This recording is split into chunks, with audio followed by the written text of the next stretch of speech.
Honourable Senators, the President.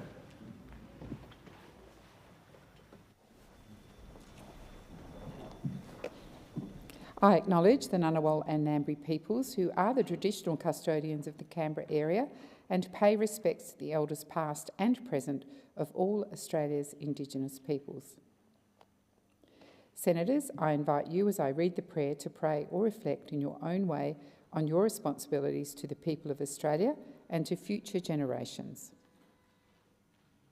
Almighty God, we humbly beseech thee to vouchsafe thy special blessing upon this Parliament, and that thou wouldst be pleased to direct and prosper the work of thy servants to the advancement of thy glory and to the true welfare of the people of Australia. Our Father, which art in heaven, hallowed be thy name. Thy kingdom come, thy will be done in earth as it is in heaven. Give us this day our daily bread, and forgive us our trespasses, as we forgive them that trespass against us. And lead us not into temptation, but deliver us from evil. For thine is the kingdom, and the power, and the glory, for ever and ever. Amen. Are there any documents to be tabled by the clerk? Yes, President. I table documents pursuant to statute as listed on the dynamic read. There are no committees, and I call the clerk private senators' bills. Private Senators' Bills. Order of the day number 5. Housing Investment Probity Bill 2024. Resumption of second reading.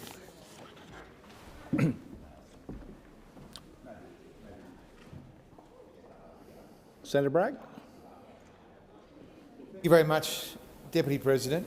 And I rise to make a contribution about this bill, which has been recommitted to this Parliament Could you just please move the second reading, Senator Bragg? Well, thank you, Deputy President. My apologies. I move that this bill be read a second time.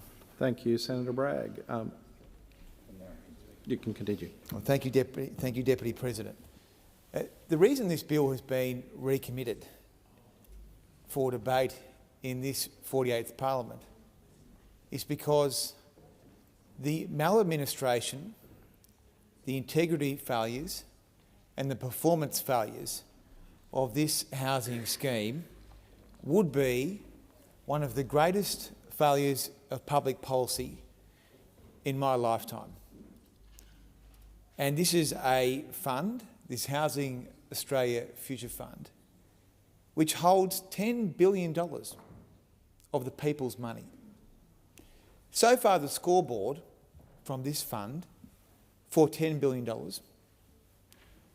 is the acquisition of 300 houses, thereby making the housing crisis worse.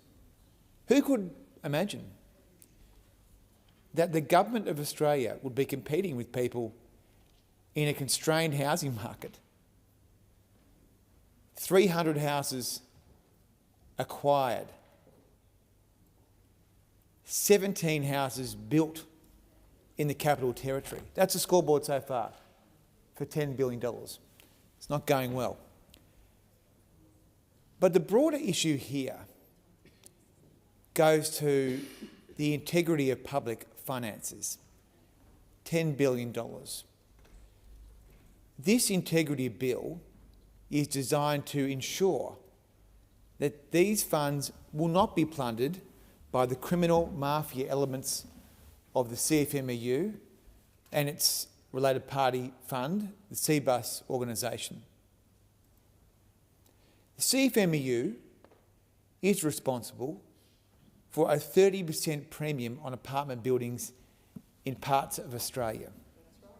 Now, for many younger Australians, their first house is not going to be a standalone brick-built house. It will be a small apartment. And this 30% CFMEU criminal mafia tax on Australian housing, brought to you by the Labor Party, should not be tolerated. But what we have here is a $10 billion fund of taxpayers' money which could, in fact, go into business with those same people. The people that brought you the housing crisis, the CFMEU, could actually have their fund, the CBUS fund, engaged by the HAF, the Housing Australia Future Fund. That is an outrage. And so this bill principally seeks to exclude that organisation, or any organisation connected with the criminal mafia elements of the CFMEU, from accessing taxpayer funds. That is the point of this bill. Now, we have seen over these last few years a very, very close relationship between the CFMEU, the CBUS and the Labor Party. Now, after the government won the 2022 election, one of their first acts was to abolish the Building and Construction Commission. Abolish it. If ever you need evidence that this is a government for vested interests, that is it. One of the first acts to abolish the strong cop on the beat.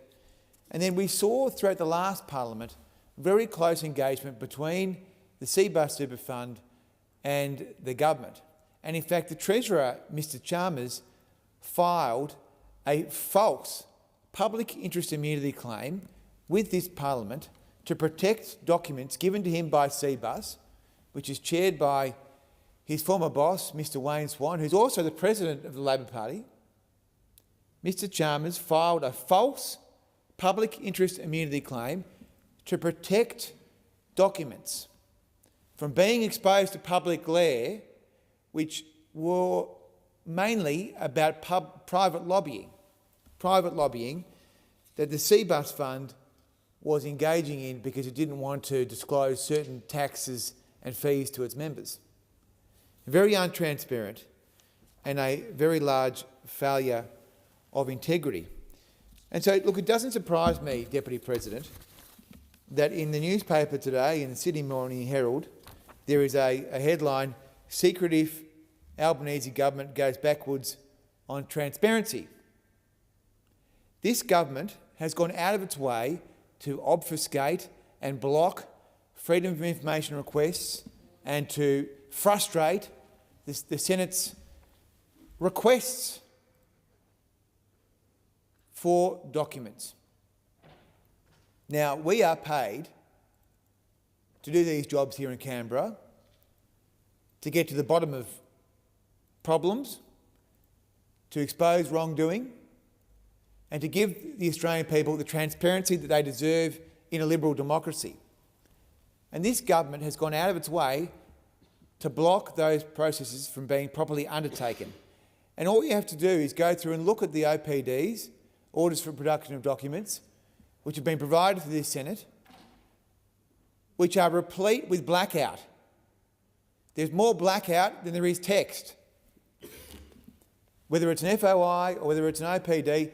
And as I say, Deputy President, what happened in the last Parliament was the Treasurer of the Commonwealth filed a false public interest immunity claim to protect his mate, Mr Swan, and Cbus. Now, the only reason we know the contents of that secret lobbying is not because the parliamentary process worked under this government. It is not. The reason we know is because of the Information Commissioner. The Information Commissioner assessed the FOI, and the Information Commissioner found that there was no case for a commercial in confidence claim by Mr Chalmers, that this was secret lobbying and the public deserved to know. Thank God for the Information Commissioner. I'm an atheist, but thank goodness for the Information Commissioner. But we shouldn't have to rely on the Information Commissioner. The government treats the Parliament like garbage. They have no respect for our constitutional obligations to hold them to account. They have no genuine commitment to the promises they made about integrity and transparency. And the numbers, as published in the Sydney Morning Herald today, give you all the evidence that is required. Now, coming back to this bill,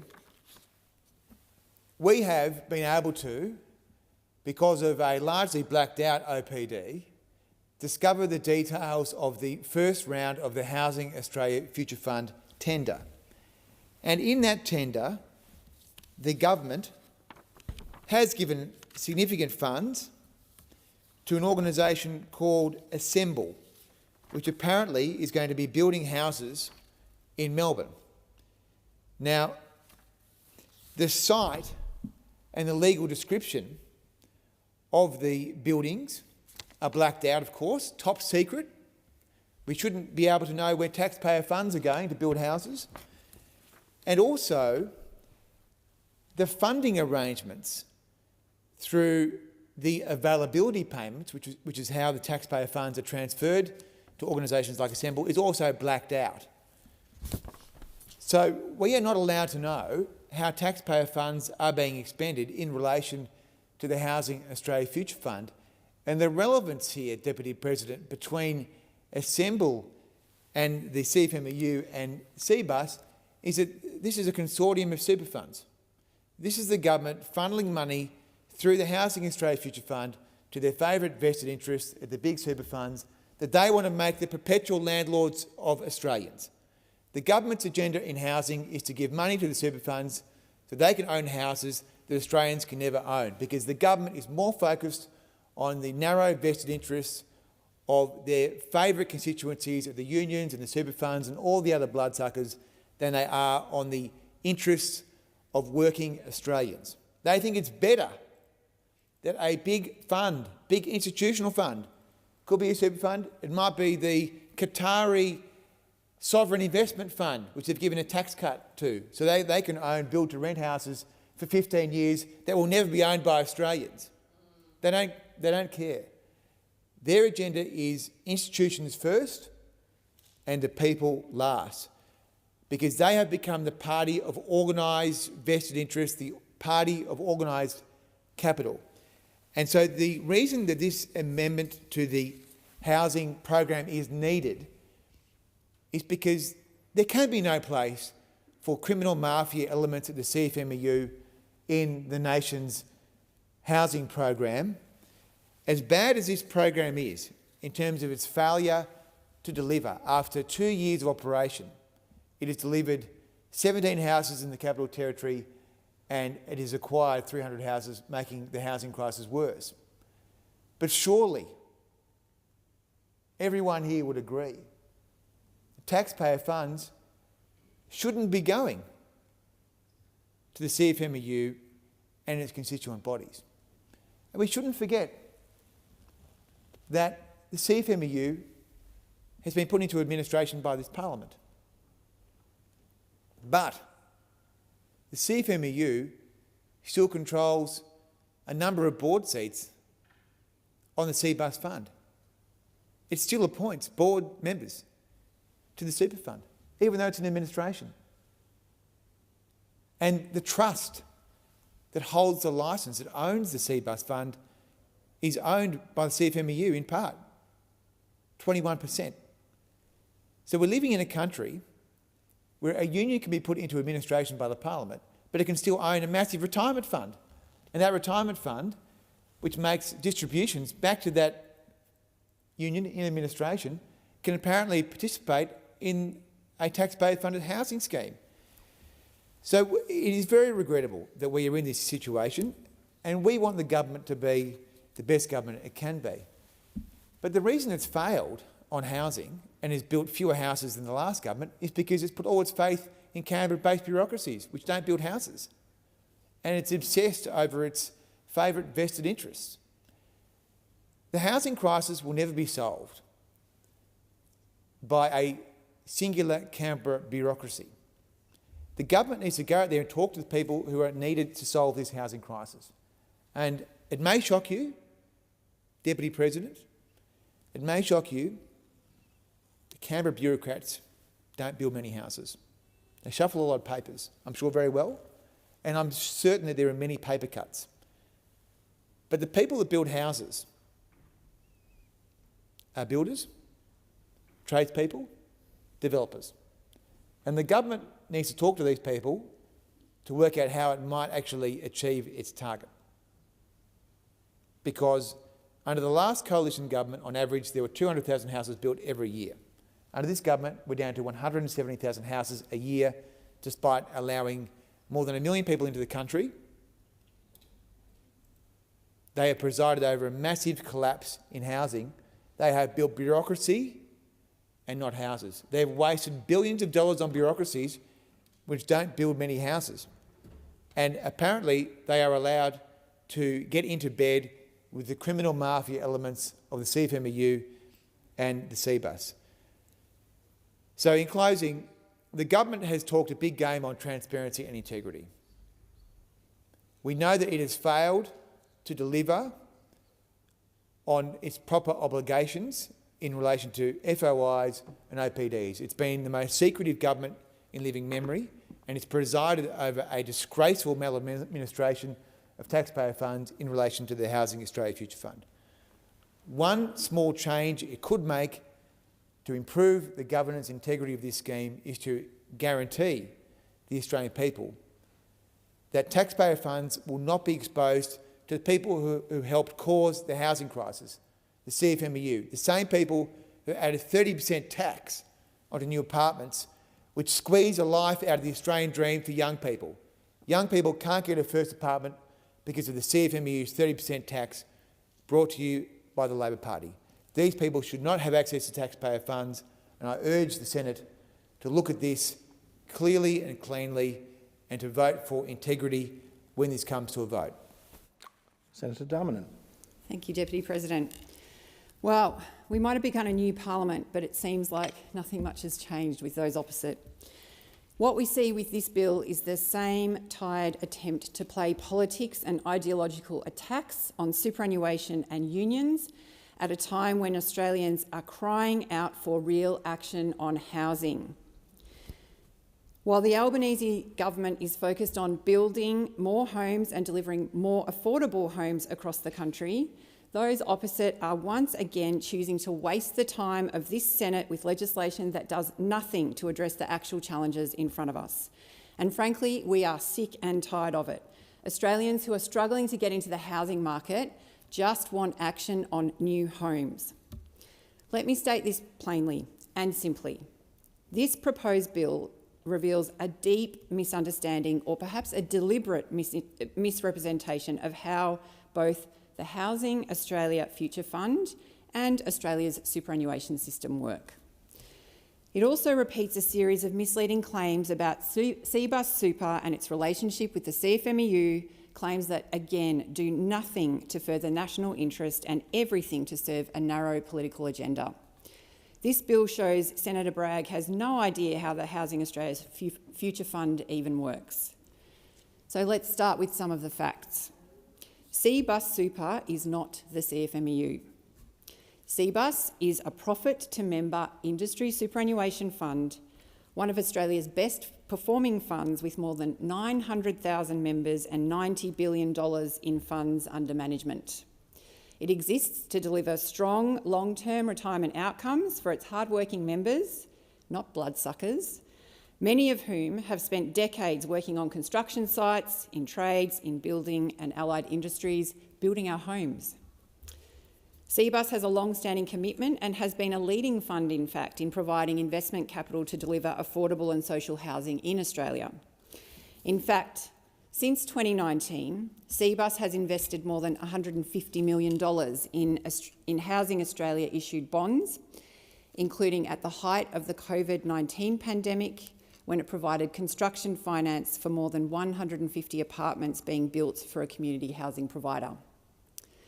They, just like many other profit-to-member funds, do this solely for the best financial interests of members as required by the law, aiming for this through a diversified portfolio of which investments in housing is just one of these.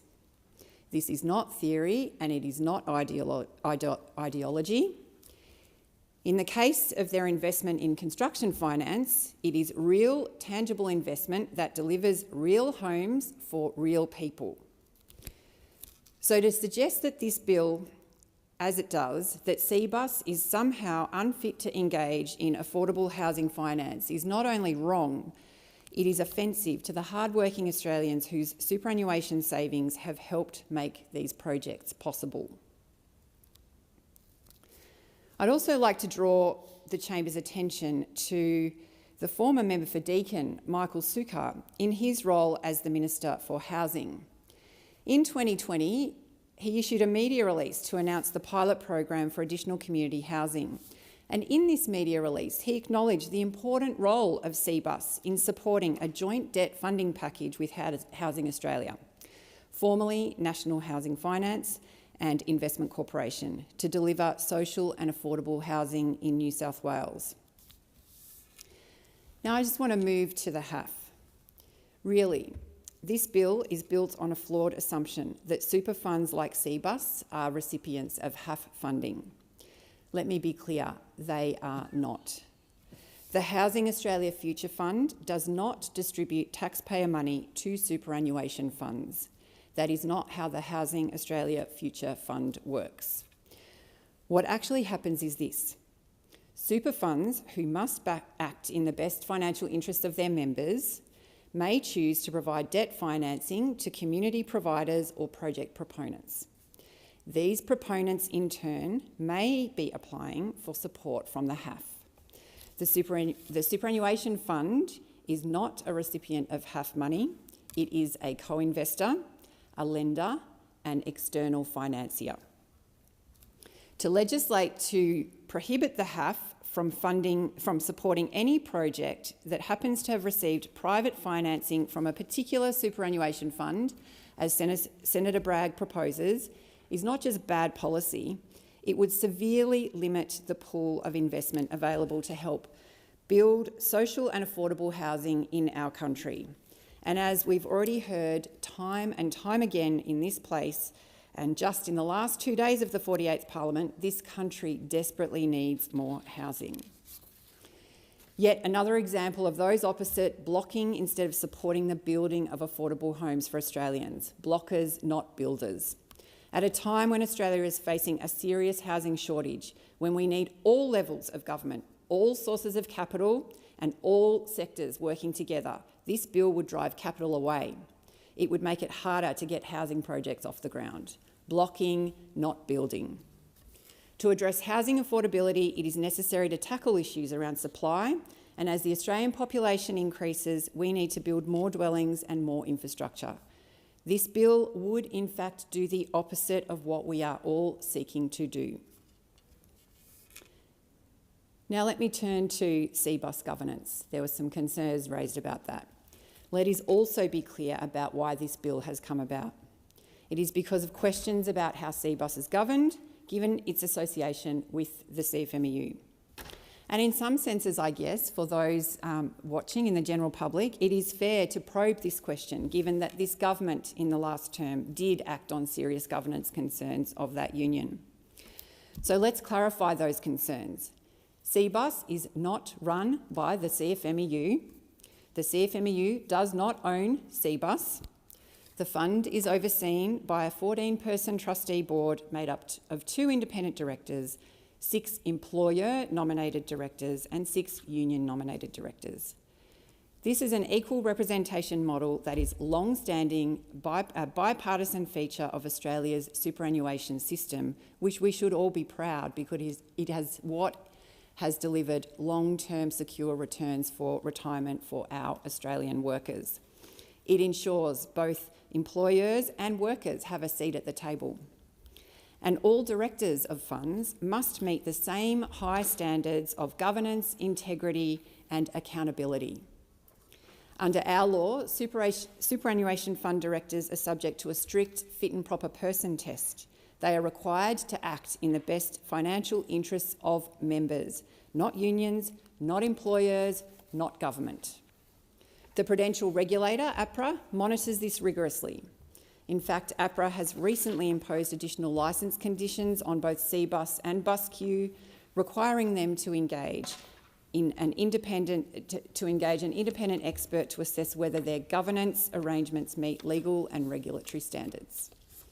This is how oversight should work, through an independent regulator, not through ad hoc legislation in this chamber driven by political vendettas. And let's not forget about this important additional fact. In the current rounds of HAF funding, CBUS has not participated in any transactions. That's right, despite all the noise, the bill is targeting a fund that has not even participated in HAF-funded projects to date. CBUS, like any other responsible investor, will assess on a case-by-case basis whether a project aligns with its members' financial interests, and that is how it should be. So what then is this bill all about? Well, we don't have to guess. Senator Bragg and his colleagues have made it very clear. This bill is about undermining union influence. It is about reviving tired culture war battles that the Australian public have well and truly had enough of and moved past.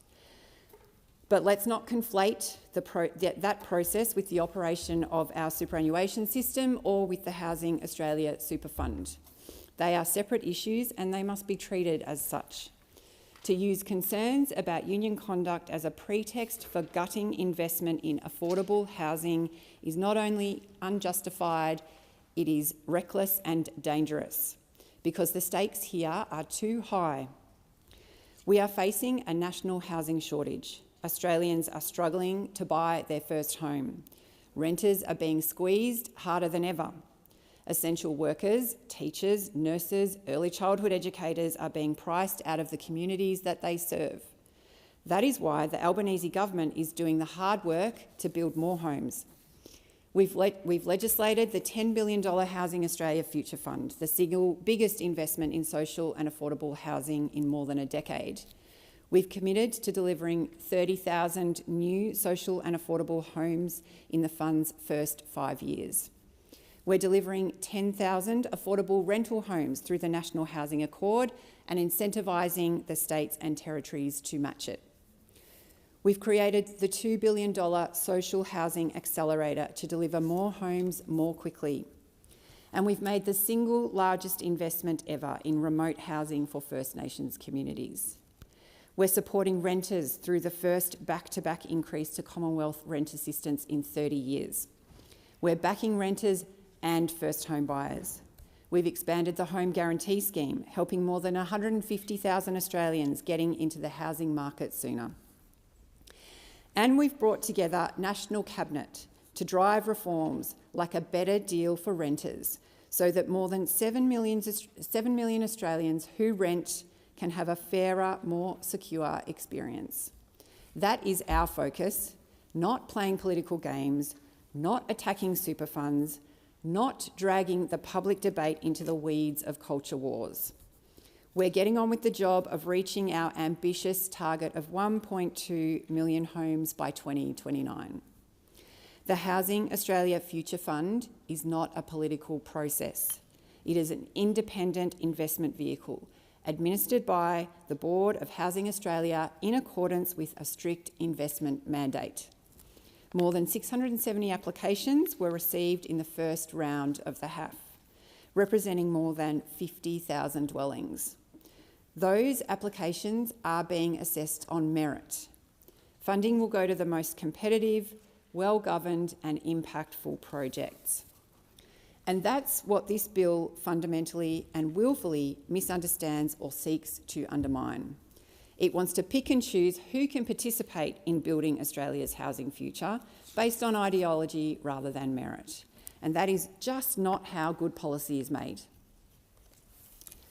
If Senator Bragg is serious about addressing Australia's housing crisis, then I urge those opposite to stop playing political games and start supporting policies that will actually make a difference. Pass the legislation, support the programs, back the investment, because Australians are tired of division. They want cooperation, they want delivery, and they want outcomes. We've seen in the resounding result in the May federal election, which was a historic election outcome. Australians want governments that build homes. They don't want Australians that argue about it. Deputy President, superannuation is one of Australia's greatest policy successes. It delivers dignity in retirement, it pools our national savings, it provides long-term capital for infrastructure, housing and job-creating projects. Superannuation funds, including industry funds, operate under strict laws, rigorous regulatory oversight and a clear duty to act in the best financial interests of members.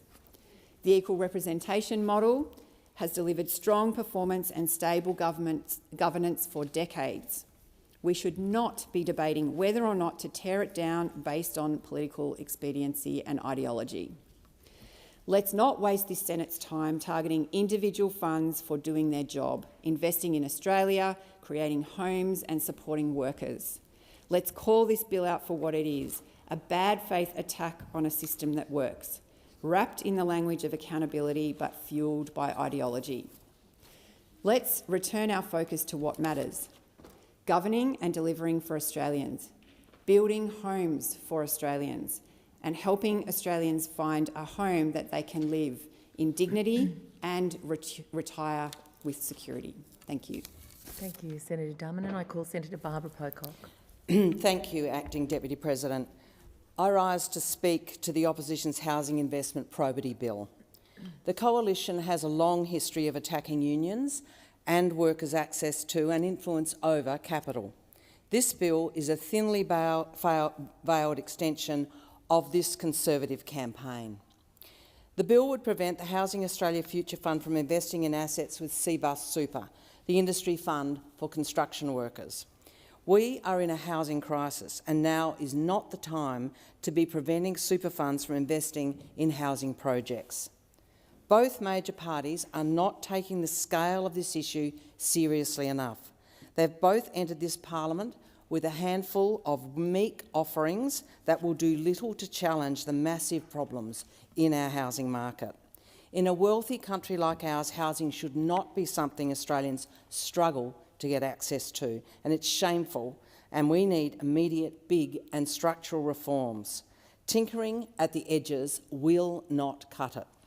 Ask any young person in your life who you hang out with or who you know. They are struggling with facing a housing market that overwhelms them. Ask anyone who just divorced and who's starting out again in housing. They are also overwhelmed. And ask the women, the many women, too many, who are reluctantly staying in dangerous housing for want of decent, affordable options. If we needed any more evidence on this, then just this morning we have today's Domain House Prices report, which shows increases in prices of houses and apartments in every capital city in the last 3 months. It's the first time in 4 years, and that's the entire, of course, regime of a Labor government, that we've seen such increases in all capital cities, all on Labor's watch. It's the first time for 2 years that we've seen this for units across our country and our cities. In Sydney and Melbourne, we're looking at the fastest quarterly growth in years. Sydney, 2.6% increases to a 1.7 median house price. Really frightening for people trying to get into the market.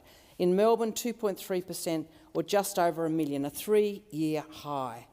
And yesterday, we had news of increases in homelessness of 10% in our country since Labor came to power. 14% increase in homelessness for women. Right now, the housing system in Australia is stacked in favour of property investors, banks and property developers.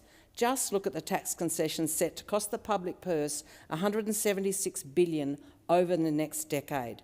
These concessions turbocharge housing demand and take housing out of the realm of possibility for so many Australians who work diligently to save money every week and watch the possibility for them to own their own home just drift away into the future. In Australia, the crisis for renters and those trying to purchase their first home continues to get worse. And there are 37,800 people experiencing chronic homelessness across our country, living precarious lives without safe housing. Meanwhile, through our tax system, our major parties allow housing investors to access huge financial advantages, to outbid first home buyers at auctions around our country and to drive rental prices through the roof.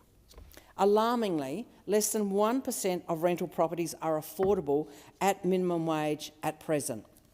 Lack of housing is a runaway engine driving inequality in our country, and it's a major force for intergenerational inequality across the nation. The two major parties have let the housing crisis get this bad, and it is a disgrace. Make no mistake, both major parties have knowingly created a housing policy environment that is driving runaway prices. The scale of this problem cannot be reduced to a lack of ambition or optimism about amongst those governing our country. The housing crisis in Australia is a choice made by our governments, and they both continue to choose it through choosing policy failures. My hope for every Australian that Labor uses this majority in this parliament to change this. But they need to do more than just build 1.2 million homes by 2029, a program that we know is already, from Treasury, a very unlikely, in fact won't be met in their assessment. Supply is part of the answer, but ignoring the question of demand is a red flag. And if you think we can fix our massive housing crisis with tweaks to building regulation and rolling back housing regulation and deliver housing abundance in the book that the Treasurer wants us all to read, I have read it, then you've got rocks in your head. Reducing regulation will not deal with our housing crisis in any significant way.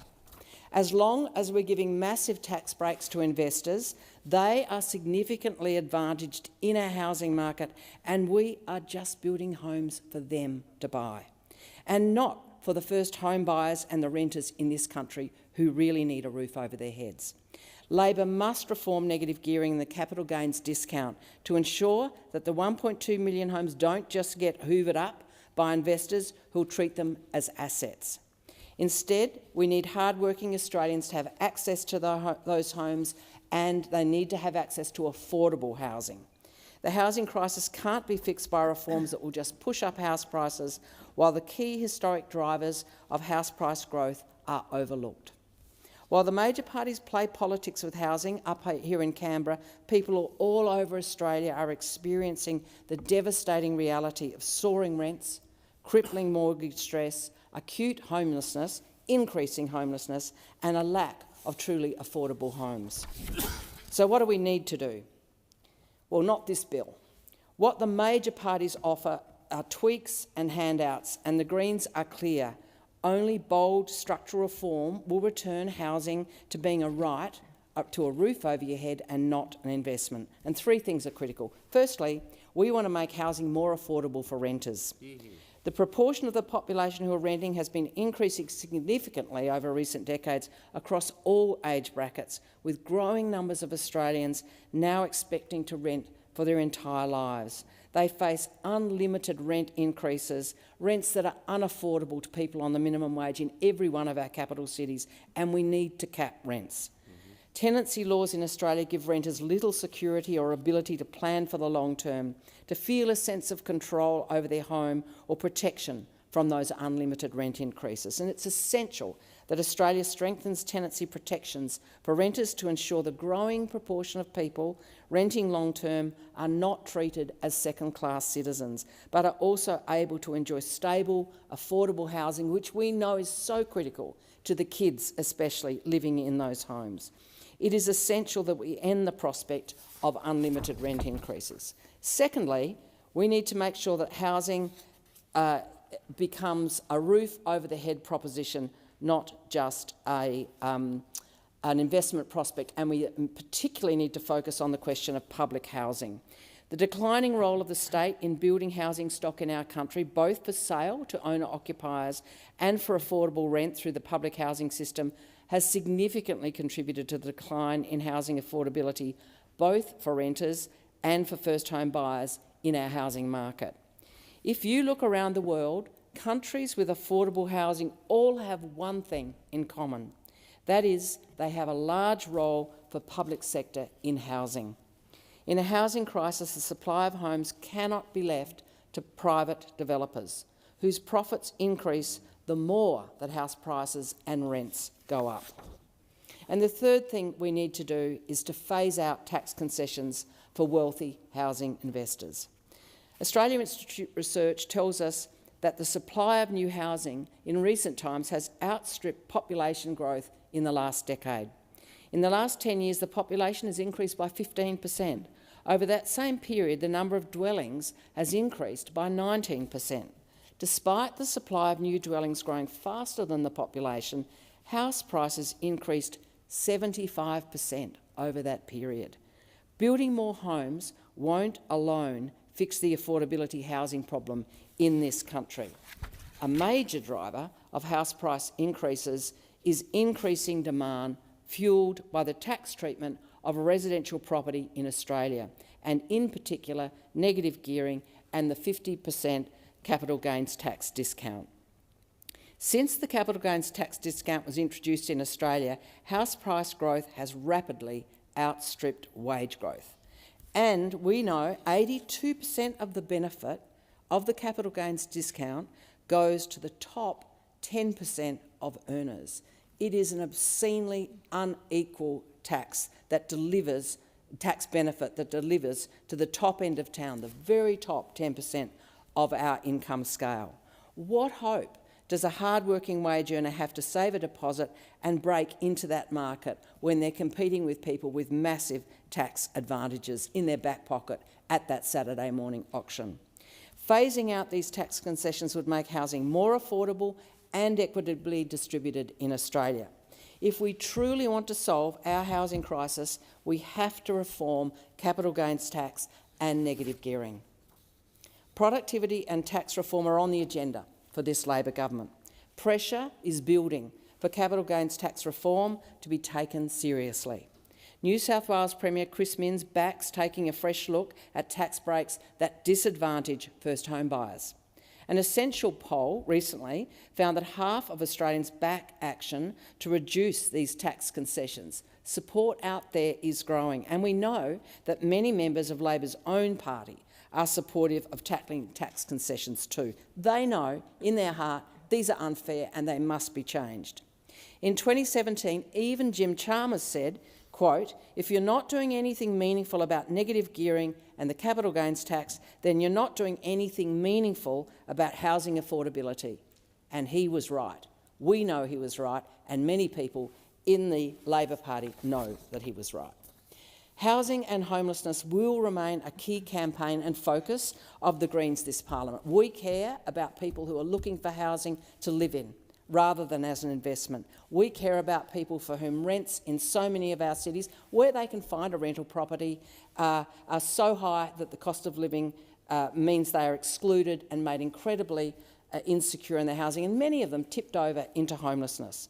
The crisis gets exponentially worse every day that the government fails to act appropriately. We are determined to end Australia's shameful housing and homelessness crisis. We know it can be fixed. There are clear policy proposals there. We need to make the right choices to make a difference for Australians who need a roof over their head, and they need it now. Thank you, Senator Barbara Pocock. I call Senator Sharma. Thank you, Acting Deputy President. Well, we are indeed in a housing affordability crisis. We've seen the ratio of house prices to incomes more than double over the past decade, and increasingly home ownership is no longer a dream or an aspiration. It's something that's entirely out of reach for many ordinary Australians. And this is important for a number of reasons. Firstly, because it's home ownership that provides the best basis for security in retirement. Australians who own their own homes tend to have the most financially secure environments, because home ownership is an important enabler for family formation, gives people the confidence and courage to have children, bring up a family and contribute to Australia in that way. And it also leads to stronger communities, because people who own a house in a neighbourhood are more likely to get involved in community groups and sporting clubs, to look out for their neighbours and to protect the assets. So for all these reasons, security in retirement, family formation and social stability, home ownership is an important, not only aspirational goal for individual Australians, but a collective goal for us as a nation. And the fact that we are currently failing so many younger Australians by pushing this dream out of reach is really a breach of our social and our intergenerational compact with the next generation of Australians. We are making their lives harder than the previous generations have had. And it is also, at the margins, fuelling homelessness by pushing housing affordability out of reach for so many. Now, the unaffordability of housing is overwhelmingly a supply issue. We have not been building enough new homes in Australia to accommodate the increase in our population, both from natural increase, births, family formation and through immigration. And until we grapple with and address the supply side elements of this crisis, we are not going to be able to solve it or bring down housing affordability. Now, Labor's big plan for housing affordability is to firstly build 1.2 million new homes by 2030. That's their housing target. Now, that would require some 250,000 homes to be built each year. But currently, only 170,000 new homes are being built each year. That compares to about 190,000 new homes that were built each year under the coalition. So the Labor government is currently 80,000 homes per year short of its target, which means it'll fall about 400,000 homes short of its 1.2 million target. Now, this isn't just a political point. The incoming Treasury brief, the incoming government brief prepared by Treasury and released at least partially under FOI, makes quite clear in their advice to government that this housing target is not going to be met. The Treasurer, Jim Chalmers, says he's relaxed about that advice. Well, I don't think it's a cause for relaxation. I think it's a cause for a high degree of concern. The Labor government's signature policy to deal with this crisis is the Housing Australia Future Fund. Now, that's a $10 billion fund, but to date, its efforts to address the housing crisis, to improve housing supply, have fallen well short of the mark. Details released in Senate estimates and in response to questions and FOIs reveal that out of that fund, only 17 new houses in Canberra have been built and some 340 homes have been acquired and converted. So for a $10 billion fund, the government's signature policy to address the housing crisis, we've had 17 new homes built and 340 acquired from the existing market, from the existing stock, not adding it all to our housing supply. That is a woeful failure, and I do hope that the Housing Affordability Future Fund can improve its performance. But what this bill is designed to do is to make sure, at the very least, the Housing Australia Future Fund does not contribute to some of the problems and causes that have got us in this crisis. There is clear evidence that the militant action, rampant corruption and criminality of the CFMEU, the main construction union, has inflated construction costs across the sector by about 30% on major projects, which has fed through right through the sector. And you hear from anyone who is involved in the construction of housing how much costs have gone up and how much the involvement of the CFMEU has pushed up costs on key work sites.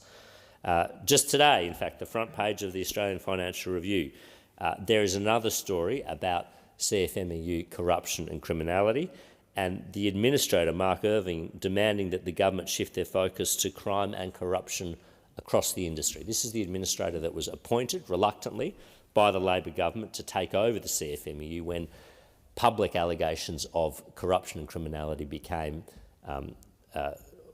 too big to withstand. The administrator, Mark Irving, was appointed. He is saying that the government needs to shift its focus on crime and corruption across the industry.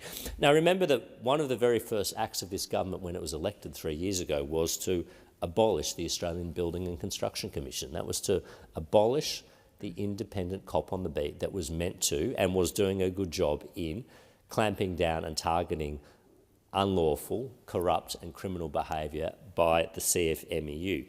And the result of the abolition of the ABCC and the government that has provided tacit support to the CFMEU and has accepted sizable political donations from the CFMEU has been that corruption and criminality and intimidation have been allowed to flourish in the construction sector.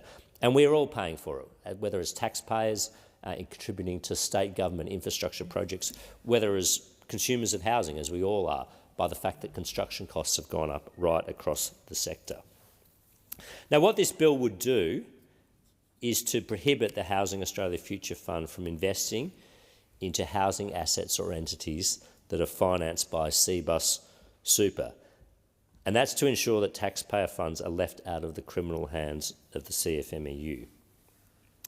This is because CBUS Super and the CFMEU are effectively joined at the hips. They are two sides of the same coin. The CFMEU currently has 3 members sitting on the CBUS board. In the 2022-2023 financial year, CBUS paid the CFMEU $1.25 million, including $233,000 paid to the CFMEU's Victorian branch. This is the most discredited branch of the CFMEU, for a sponsorship agreement. Now, what we should be seeing by a government that is serious about the housing crisis and serious about bringing down construction costs and serious about improving housing supply, what we should be seeing is the Labor government pushing CBUS to cut ties with the CFMEU. And this would mean kicking the 3 CFMEU directors off the board and stopping the endless flow of workers' money, because it is their money within CBUS, to the CFMEU. Given, though, that those close links continue and that Labor has not taken those actions, then allowing CBUS to participate in the Housing Australia Future Fund risks the integrity of that fund, and it risks rewarding the CFMEU for its criminality, its corruption and its contribution to inflating construction costs across our sector. Now, to date, CBUS is the only super fund to have publicly committed to funding the Housing Australia Future Fund. In fact, it was in November 2022, before the scheme was even legislated, that Wayne Swan, as CBUS chair, committed $500 million of CBUS members' money to the Housing Australia Future Fund. This commitment was made despite CBUS officials having voiced concerns to the Treasurer's office, later revealed under Freedom of Information request, that the design of the scheme would mean no investor would provide capital up front. It has always been clear, right from the very beginning, that CBUS has a vested interest in the Housing Australia Future Fund.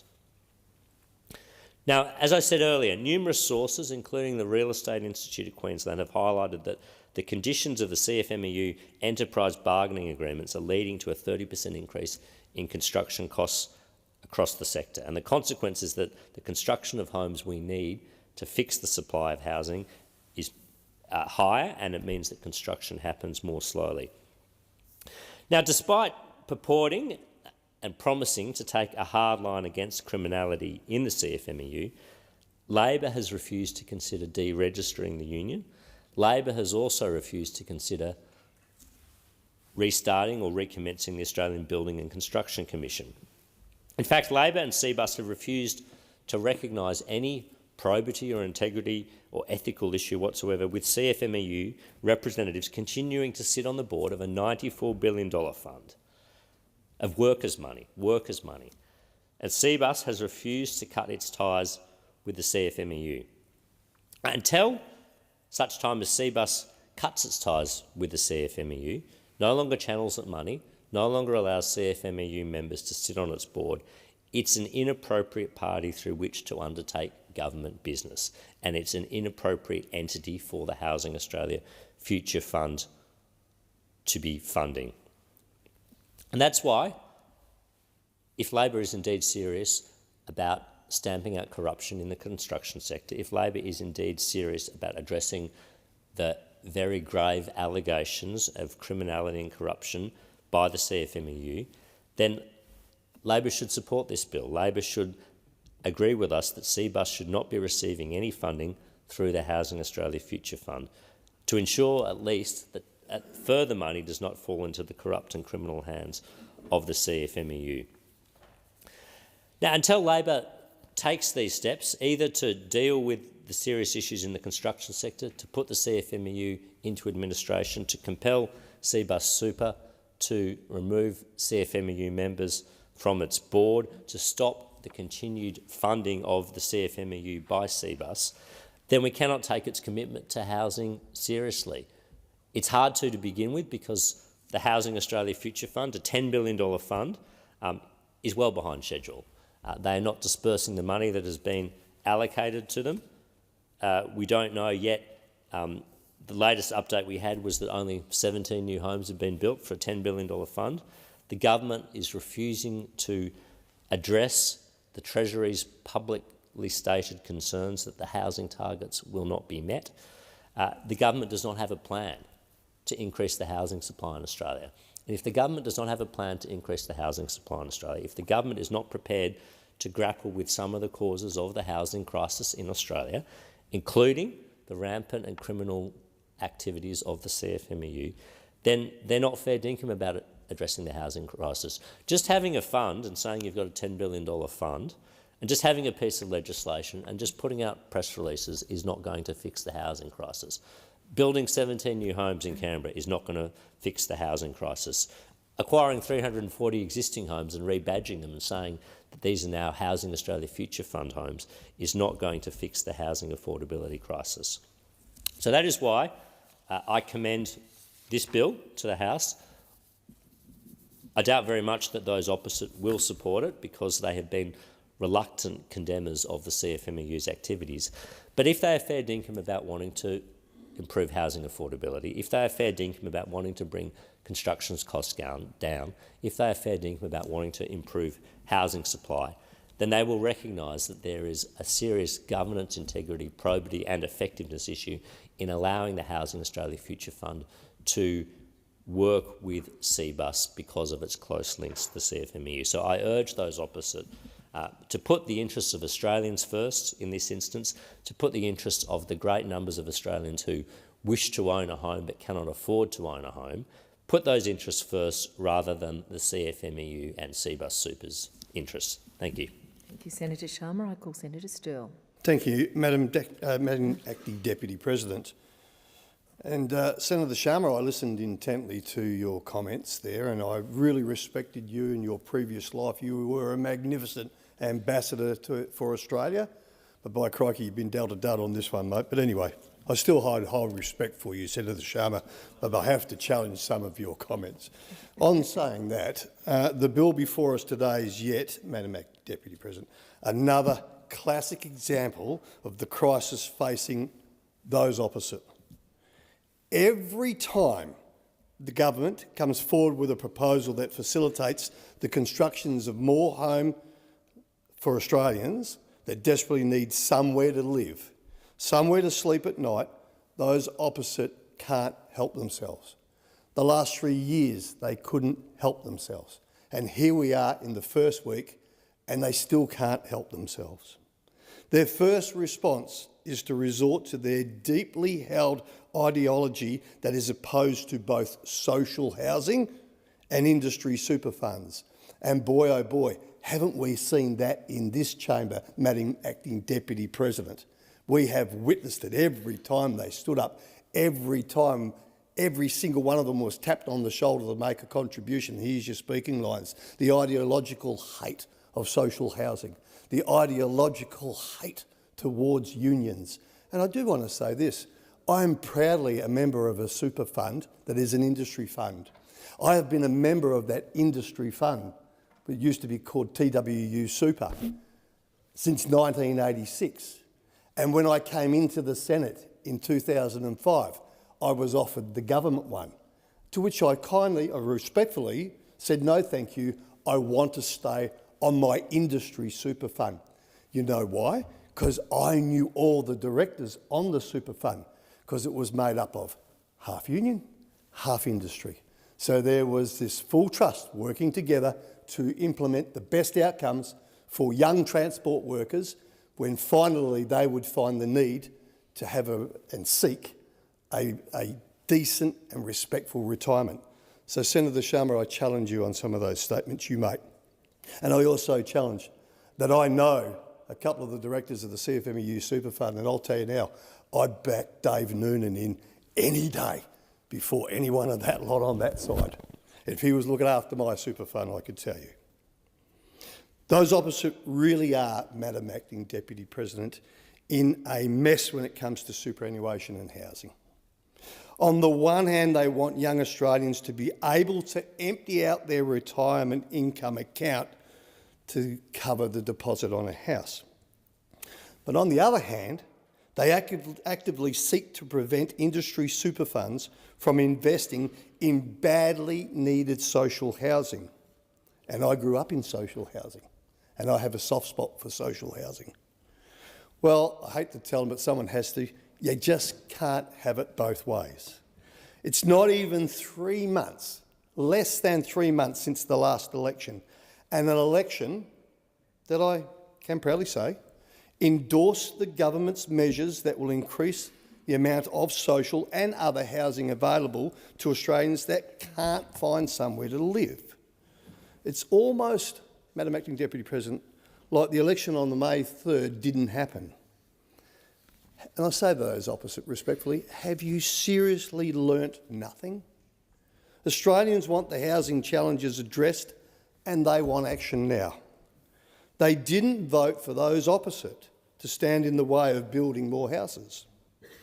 Yet, here we are less than 3 months later, and it's the same tired old Liberal Party and the other half, the tail that wags the dog, the Nats, with their same old ideological objection to taking action.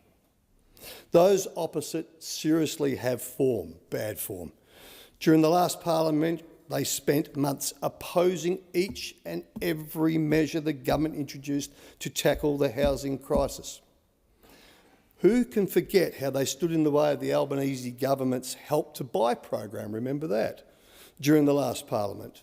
Imagine how ideologically obsessed you have to be to stand in the way of helping 40,000 Australians into home ownership.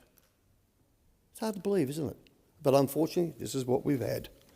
They also stood in the way of Labor's build-to-rent laws, remember that one? Which were aimed at getting more than 80,000 rental properties into the construction pipeline.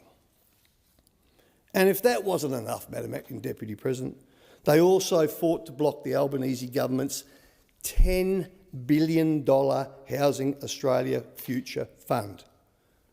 That $10 billion program supports the delivery of tens of thousands of affordable homes. Now imagine being determined to prevent those homes being built. I can't comprehend someone waking up in the morning and striving to achieve that outcome in their day. To me, that is one real sick puppy. Which brings us to the bill before us today. Not being content with opposing the creation of the Housing Australia Future Fund, the opposition now want to control how the money is spent, or more precisely, control which organisations are allowed to partner with the HAF to deliver social housing and to those Australians that desperately need it. Now, the bill combines two of the Liberal Party's great ideological obsessions, as I've said earlier, the hatred of social housing and the hysterical opposition to industry super funds. Unlike those opposite, Labor knows that safe and affordable housing is central to the security and dignity of all Australians. We have a suite of policies and legislation that addresses the challenges in each and every aspect of the complex housing portfolio.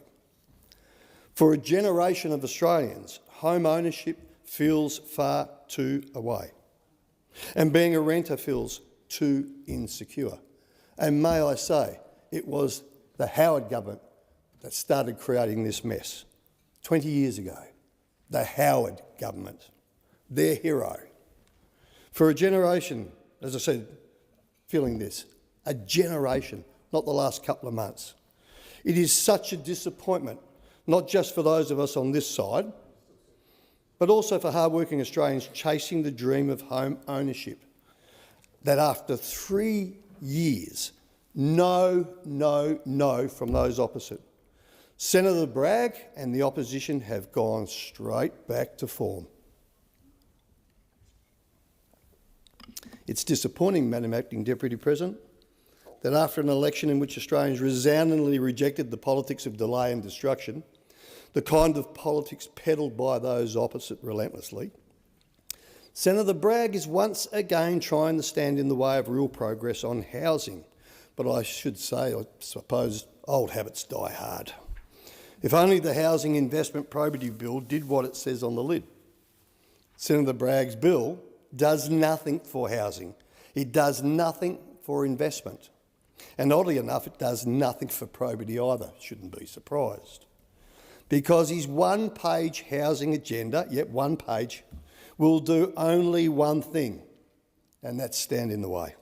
This is just another cynical attempt by those opposite to play politics while doing nothing to help address our nation's housing crisis.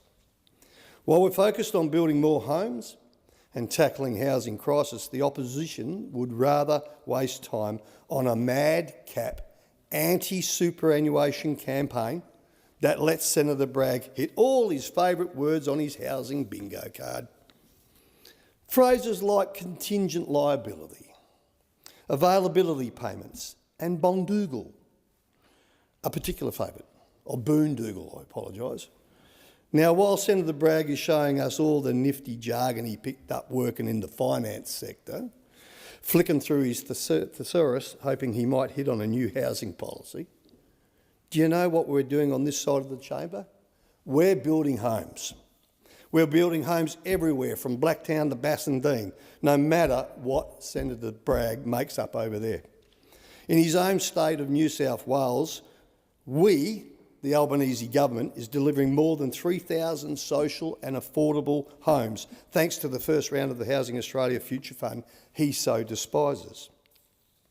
And thanks to the latest round, we're delivering another 1,500 social and affordable homes in New South Wales.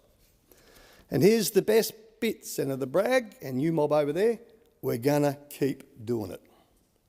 We're going to keep delivering new homes through programs like the HAF, because we know that every Australian deserves a roof over their head. Every Australian deserves a safe place to call home. But it's no wonder Senator Bragg and the rest of his ragtag team over there are so keen on trying to cut down our record on housing, given what they did or didn't do when they were in government. So, Madam Acting Deputy President, let's be clear. Labor is investing $43 billion in housing. Not million, billion. You don't need to be an Ernst & Young accountant to know that that's 8 times what the Coalition invested in housing over almost a decade in office. Labor has helped more than 175,000 Australians into home ownership with 5% deposits. The Coalition helped 60,000. Us, 175,000. That mob, 60,000. That's almost, for those who can't count, 3 times as many in the same period. Labor is delivering 55,000 social and affordable homes, 28,000 of which are in construction and planning right now. The Coalition, on the other hand, only built 370 under their policies. Not 37,000, not 3,700, 307, 370. And it's no wonder they didn't deliver more new housing, because for most of the decades they were in government, they didn't even have a housing minister.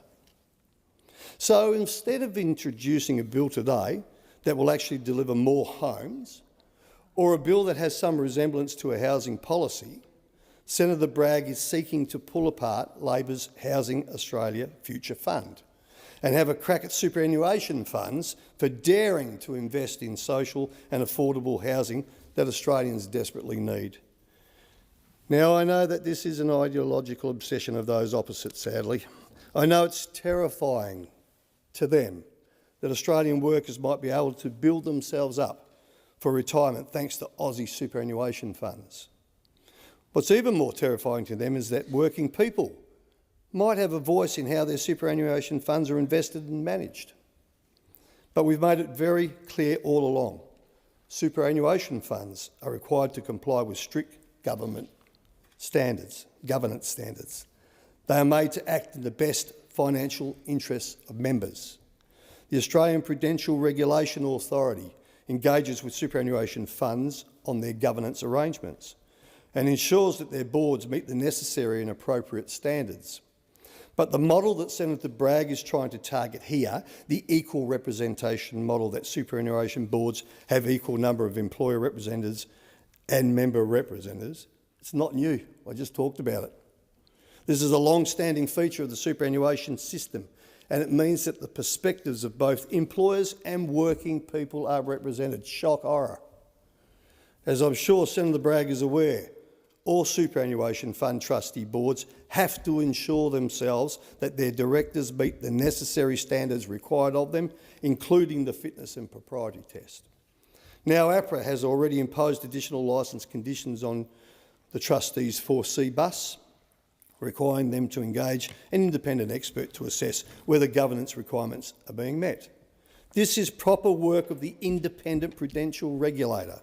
This is APRA's role. It's not Senator Bragg's role, as much as he might wish it was. Now, those opposite are trying to paint a very mangled picture with this bill. It relies on a conspiracy theory entirely of Senator Bragg's making.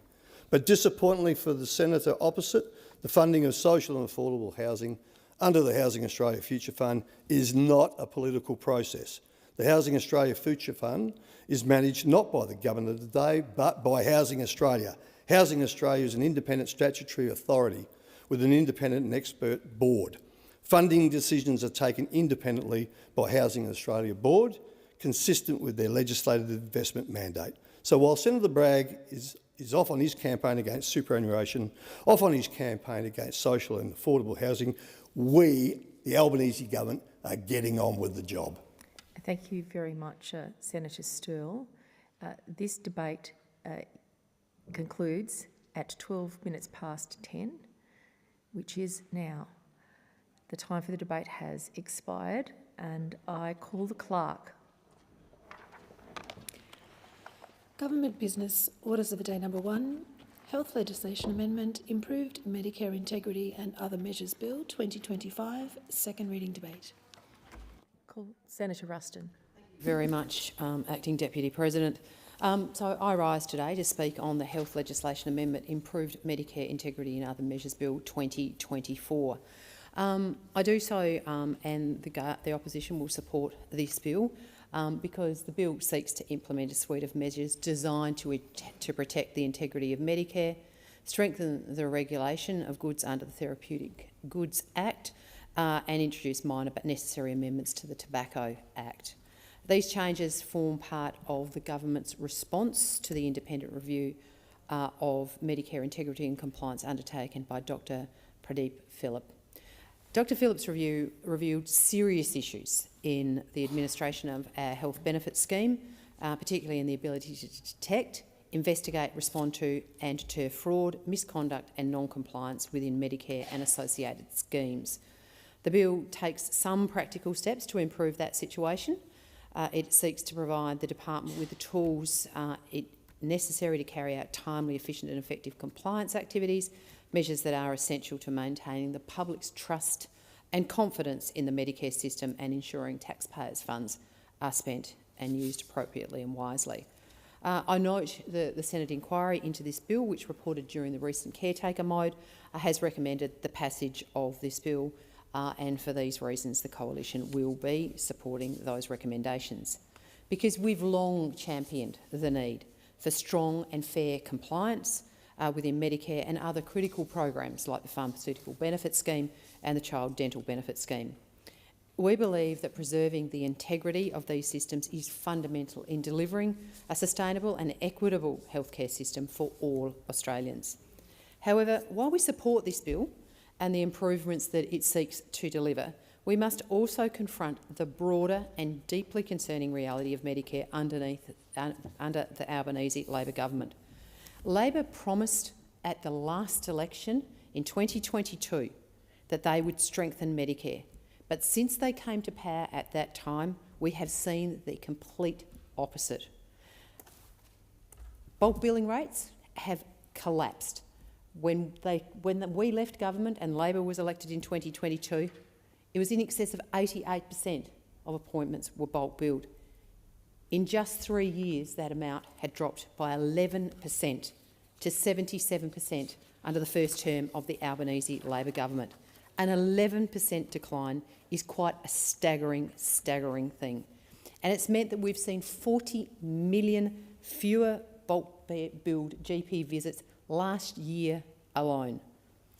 Worse still, Australians are now paying 45% more out-of-pocket costs than they were just a few years ago. And last year, 1.5 million Australians did not see their doctor because they said they could not afford to do so. That is 1.5 million Australians who potentially will become sicker because they have not had the early intervention that they needed. And guess where they end up?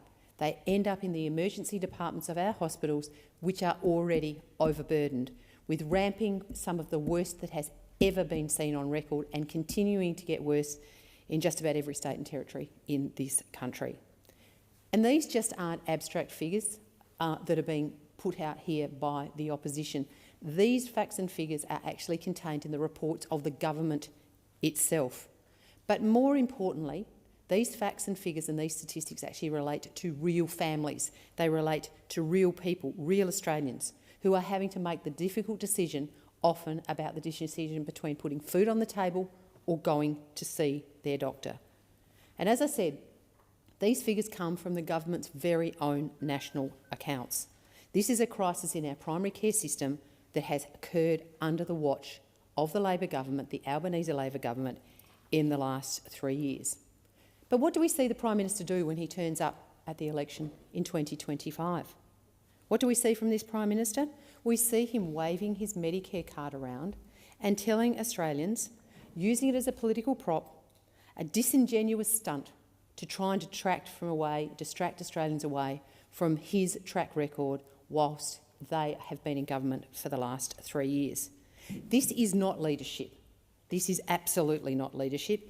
It is dishonesty and it is spin to try and con Australians into believing the situation is not as dire as it really is, and it has become completely and utterly catastrophic under the reign of this Labor government. And it's a betrayal of the promise that Labor made to Australians, a betrayal of a promise that this government keeps on making despite the facts telling a completely different story.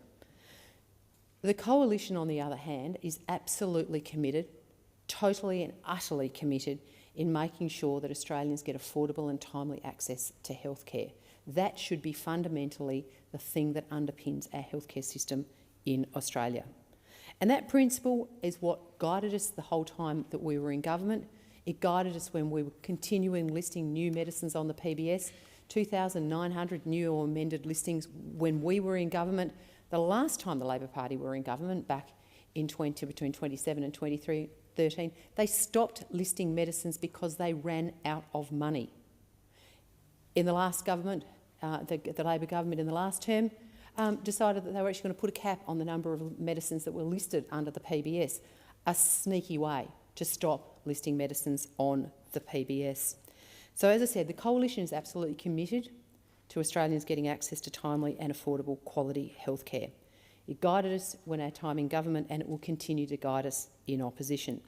So as I said, we support the passage of this bill because it is taking steps, important steps towards maintaining the strength and compliance and integrity of our Medicare system, because it is so important that we maintain strength and integrity in our public health systems, because that is what underpins the strong health system that we deserve in this country.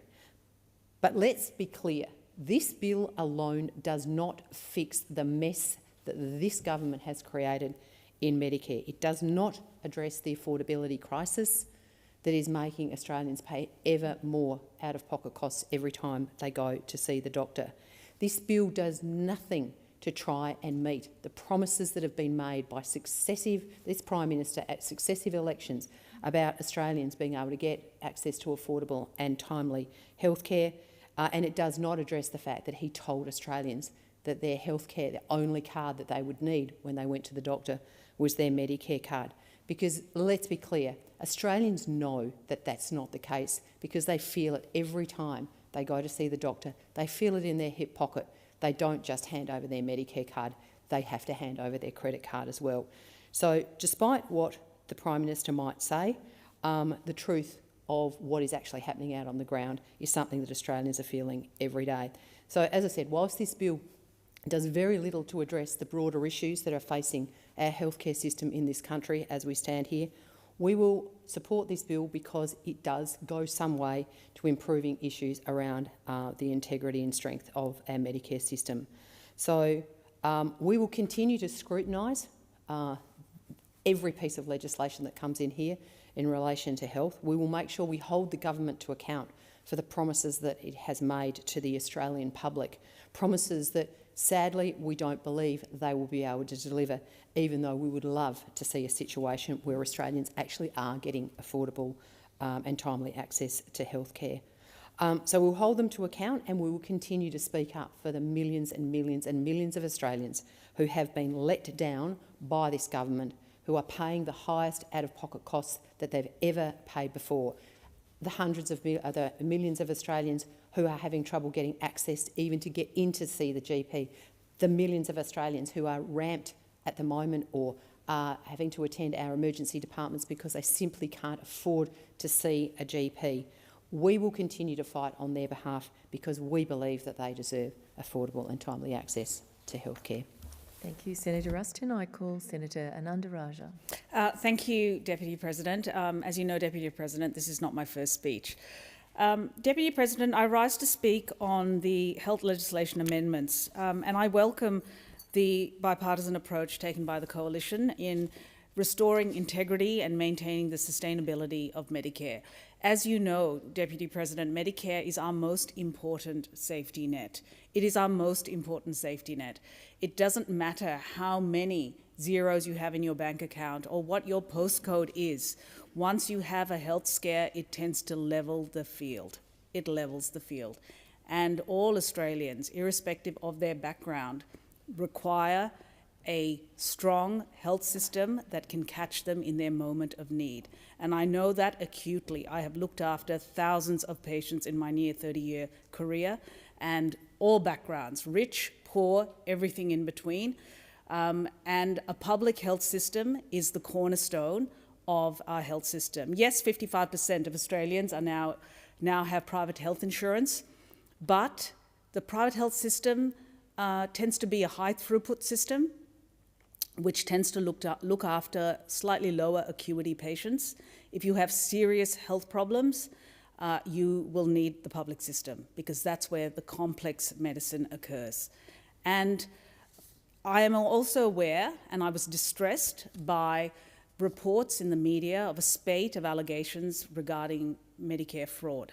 Medicare fraud. It actually made me quite angry, because I know overwhelmingly the workforce in this sector are there to do the right thing. These are individuals who have committed their lives to delivering high quality care to the highest ethical standards as the Australian people would expect. Our nurses, our doctors, allied health professionals, social workers, physios, occupational therapists, our support staff who run hospitals, who ferry patients from A to B, carting them around in their gowns. These are the people who hold up the sky as far as our health system goes. And so when we have a small group who are using Medicare as a piggy bank or an ATM effectively, then it casts a shadow over the whole system and raises question marks in the minds of Australians. So this legislation was born out of a review that was led by Dr. Pradeep Philip, and it was initiated by the Health Minister, who pulled an emergency handbrake and basically brought together a team of people to scrutinise what was going on in a rapid review type fashion. And hence, a whole range of amendments have been brought into place to essentially grant the Commonwealth greater powers to investigate and to gather in evidence and then, of course, to prosecute. So I would caution any bad actors out there that we are watching you, and this legislation will now pass thanks to the bipartisan approach in this chamber. Medicare was, I would argue, the centrepiece program that we took to the Australian people at the last election. There's a reason the Prime Minister every 5 minutes was holding up his Medicare card, because Australians recognise that Medicare is one of the most important social and health, and I would argue economic programs that we have in this country. It is the ultimate safety net. And Medicare is now 40 years old. It was introduced by the great Bob Hawke in 1984 when I first came to Australia. And I remember Bob Hawke. He was a figure writ large in my memory. He is one of the reasons why I sit on this side of the House, but of course Medicare is the other reason. And Medicare, however, was in trouble when we came to government. Bulk billing rates at the start of 22 were described to be in free fall. Free fall. It's not our language. That was the descriptor used by the president of the College of GPs, who is not known to use hyperbole or to exaggerate. In fact, the College of GPs actually, in the start of 22, issued a circular to their members to start increasing their out-of-pocket fees because general practice was on a precipice of viability. And hence we pulled an emergency handbrake the following year in our budget, putting in around $6 billion into the system in order to triple the bulk billing incentive for the biggest users of Medicare, who are our pensioners, concession card holders, and of course children. So this patient group is around 11 million Australians. They constitute 40% of patients who use general practice, and they use around 60% of GP visits. So it made sense to target this group. And we learned a lot from that process. What we actually saw was, in a year's time, an uplift in bulk billing rates. So bulk billing rates, a year after that policy was instituted, actually lifted 2%, 2.1%. Doesn't sound like much, but it translates to 103,000 additional bulk bill visits per week. And that happened pretty quickly because those general practices did their math and they realized that if they bulk bill these patients, they're going to get an incentive and they're going to make more money, and that's going to enhance their viability. But the interesting thing was the uplift was greatest in our regional communities, which is just the best news ever, right? For too long, we have had this health-wealth divide in this country, and it's based on postcode, where the regions have always suffered on just about every metric, whether it be health or economic. The two are tied. So to see an uplift of nearly 6% in Tasmania, I worked in Burnie Hospital, I've worked in regional Tasmania, is fantastic. To see an uplift of 4% in regional Queensland, I've worked in Rockhampton and Gladstone, also great to see. To see an 8% increase in Bendigo, regional Victoria, was astonishing. And that was just with 1 year. So we'll be watching closely to see what happens to bulk bill rates. So having achieved some success, and I don't want to overstate it, these are green shoots of recovery, really, in Medicare, right? It's about arresting and then reversing that decline, that free fall in Medicare bulk billing. We've now gone further. We've decided to take this thinking, the idea of an incentive to encourage GPs to bulk bill more, slap more incentives on top of incentives, to the tune of $8.5 billion. It's a lot of money. That's a big down payment into Medicare. That is going to flush through the system on the 1st of November when that triggers. And that is in response to the $8.3 billion that was ripped out of Medicare a decade ago by the then coalition when they froze rebates, Medicare rebates, for at least 6 years. And we didn't just cook up this idea. We sought advice. And in fact, this idea came from the AMA. The AMA have been for a long time advocating for a substantive injection into Medicare. And we designed it in this way in order to actually get the outcome we want, which is to lift bulk billing rates, to give Australians what they want, which is the ability to see a bulk bill doctor again. That's what they want. We weren't going to ever just tip more money into the rebates, because I'm not convinced that supporting ever increasing rebates will actually deliver the outcome we want. Rebates can keep rising, but so can out-of-pocket expenses. There is no ceiling on the two. They tend to correlate, they tend to travel together in parallel. So what we are trying to do is actually bring down forcibly the out-of-pocket expenses and lift rebates at the same time. And that's what this policy is designed to do. Now, our modelling suggests that in 5 years' time, in 2030, 9 out of 10 GP visits will be bulk billed. I'm aware that there was a report recently suggesting that a quarter of GP practices will not be adopting this. Well, I say to those GP practices that competition is a consumer's best friend. When you are surrounded by 3 and 4 general practices that will likely adopt this, then you risk you risk oblivion, basically. Your patients will vote with their feet. They will vote with their feet. So we will be looking forward to rolling this out. I think Australians absolutely understood what this meant for them at the last election. And this is about ultimately front-loading this health system. Finally, as a person who spent way too much time in big hospitals, all I did was catch disasters and emergencies at the bottom of the cliff. That was my day, from morning till evening, on calls, 7 days a week. This was my life. And we need to front-load our primary health system in order to prevent patients from becoming sicker and sicker and then ending up in hospital. But there are other measures around strengthening Medicare that will also do that, and one is cheaper medicines. It doesn't get talked about enough.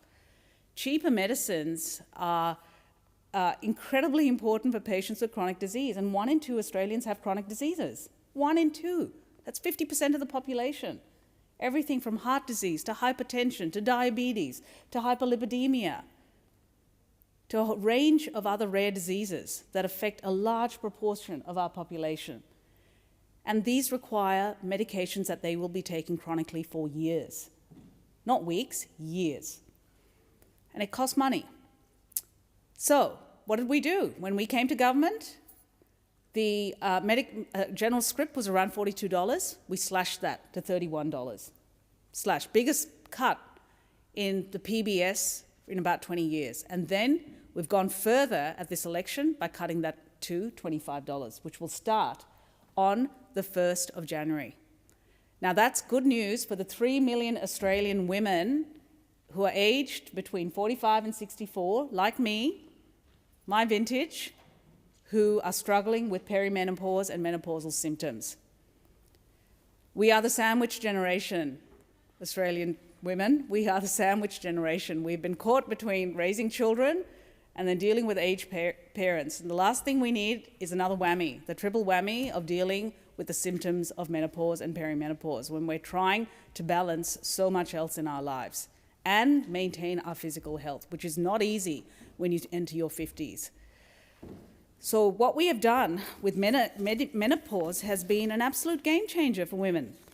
By listing a whole range of medications, we have dropped the price of these from private scripts costing between $55 and $60 a month to now $31, and then from January of next year, $25. Drugs like Promethrin, Estrogel Pro, these are used by millions and millions of Australian women, but for a long time there has been a health-wealth gap where only women like me who have the means can afford these drugs. Now we will democratise these medications for millions and millions of Australian women. Go and have a conversation with your GP, please. We're also ensuring that the endometriosis clinics, there were 22, we're going to increase that to 33, will have the expertise in-house to provide the information and look after women my age who are dealing with menopause. So not only will these clinics be able to manage endometriosis, which is an incurable chronic disease, they will also be able to provide advice on pelvic pain and menopause, effectively becoming hubs for women's health, which for too long in our health system have been the province of specialist hospitals in major cities. And that information has been siloed, it has not diffused out into the community. And this will change that. We've also instituted a new rebate for menopause, making it cheaper for women to actually go and see their GP and have a longer discussion on menopause treatments. But we also realise that GPs do not have the necessary training, and hence we will be working with the relevant colleges to develop what are called living guidelines on how to deliver best practice care. These living guidelines are effectively like a roadmap for medical practitioners. They are extremely important, they are evidence-based, and because they are living, they will evolve as the evidence changes with time, as new medications, for example, come online. I'd like to give a shout out to Senator Marielle Smith and colleagues in this chamber for their work in the Senate on the Medicare menopause inquiry. Thank you, Deputy President. Thank you, Senator Anandaraja. Senator Steele-John. Thank you, Acting President. I'm speaking to the Health Legislation Amendment Improving Medicare Integrity and Other Bills and Other Measures Bill 2025. As I understand it, this bill has been presented to the Parliament following the independent review of Medicare integrity and compliance. This review, with its final report delivered in 2023, provided observations regarding fraud and non-compliance and vulnerabilities of the payment system. It called for the focus to remain on the structural issues and controls in the system, to build trust in Medicare and materially reduce non-compliance and fraud. The review found significant changes are required to ensure usability and practitioner compliance. I would also like to begin my contribution with an acknowledgement that the overwhelming majority of practitioners are well-meaning and deeply respect our healthcare system, and they continue to act to provide the best possible care for their patients. This bill was referred to the Community Affairs Committee for inquiry in the previous Parliament. The 9 submissions to the inquiry mostly included support for the changes within this bill, though there were some concerns and suggestions raised that I would like to raise in my time today. A young person made a submission to the inquiry, and in her submission she noted the importance of addressing fraud, but emphasised that it is important to ensure that these powers do not create additional barriers for legitimate providers, which could inadvertently reduce the availability of services. Further, she added that simplifying processes is beneficial. However, it must not compromise quality and safety standards that protect public health. The Australian Greens agree with this sentiment and call on the government to ensure that Medicare continues to be grounded in the experience and and the processes required to ensure healthcare for consumers. Another topic raised in the inquiry was the need to properly educate practitioners about the changes made by this bill. The Royal College of General Practitioners said in their submission, quote, "Compliance processes can be stressful for providers and affect quality and timeliness of patient care. We maintain that educational activities should be prioritised before compliance actions, where reasonable healthcare professionals must be given an opportunity to adapt or to rectify their billing practices prior to being subject to compliance activities." As presented in the Phillip Review, a significant part of leakage in the Medicare payment system is due to simple mistakes from practitioners rather than premeditated fraud. As such, it is crucially important that there must be more focus placed on educating and enabling practitioners to comply with changes, rather than relying on punitive enforcement. I would like to note that the Australian Medical Association also submitted to the inquiry.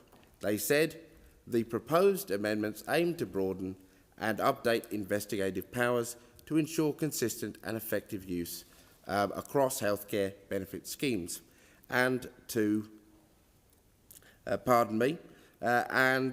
include additional offences under the Criminal Code, such as money laundering, forgery and identity fraud. The AMA acknowledges the bill intends to balance additional powers with appropriate safeguards, including restrictions on when warrants may be issued and guidelines regarding officer conduct. In their submission, it is clear that the AMA is supportive of the need for further evaluation to ensure the balance between sufficient investigatory powers and safeguards, and to ensure appropriate protections for individual providers. Other individuals who submitted to the inquiry also believed that more needs to be done to ensure the underlying system and problems within that system are addressed. With these perspectives noted, the Australian Greens will be supporting this bill. It is our expectation that the government will continue to work with representative organisations and individual providers to ensure that sufficient safeguards are in place. More needs to be done, for example, to ensure that practitioners receive education regarding the expectations on them and the consequences if they fail to meet those expectations. Above all, the quality of healthcare for consumers must remain at the forefront and centre of all Medicare changes. Today, I am also really proud to be moving a second reading amendment to this bill on behalf of the Australian Greens. In this country, we have a quiet crisis where so many people cannot afford to access dental care. Now, many in this place and in the community will know that the Greens are calling for the mouth to be considered as part of the body with getting dental care into Medicare. The Greens took a policy to the last election to put dental care into Medicare so that everyone with a Medicare card could access the dental care they need without breaking the bank. The reality is that too many people cannot access the dentist because going to the dentist is far too expensive, and most people are not eligible for public dentistry. For those that cannot access public dental services, the wait times can be years. Years of living with preventable tooth decay, headaches, and in many cases, not being able to eat the food which they once enjoyed.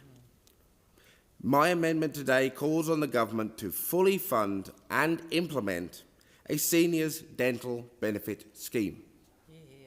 The establishment of a seniors dental benefit scheme would go some of the way to supporting our community to get access to affordable dental care.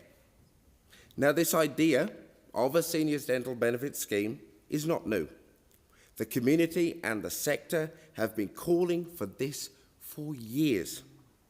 Notably, the Royal Commission into Aged Care Quality and Safety back in 2021 recommended this very scheme, and the Senate inquiry into access to dental services recommended this in 2023. Years on, we still have had no action. Years of people living with preventable dental pain. Yet this government continues to leave older Australians out in the cold when it comes to their oral health. Now, there are many, many stories of the consequences of successive governments failing to establish a seniors dental benefit scheme. I would like to share with you the story of Don Batty, who was featured by the ABC in an article published recently. Mr. Batty is 80 years old. He is receiving the pension and he is experiencing severe dental issues. The way he describes it, and in his words, is that my teeth have started to disintegrate. I am very embarrassed by my teeth, and I try not to smile because I frighten people. Don has been living with this for 2 years because he can't afford to see a private dentist, and the public system is swamped. Don's story is one that I'm sure will resonate with senior Australians all over the country who are struggling to afford dental treatment. Treatment they desperately need. The consequences: people are losing their social connection, it's impacting their mental health, and in many instances, people are struggling to eat the foods they once enjoyed. Mr. Batty's experience is adding to the chorus for change. It's stories like his that are why the Australian Greens are calling on the government to establish a seniors dental benefit scheme as a step towards bringing dental care into Medicare for everyone. Older Australians shouldn't be spending their retirement dealing with dental pain or missing teeth or the negative health effects that accompany untreated dental problems. Yet here we are. On average, Australians over 65 have lost 14 teeth. 25% avoid certain foods due to dental issues. The reality is that across Australia, people are experiencing the cost of living crisis, and 55% of Australians over 65 delayed dental treatment in the last year, with affordability being the main barrier. The Australian Dental Association supports the establishment of a seniors dental benefit scheme. The ADA, in collaboration with Primary Dental at Maroubra Medical and Dental Centre in Sydney and the University of Sydney, conducted a pilot program of a seniors dental benefit scheme, which included individualised dental plans as part of a GP-provided healthcare program. Now, the results of the pilot showed an improvement in health outcomes, particularly in the management of tooth decay and gum disease. A participant in the pilot said, and I quote, "Public dental waiting lists are too long, and I haven't seen a dentist in 5 years due to cost, and it was painful to eat and drink. Since I was on the pilot project, I have my new denture, and I can eat a lot of food and drink than I could before." The data is in. The pilot clearly demonstrated the value in providing affordable dental care to older Australians. We should make sure that people in their retirement, on the pension, struggling, can live free of dental pain. We should make sure that they can eat the food and drink the drinks that they once enjoyed, and smile without fear, that they can smile again with pride. The next step must be for the government to commit to implementing the Seniors Dental Benefit Scheme.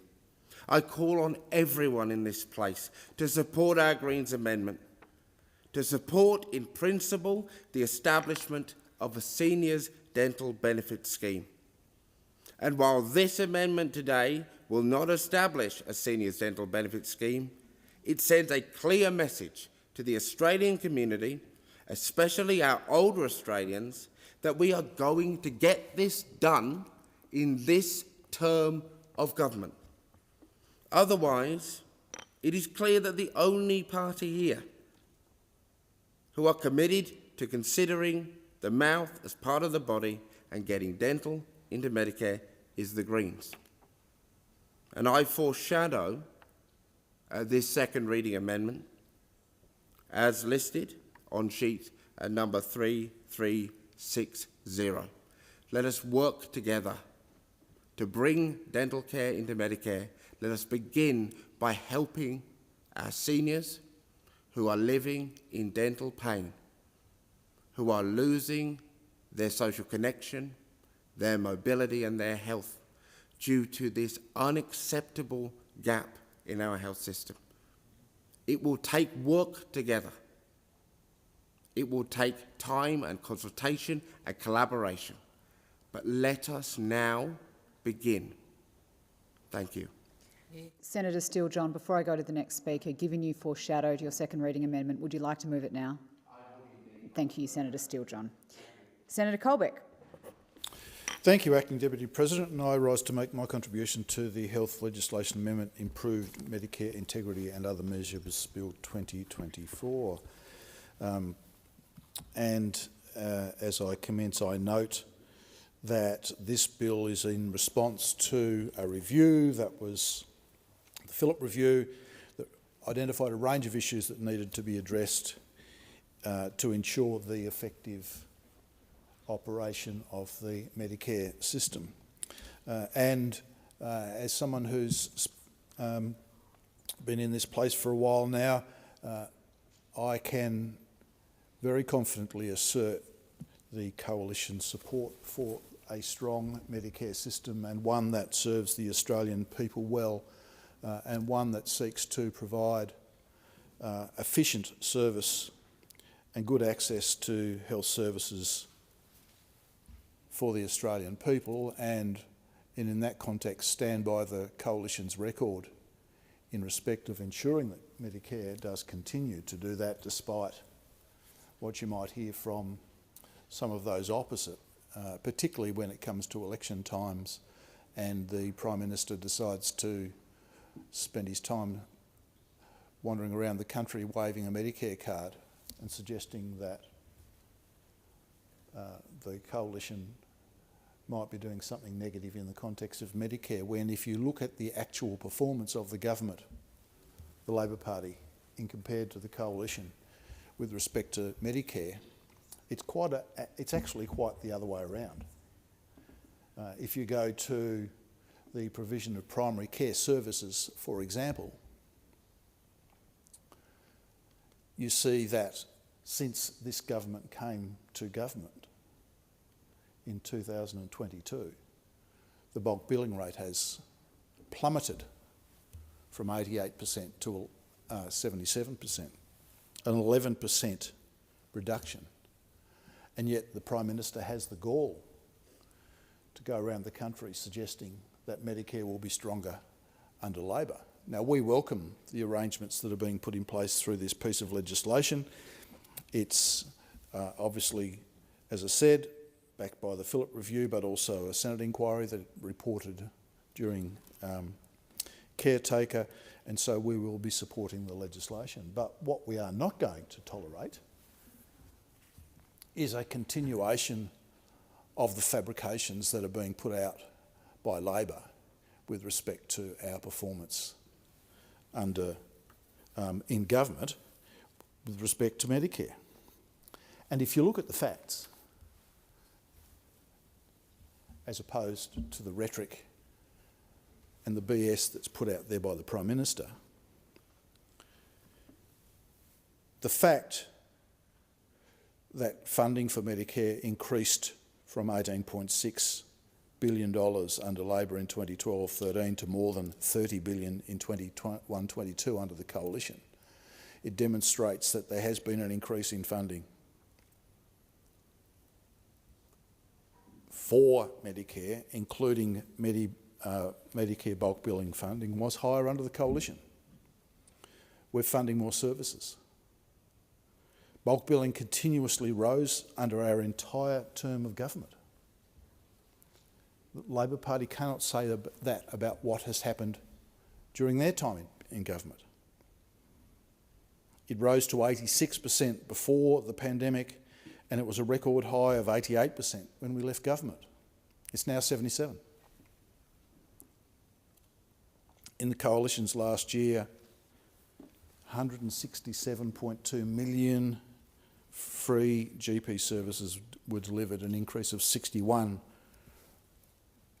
from when we came to government.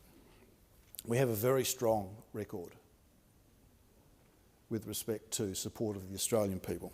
And let's not forget that if you look at the PBS, and I think this is a very important area to consider, if you look at the PBS, in government under the chaotic Rudd-Gillard years, the then Labor government stopped putting medicines on the PBS because they couldn't manage the finances of the country. They actually stopped listing new medicines because they couldn't afford to do so. And yet when we came to government, we made 2,900 amended or new listings on the PBS. And having worked very closely with then Minister Hunt, I know how focused he was on making sure that Australians had access to the best and the latest medicines, and that we didn't fall into the trap that Labor fell into when they were last in government, of not being able to afford to list medicines because they'd run out of money. They cannot manage the budget. Now we're starting to see those things happen again. Treasury's telling us that the budget's under stress. Where are the decisions going to come from under this government when they start running out of money? We know that Labor can't manage the budget. Historically, that's been one of their traits. And of course, one of the scourges that we're seeing here in Australia, particularly post the pandemic and in the period immediately post the pandemic, is the issue relating to mental health, and particularly for young Australians. And what did the Labor Party do? They cut the number of services available to Australians to deal with mental health issues in half. They reduced it from 20 to 10. And despite every recommendation that they've received since, they refused to do anything about it. And yet they had the gall to go to the last election suggesting that people would be worse off under a coalition government who were promising to increase it back to 20. And they were not meeting that commitment. So when we hear the crocodile tears from Labor or the entreaties about how wonderful they are at looking after Australians, and remembering that 75% of people who are seeking mental health support are people under the age of 25, and yet it was this Labor government that cut the number of mental health services available to young Australians, to Australians generally, from 20 to 10. And they refuse, despite all of the professional recommendations that they've had, to increase it, to return it to where it was.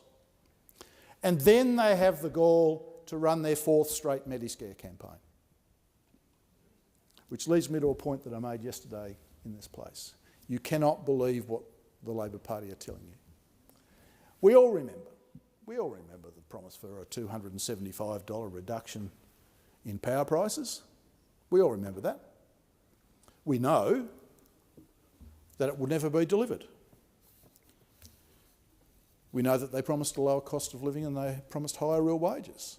We know that real wages have gone backwards in excess of 6% since this government came to office.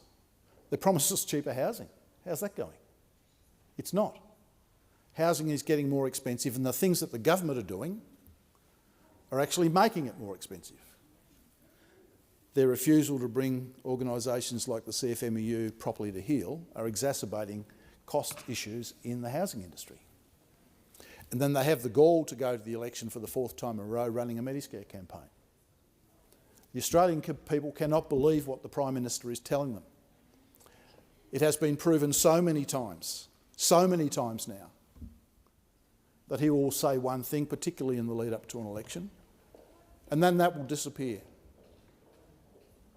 It'll disappear into the ether once the election has gone.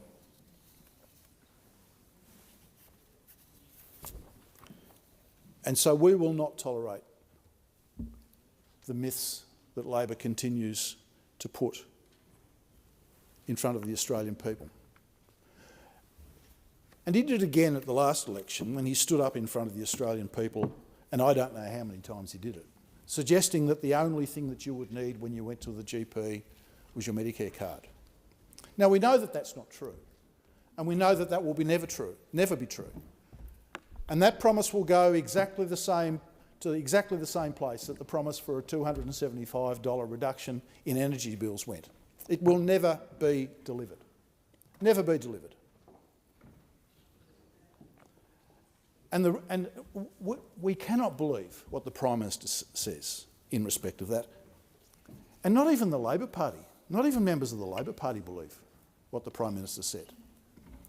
The Leader of the Opposition, just last Saturday night, Dean Winter, said in his speech after the election in Tasmania, too many Australians can't get in to see a doctor, and they can't afford it if they can. So even Dean Winter, the Leader of the Opposition in Tasmania, I'm not sure how long he'll hold that position, mind you, but Dean Winter, the Leader of the Opposition in Tasmania, doesn't believe Prime Minister Albanese when he says the only thing that you'll need is a Medicare card to go to the doctor. If you can get in to see a doctor, that is. If you can get in to see a doctor. And so the promise made by the Prime Minister, the campaign by the Prime Minister during the last election was simply a hollow one, a hollow promise, like so many other promises that the Labor Party have made. And the reality is that at a time when they can least afford it, Dean Winter has confirmed it, Australians are forking out more than they ever have from their own pocket so that they can get access to medical services. Despite the promises of the Prime Minister, despite the promises of the Prime Minister. And the really insulting thing in relation to that promise is that his own department's data indicated that it wasn't true. His own department's data indicated that it wasn't true. His department has said that a quarter of Australians won't be able to just walk into a doctor's surgery and use their Medicare card. A quarter. And yet, these are the false promises that the Labor Party continue to make to Australians. The deceptive promises, $275, reduction in your power bills. A promise that will never come to pass. Never come to pass. And in fact, when we get to the end of this year, when the power bill subsidies run out, the cost of living relief will be gone and the higher power bills will remain. Over $1,000 more than when this government came to office. They've got your vote. They only extended the income relief for 6 months to get them past the election. You're on your own. You're stuck with your higher energy bill now. This government has got the vote. They're happy. They can tell us to get out of the way. They can run their hubris lines across the chamber and we should just get out of the way and let them govern. You're hearing it in their speeches already. The arrogance of this government who can't keep their promises.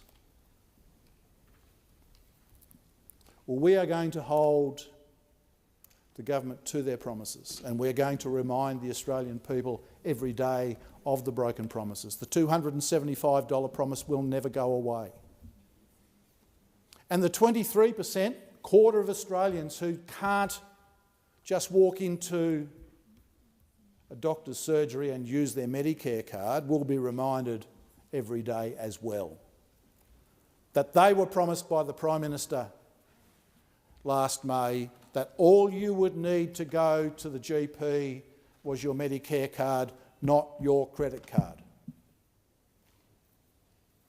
It was a false promise. It was a scam. It was a scam run by the Labor Party. And we will remind the Australian people every day between now and the next election of the $275 scam, the cheaper housing scam, the Medicare GP scam, every day. Every day. Because they need to understand that's what this government continues to do, and then roll out their hubris and suggest that we just get out of the way and let them get on with it without raising any objections. Well, we won't. We won't. Thank you, Senator Colbeck. Senator Cox. Thank you, President. Today I rise to speak and make a contribution to the health legislation amendments for improved Medicare integrity and other measures Bill 2025. Can I first start by congratulating the former minister who introduced this piece of legislation in the other House, Minister Kearney, for her work in ensuring that Medicare is maintained, strengthened and also protected. I also want to extend that congratulations for our Minister, Minister Butler, as our Minister for Health, and our other new Cabinet Ministers, including Assistant Minister White, who joins an Indigenous health, an important portfolio to myself as a First Nations person, but also Minister Ray, who joins in ageing, and Minister McAllister also joining in relation to disability.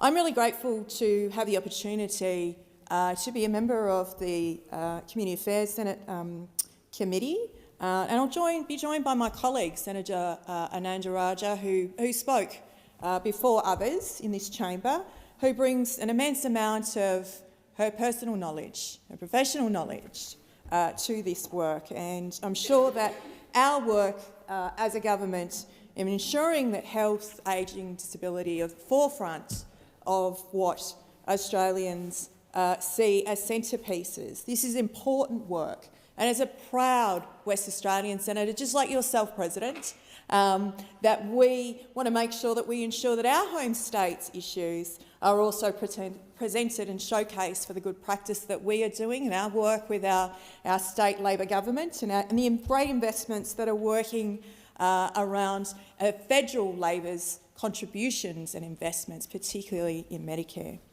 We are unapologetic across this side of the chamber, and we will not be lectured to by the opposition because things like bulk billing have been in freefall for a decade under them. The cuts and the neglect to Medicare have been the things that this Labor government have had to fix in their first term.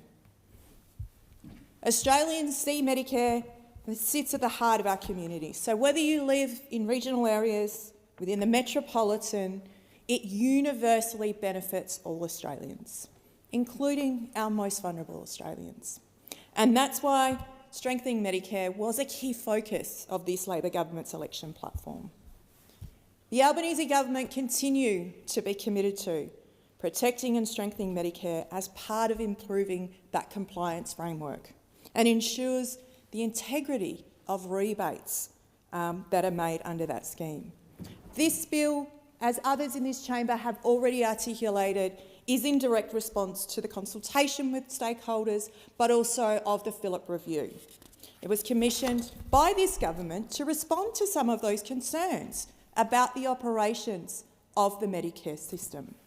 And this includes some things like Medicare claims timeframes and winding those back from 2 years to, in fact, 1 year, and making sure that we improve the payment integrity system. It's about honesty, it's about consistency, and it's about transparency. And it's about championing the needs of those who are in fact doing it tough and make sure that we centre patients in the care that needs to be provided. President, this bill improves the investigative powers across Medicare, ensures that the PBS pharmacy approval process is enshrined in this bill to allow the government to enhance the capacity of the government to manage and alleviate the consequences, particularly of the TGA shortages here in Australia.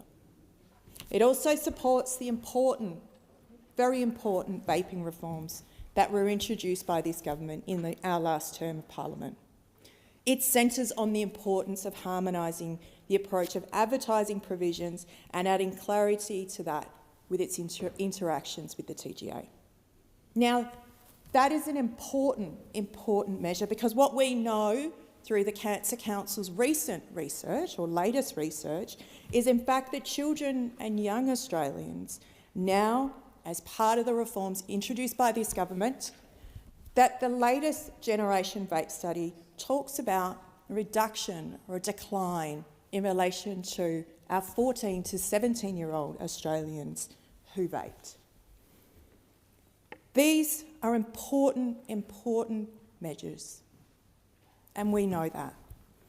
This further investment also includes, and if you were in here yesterday at question time, you would have heard Senator Tyrrell ask a question in relation to tobacco. And the Albanese Labor government are making that further investment. $350 million in relation to illegal tobacco to ensure that law enforcement agencies in fact have the resources to tackle the black market in relation to tobacco. That is an important measure as we couple that alongside our important reforms on vaping. Ensuring that The PBS has been in place for 75 years in this country. Cheaper, affordable and prompt access to medicines in healthcare can only be a win. No one should have to choose between the basics of a good standard of living, fuel and food. Australian patients and families will save hundreds of dollars a year on out-of-pocket costs. It ensures that every Australian receives the best healthcare that they deserve. And it is our job in this place to ensure that that is maintained. We cannot have a system that is being exploited at the cost of our most vulnerable Australians. Compliance and protection of Medicare is in fact non-negotiable. It is about calling out those who are in fact not doing the wrong thing. This is why it's so important that a few do not spoil it for all, and that we have good compliance, we have cheap and accessible healthcare. This is exactly why the Albanese Labor government are making cheaper medicines even cheaper, with a script that's not going to cost more than $25 under the PBS.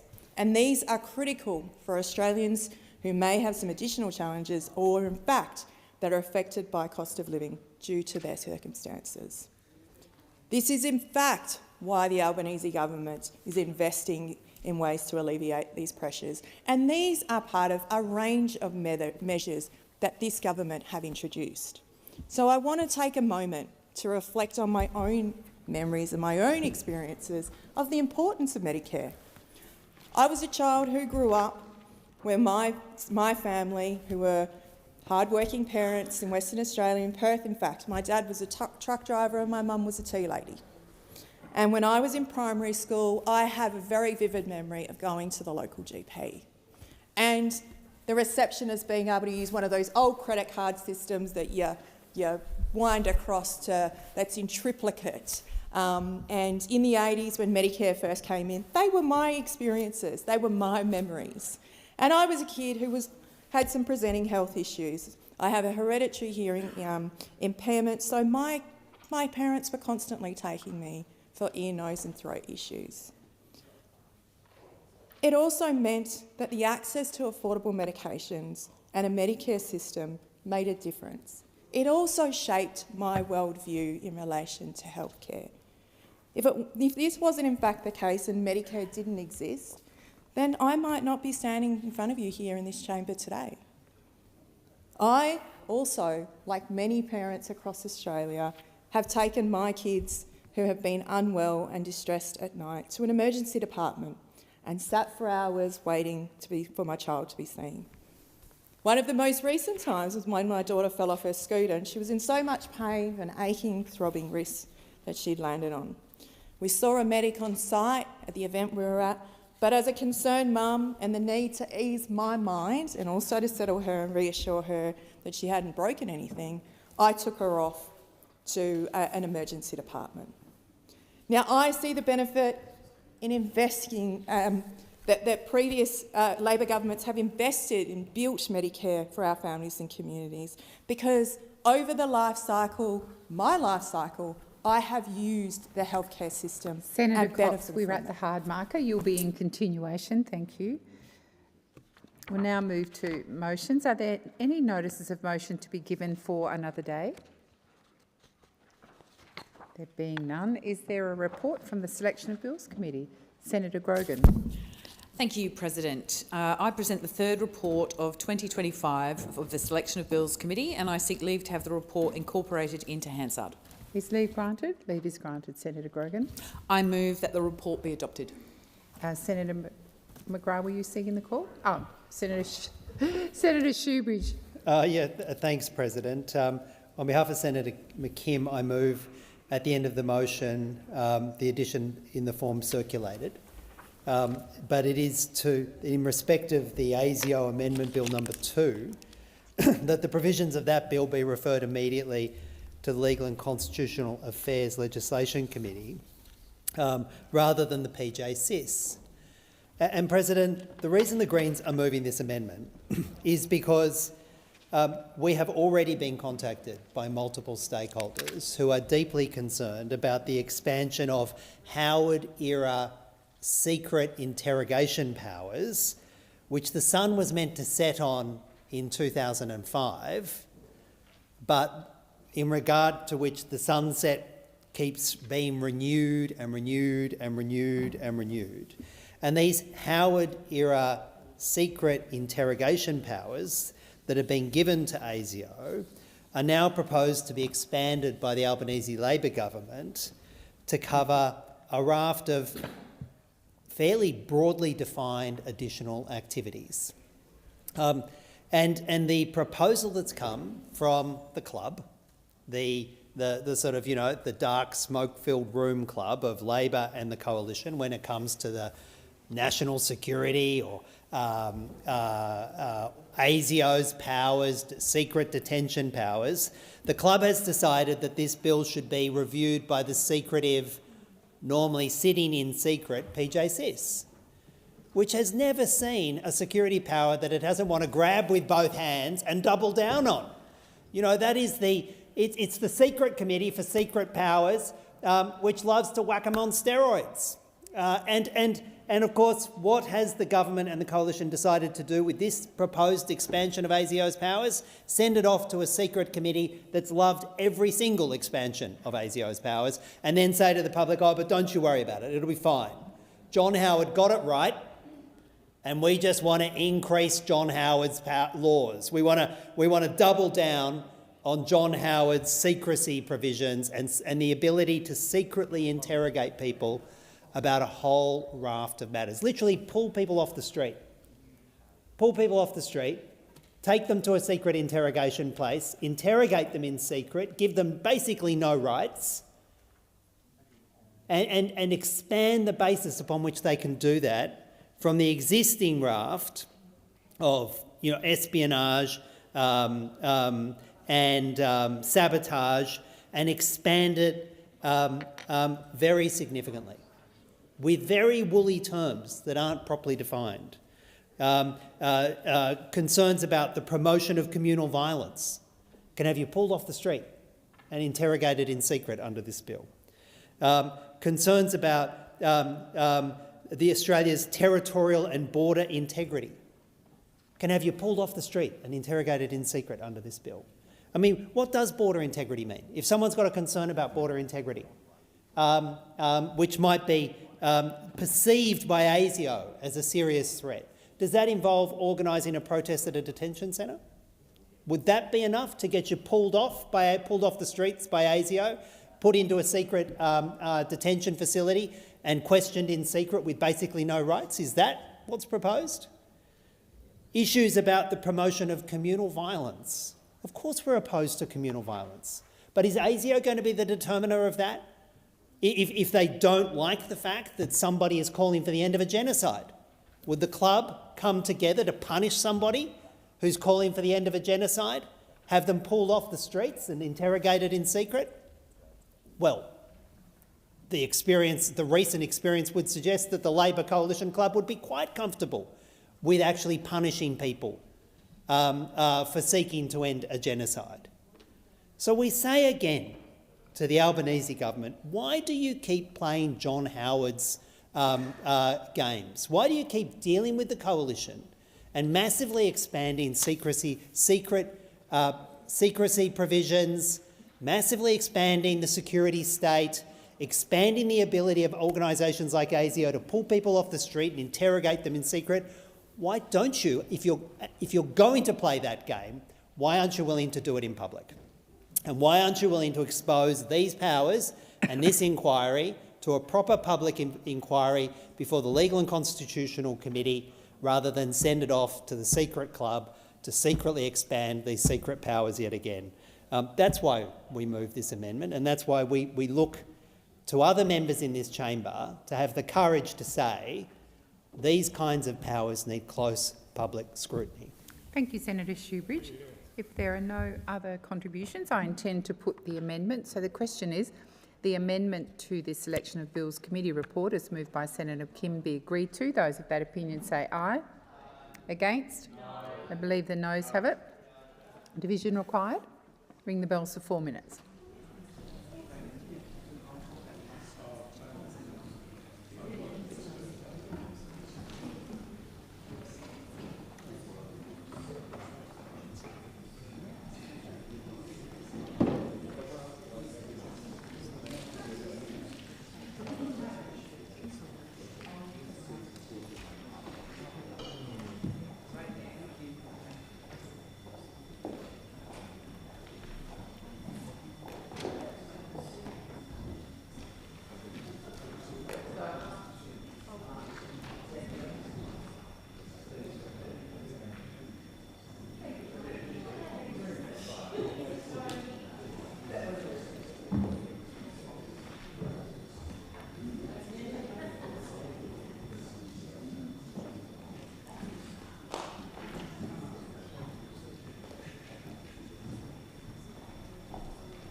Lock the doors. So the question is that the amendment as moved by Senator Shoebridge to the Selection of Bills Committee be agreed to. The ayes shall move to the right of the chair, the noes to the left. I appoint Senator McKim as teller for the ayes and Senator Askew as teller for the noes.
Order. There being 12 ayes and 35 noes, the matter is resolved in the negative. I shall now move to the the motion is moved by Senator Grogan to accept the Selection of Bills Committee report. Those of that opinion say aye. Against? I believe the ayes have it. I shall now proceed to the placing of business. Is it desired to postpone or rearrange the business? Senator Gallagher, yes, no? No, I don't have anything. My notes say you do have something, Senator Gallagher. Well, we've moved on.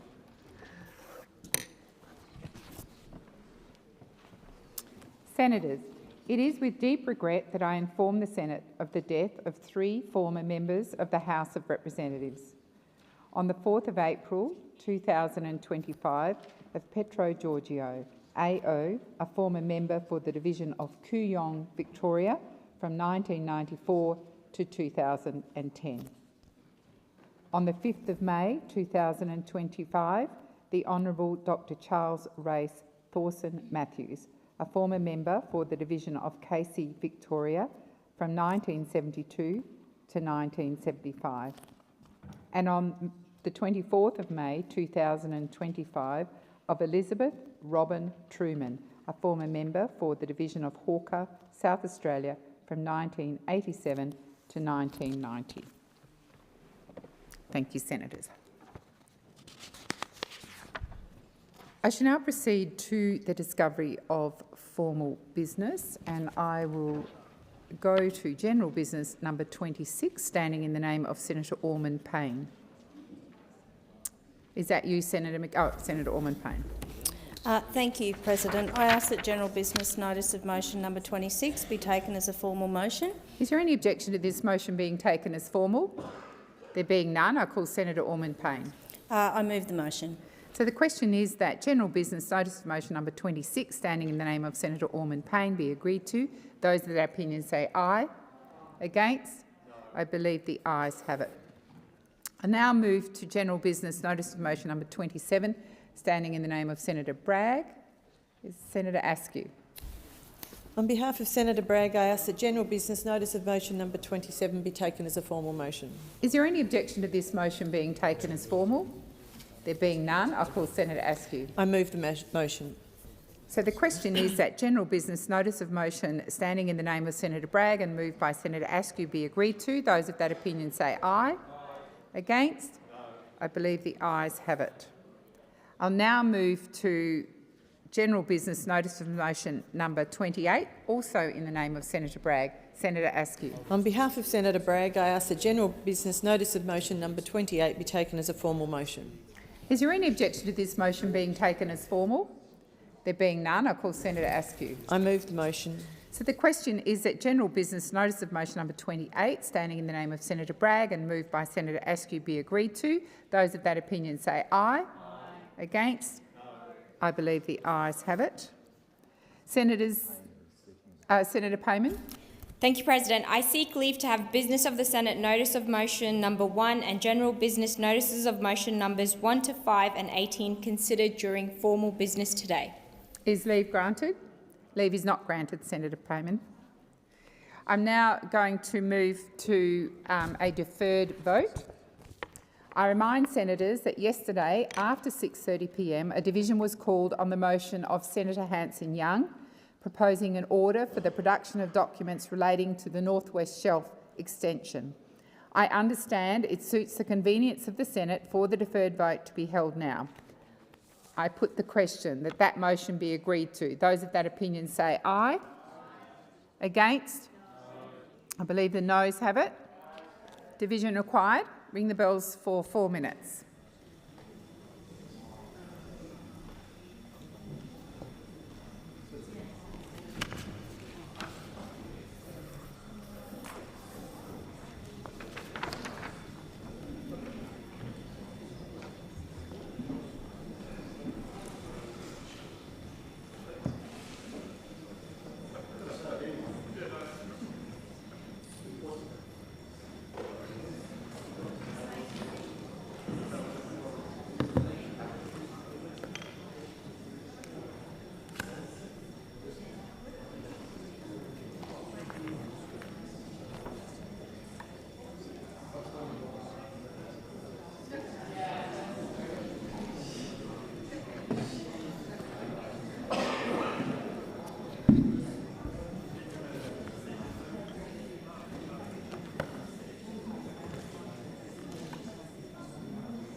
Senator Roberts, the use of a mobile phone in the chamber is not permitted.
Lock the doors. So the question is the deferred vote.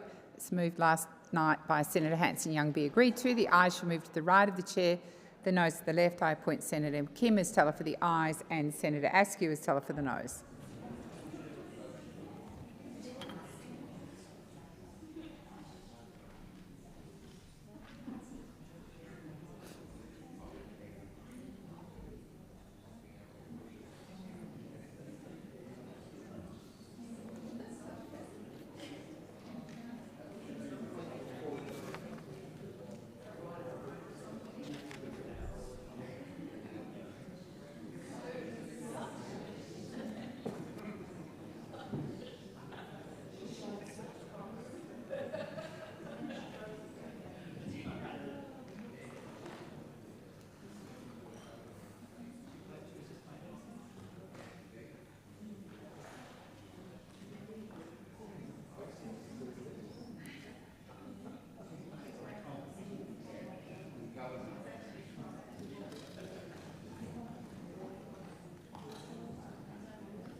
Order. There being 13 ayes and 37 noes, the matter is resolved in the negative.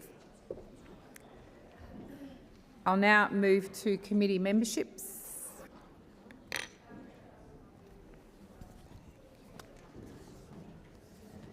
The President has received letters requesting changes in the membership of committees.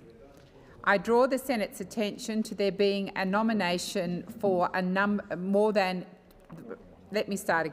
I draw the Senate's attention to there being 2 nominations for a number of committees. In accordance with standing orders, a ballot will need to be held to determine which one of 2 senators will have nominated is to have been appointed to the committees. I understand that it is the wish of the Senate that the ballot be held later today. I call the Minister. Thank you, President. I seek leave to move a motion to vary the membership of committees. Is leave granted?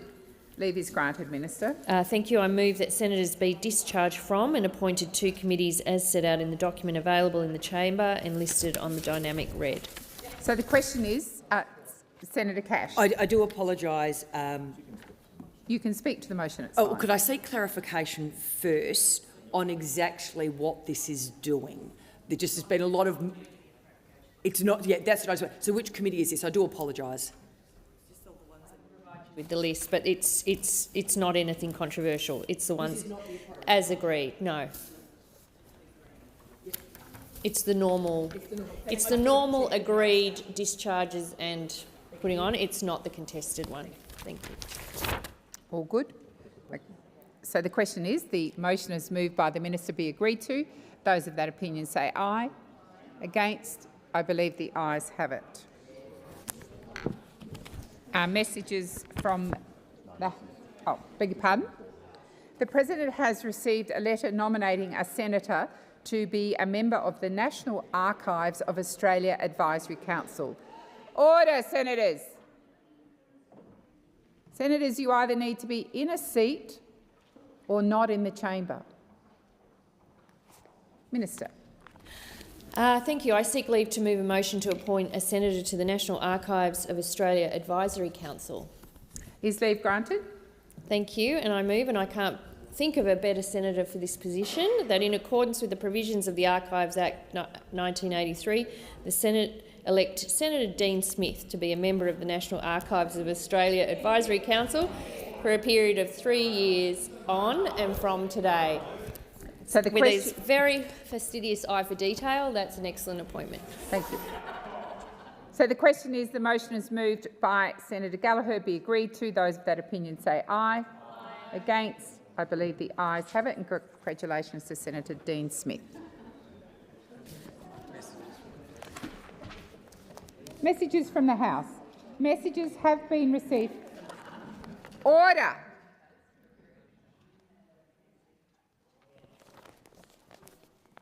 Messages have been received from the House of Representatives transmitting for concurrence resolutions relating to the information of joint committees as listed on the dynamic red.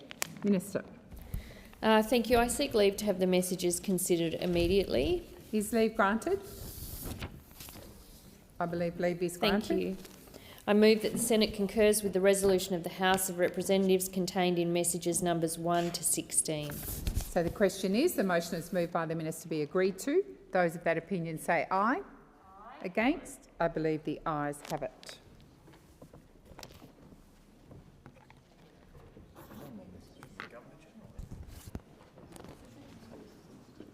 The President has received a message from Her Excellency, the Governor-General, notifying assent to 12 laws, details of which will be incorporated in Hansard.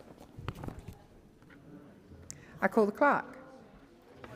Business of the Senate. Notice of motion number 1, standing in the name of Senators Payman, Thorpe, Babet and Tyrrell, proposing a reference to the Finance and Public Administration References Committee.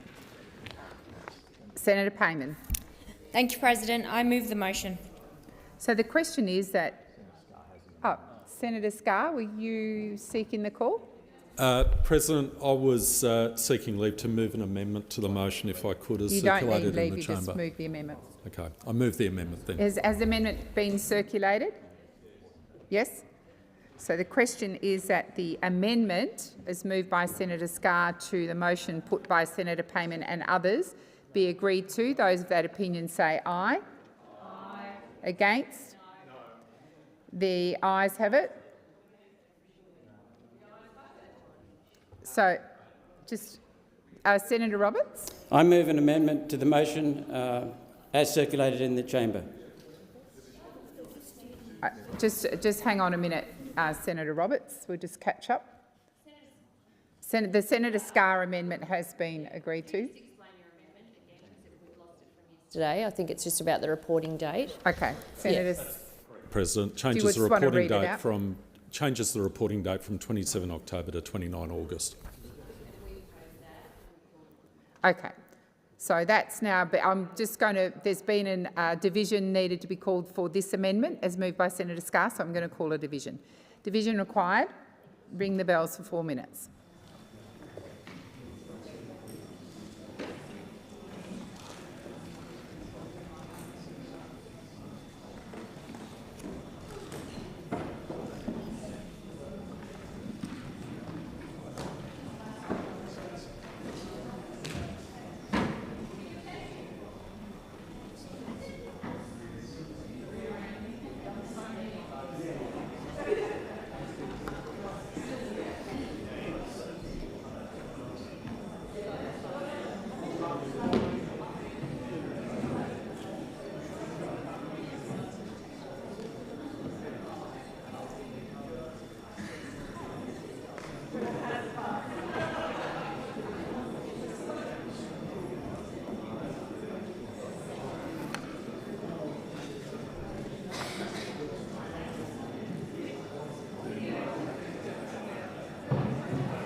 Lock the door. So the question is that the amendment as moved by Senator Scarr to Senator Payman and others reference be agreed to. The ayes shall move to the right of the chair, the noes to the left. I appoint Senator Askew as teller for the ayes and Senator Sheldon as teller for the noes.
Order. There being 29 ayes and 34 noes, the matter is resolved in the negative.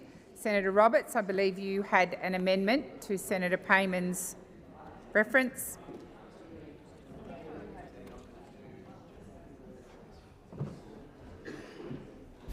Senator Roberts. Thank you, President. I withdraw my amendment. Oh, thank you.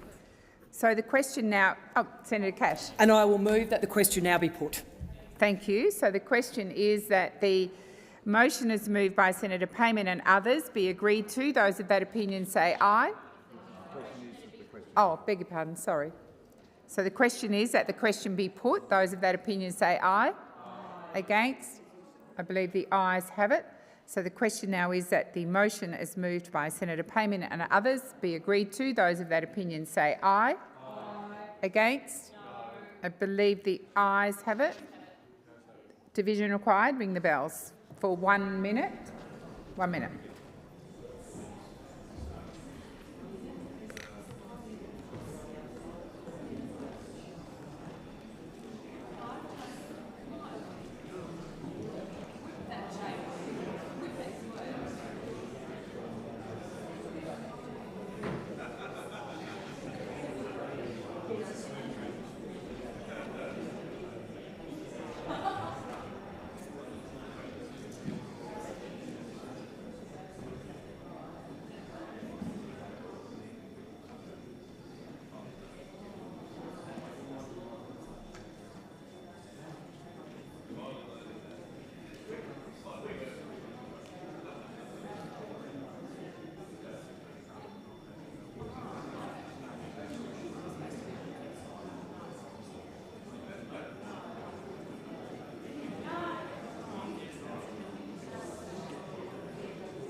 Lock the doors. So the question is that the motion as moved by Senator Payman and others be agreed to. The ayes shall move to the right of the chairs, the noes to the left. I appoint Senator Askew as teller for the ayes and Senator Sheldon as teller for the noes.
Order.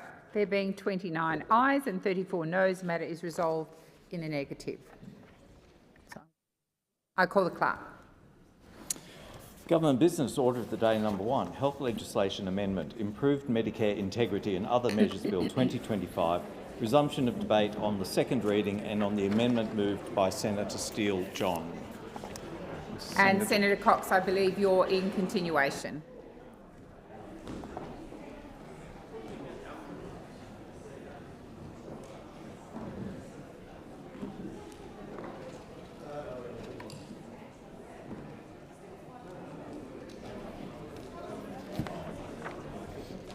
Chair.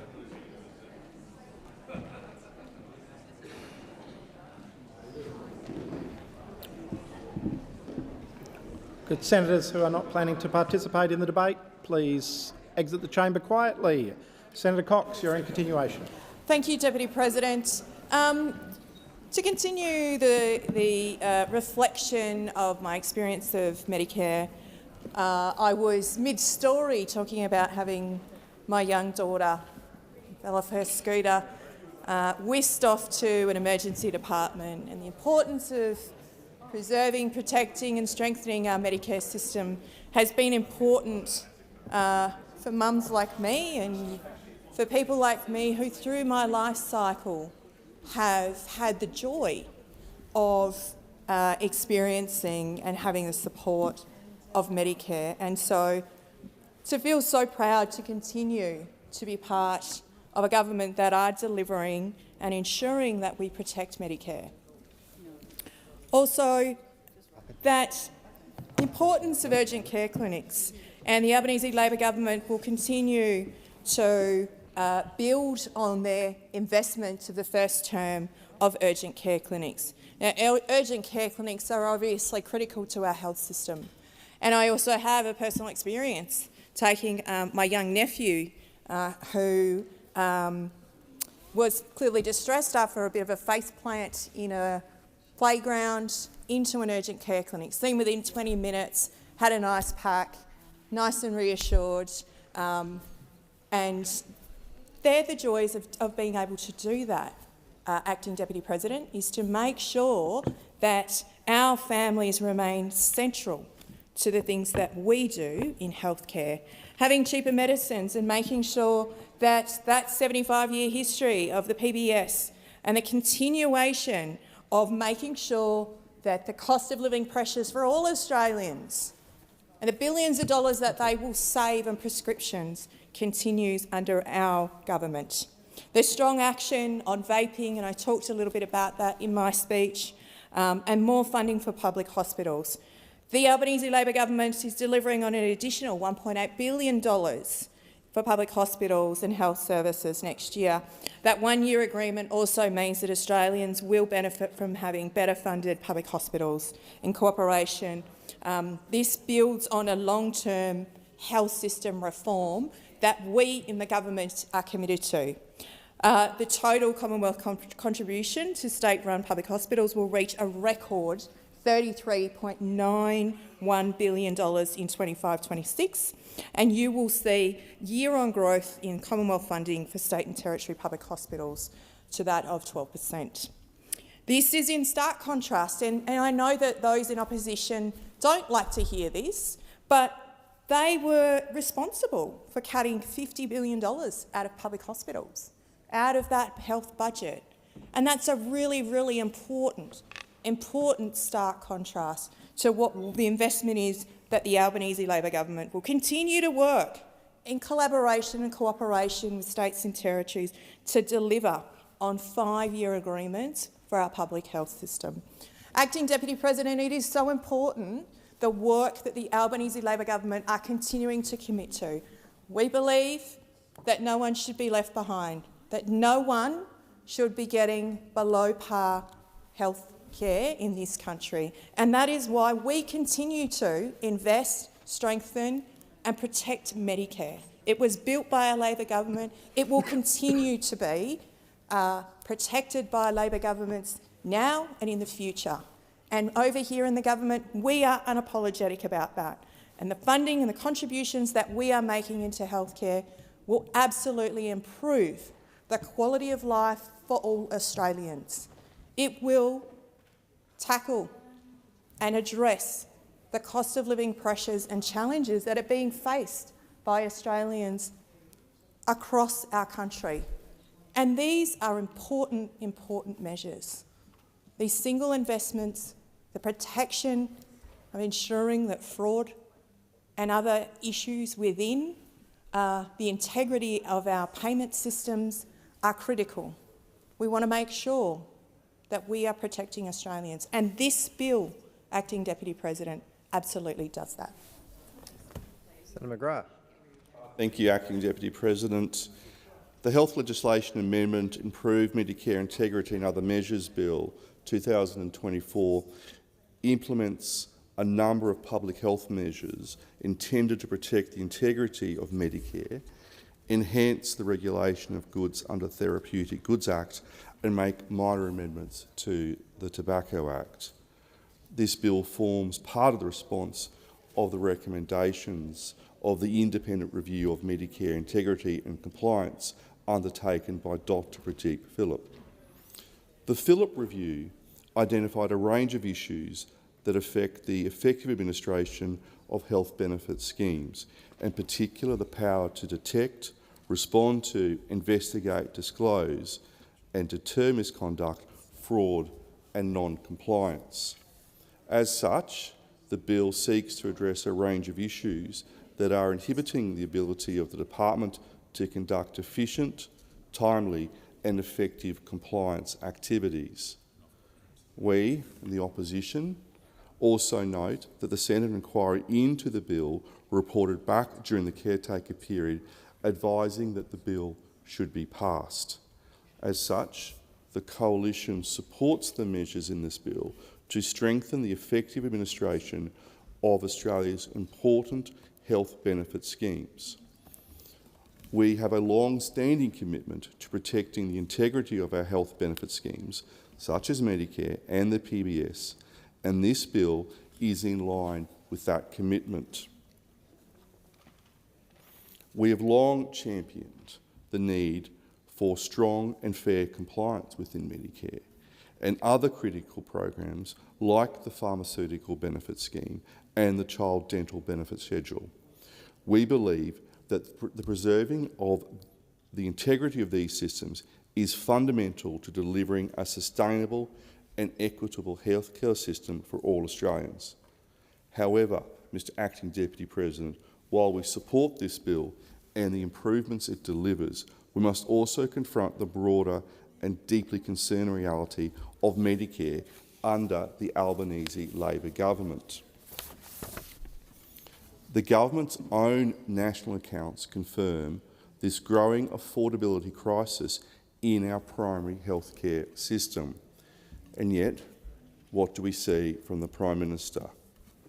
We see him waving his Medicare card around as a political prop, as a disingenuous stunt to distract from his failure to deliver affordable healthcare. This is not leadership, it's dishonesty and spin, and is a betrayal of the promises Labor made to Australians. The Coalition believes every Australian deserves timely and affordable access to quality healthcare. That principle guided our approach in government when we delivered record high bulk billing rates, and it continues to guide us now in opposition.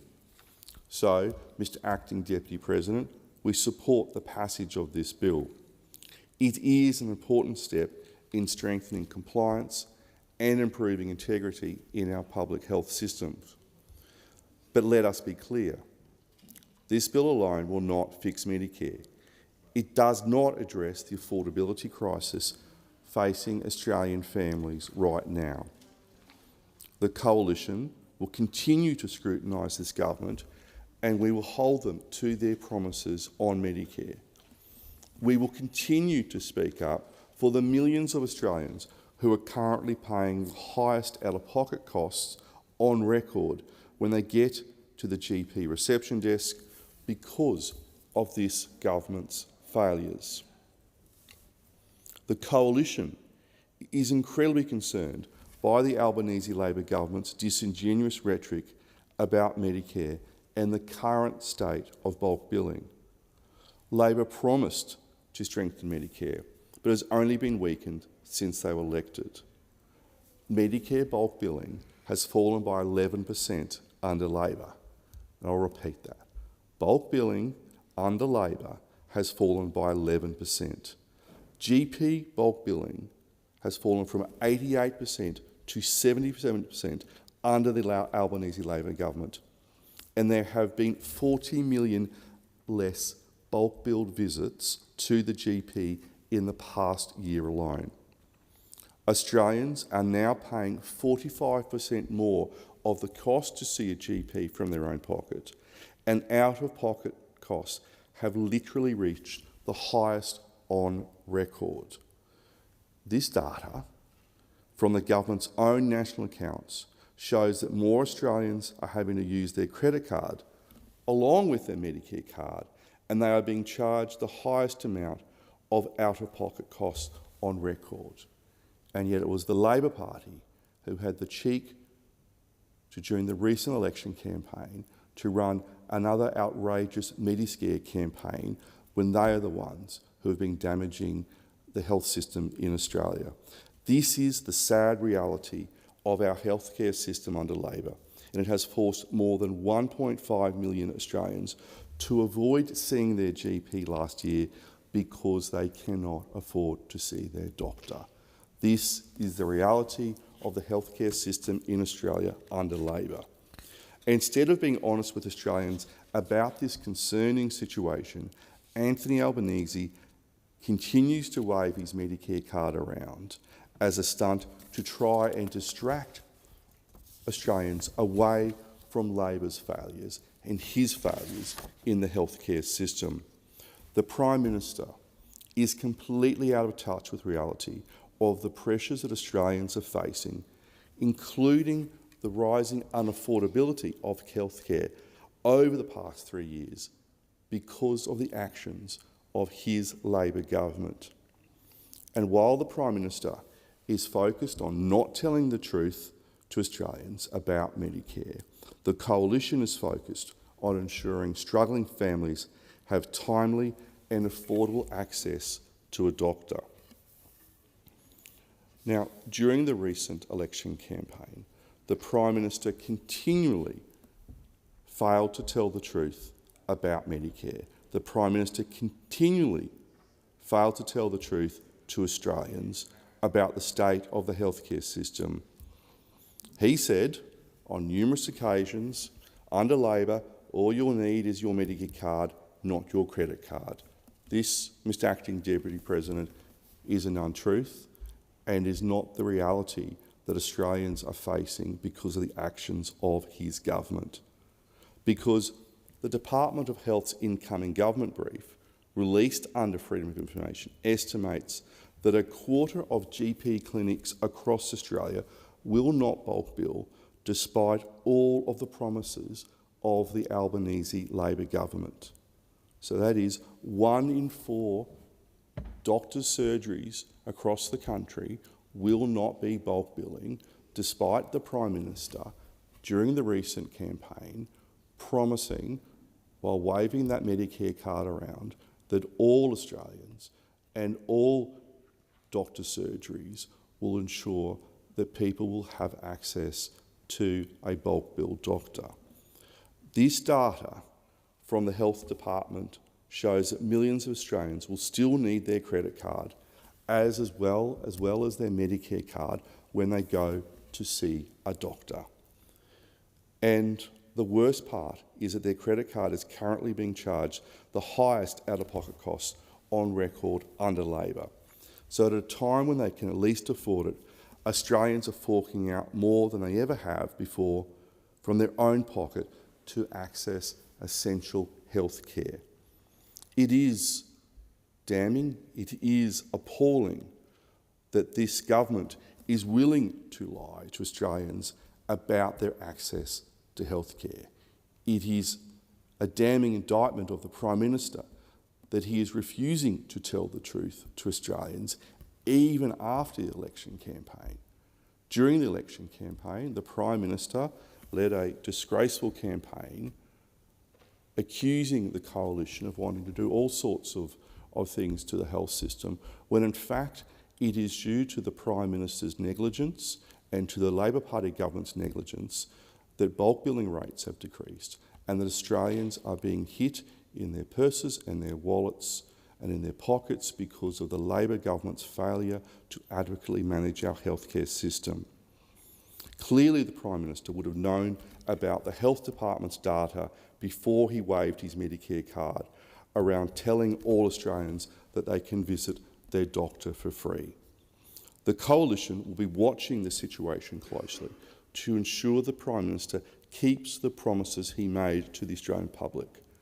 All Australians deserve timely and affordable healthcare access, but also Australians deserve to have a Prime Minister who will tell the truth and not have a Prime Minister who continues to tell myth-truths and continues to spread misinformation about the Coalition, and a Prime Minister who's not facing up to the reality of the negligence and mismanagement of the healthcare system in Australia that has happened under his watch. The Prime Minister, Mr Acting Deputy President, made a lot of promises at the last election and indeed in the 2022 election, and the Coalition will be watching this situation to ensure that those promises are kept. The Department of Health's advice in its incoming brief that indicated that nearly 1 in 4 GP clinics are not likely to take up the Labor's Medicare bulk billing incentive is something that should be concerning to all Australians, but should be of real concern to the Prime Minister and his Health Minister, because this calls into question Labor's claims that by 2030, 9 out of 10 visits to the GP will be free. Clearly, on the information that is before the Senate at the moment and that is before the Australian people at the moment, that is another promise that will not be kept by this Prime Minister. The Prime Minister needs to be honest with the Australian people. Was this advice provided to the government prior to the election? And if so, why was it not disclosed to the Australian people before the election? The Coalition has a very, very strong record on Medicare and a very, very strong record on healthcare. Funding into Medicare increased every single year under the former Coalition government, from $18.6 billion under Labor in 2012-2013 to more than $30 billion in 2021-22. Medicare bulk billing was higher under the Coalition. Bulk billing rose consistently across our entire term of government. It rose to 86% before the pandemic and was at a record 88% when we left government. In the Coalition's last year, 167 million free GP services were delivered.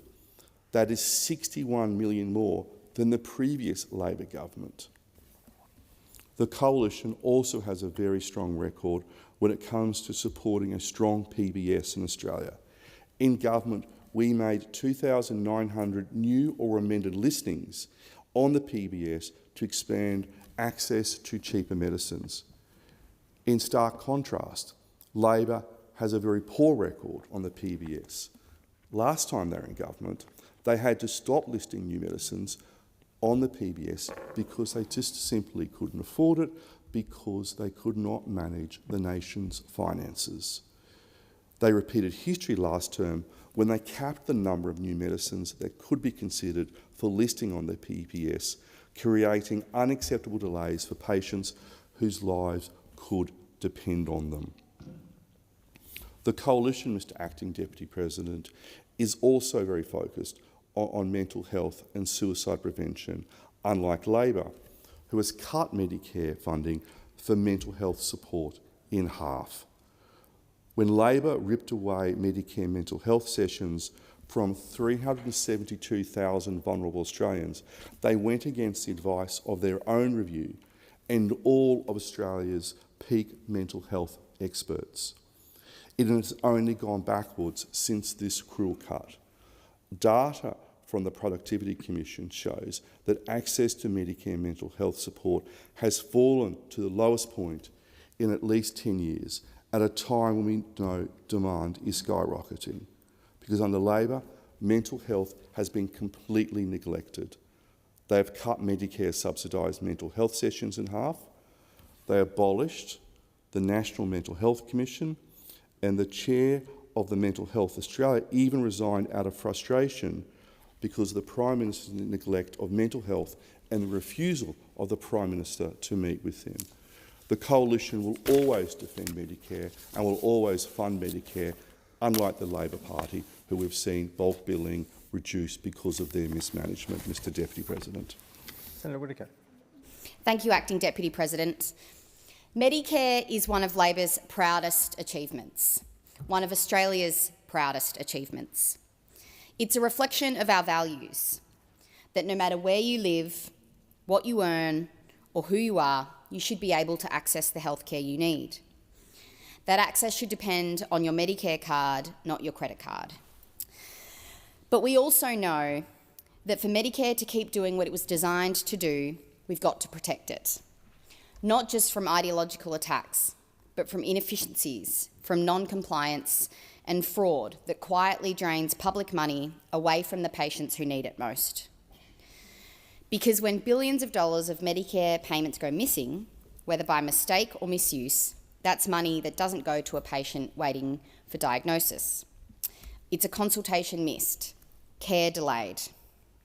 Every Australian pays into this system through their taxes, through their Medicare levy, and they expect and deserve that those dollars go towards the services they count on. Medicare works only when there is trust in it, and that's what this legislation is about, continuing that trust and protecting Medicare.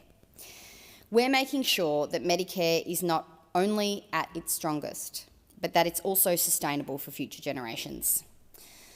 Medicare was established by the Hawke government over 50 years ago, and we intend to honour that legacy by making the single largest investment in Medicare ever during this term of government. This is not a government that's content to let Medicare fall behind. We are making it stronger and we are making it fairer. Last term, the government opened 87 Medicare urgent care clinics across the country. We want to continue this momentum and plan to establish another 50 this term. This will mean that 4 in 5 Australians will live within a 20-minute drive from a Medicare urgent care clinic. In my home state of WA, we've already opened 8 clinics: Beelia, Broome, Clarkson, Eaton, Gosnells, Midland, Morley and Rockingham. Soon we will open another 6 in Bateman, Ellenbrook, Geraldton, Mirrabooka, Mundaring and Yanchep. My local Medicare urgent care clinic is in Beelia, and I'm sure other parents know what a relief it is to have the option of free walk-in care for all the bumps, knocks, rashes that young children get. I've been there many times with my 2-year-old. When I get that dreaded call from daycare that he's got a fever or a runny nose, it's good to know that help is close by, quick and free. I want to give a shout out to the team there at the Beelia Medicare Urgent Care Clinic who have helped me and my community many times. Their care is always exceptional. This government knows that Medicare is more than just a program. It's a promise that your health will never depend on your bank balance. You can't deliver better care without the people who provide it, and that's why this government is investing in the largest GP training program in Australia's history, with 2,000 new GP trainees every year by 2028. The government is also expanding the number of overseas trained doctors entering our system. 17,000 new doctors registered in the last 2 years alone. And we're backing in our nurses too, with paid prac to support them while they're on placement. We want a healthcare system where every patient can find a doctor, and every doctor is backed by a system that supports them to deliver the best care. We're acting now to protect the system's integrity, cracking down on rorting and misuse, because every dollar that goes to fraud is a dollar that can't go to patients. The independent review of Medicare integrity and compliance was undertaken by Dr. Pradeep Philip. It's known as the Philip Review. It was commissioned by the government to respond to concerns about the operation of the Medicare system. The Philip Review found that between $1.5 and $1.3 billion is lost every year to incorrect, non-compliant or fraudulent claims. It also found that the current compliance scheme was limited in scope and outdated in its powers. The government has already made priority amendments in response to this review, and this bill is the next step in responding to the Phillip report. It will modernise investigative powers, streamline claims processes and ensure payments that are made in error can be reversed. We'll strengthen compliance, improve data and ensure our public health dollars are used as intended. Because we know that Medicare only works when it's used properly. We'll always defend Medicare's founding purpose: universal, accessible healthcare for everyone. When the Albanese government was first elected in 2022, it had never been harder or more expensive to find a doctor. Bulk billing was in freefall, the inevitable result of a decade of cuts and neglect. That's why strengthening Medicare wasn't just part of our platform, but it's at the core of what this government is here to do. We've already delivered the 2 largest increases to Medicare rebates in 30 years. In 2 years, the government has done more to strengthen Medicare than our predecessors did in 9. Bulk billing is rising again, delivering an additional 6 million free visits to the GP in just over 12 months. And we're investing $8.5 billion to deliver even more bulk billed GP visits and expand bulk billing incentives to all Australians to triple the number of fully bulk billed practices across our country so that more people can see the GP for free. By 2030, 9 out of 10 GP visits will be bulk billed. It's the single biggest investment in Medicare ever. That's what real reform looks like. This bill implements a measure announced in the 2024-25 budget. It reduces the timeframe for making bulk billed claims from 2 years to 1 year to support the integrity and long-term sustainability of the system. This will improve payment integrity and reduce the number of incorrect and fraudulent claims, importantly, with minimal impact on patients and practitioners. It still leaves some discretion to accept claims after 1 year to ensure patients are not disadvantaged. It's a sensible change. Another important part of our healthcare system is medicines. That's why this government is also cutting the cost of medicines, because we know that affordable care doesn't stop at the doctor's office. Australians have already saved more than $1 billion on the cost of their prescriptions, thanks to Labor. We made the biggest cut to the cost of medicines in the 75-year history of the PBS. And now we're going even further, capping the cost of scripts at $25 from 1 January 2026. That's a more than 20% reduction that will save Australians over $200 million every year. Because cheaper medicines means better health, fewer missed doses, and real cost of living relief. It's our pharmacies that are integral to this, vital to local communities, especially in rural and regional Australia. This bill simplifies the rules that govern when and where new pharmacies can be approved to dispense PBS medicines. Right now, applications that don't meet strict location rules can take months to process. Stuck in a 2-stage discretionary process that's both frustrating and unnecessary.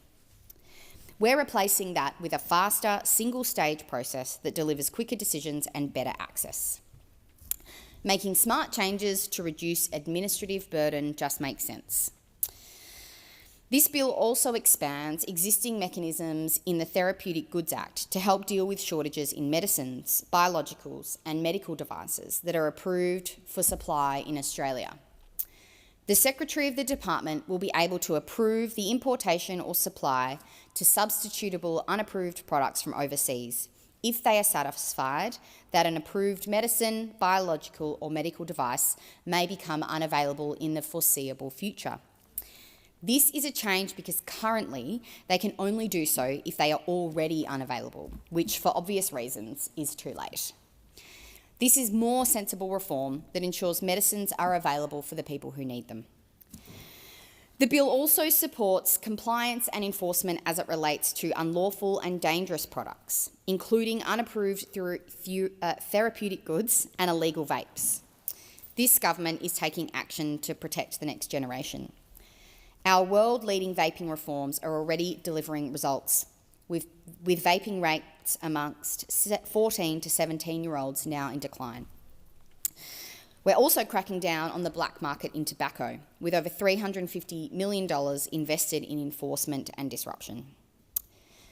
The legislation strengthens the powers needed to detect and respond to serious non-compliance, expanding the range of offences that can be investigated and prosecuted, including fraud, forgery, identity theft, and trafficking in unapproved medicines. It gives the regulators what they need to act, to seize goods, pursue serious offenders, and protect the public.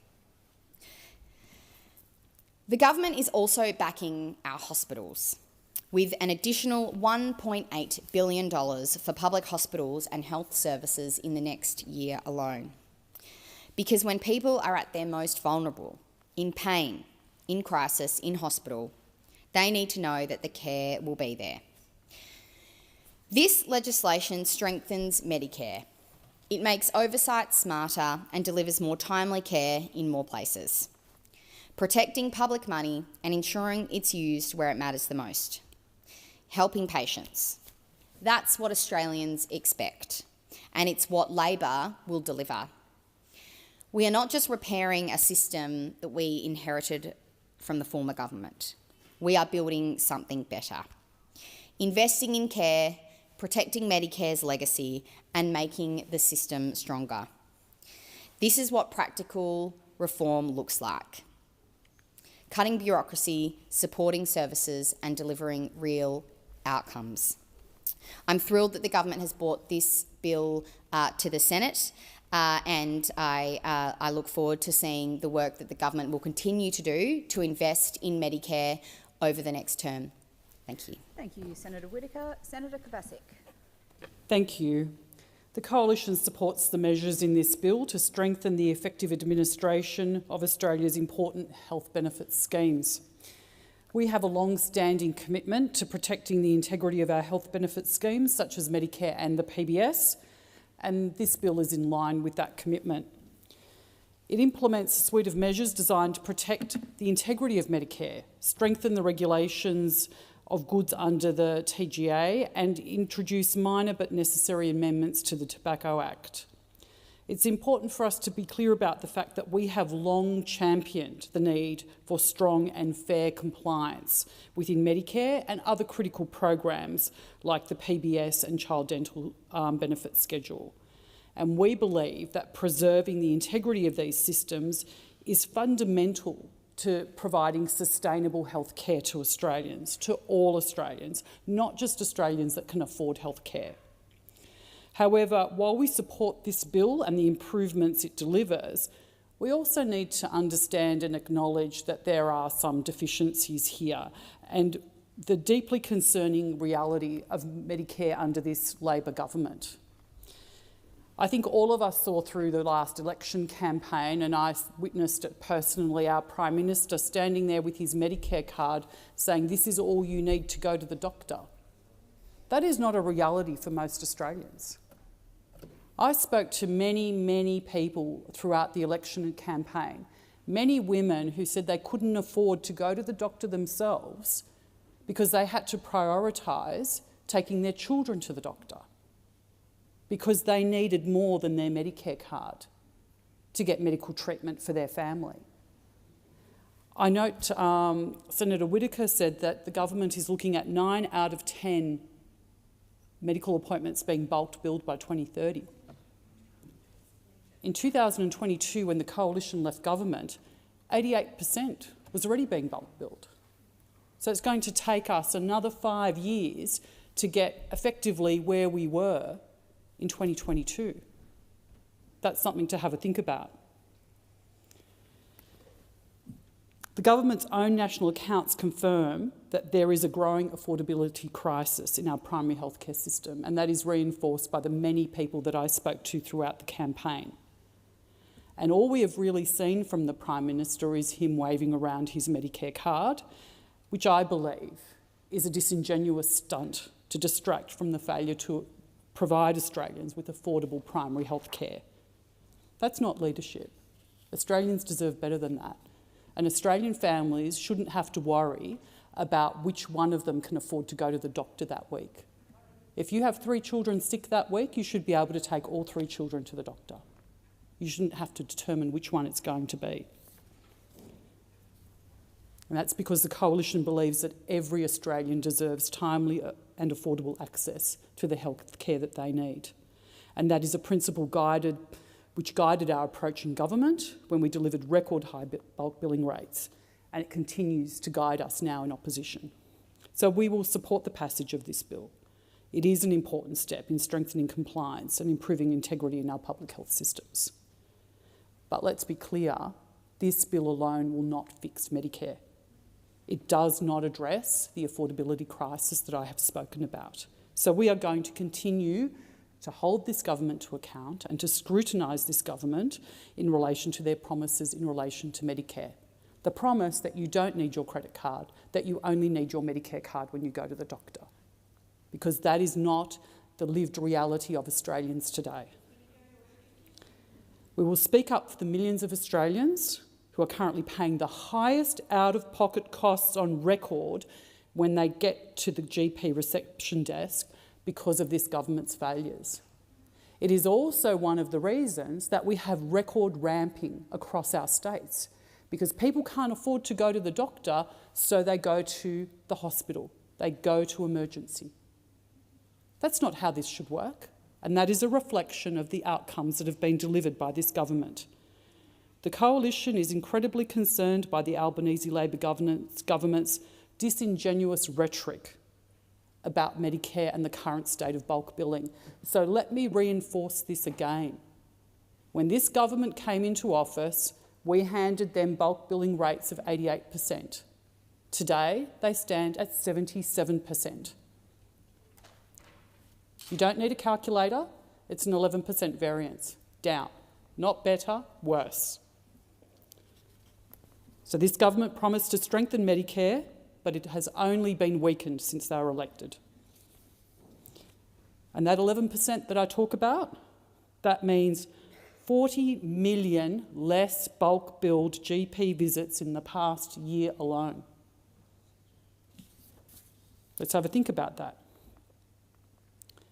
Australians are now paying 45% more of the cost to see a GP from their own pocket, and out-of-pocket costs have literally reached the highest levels on record.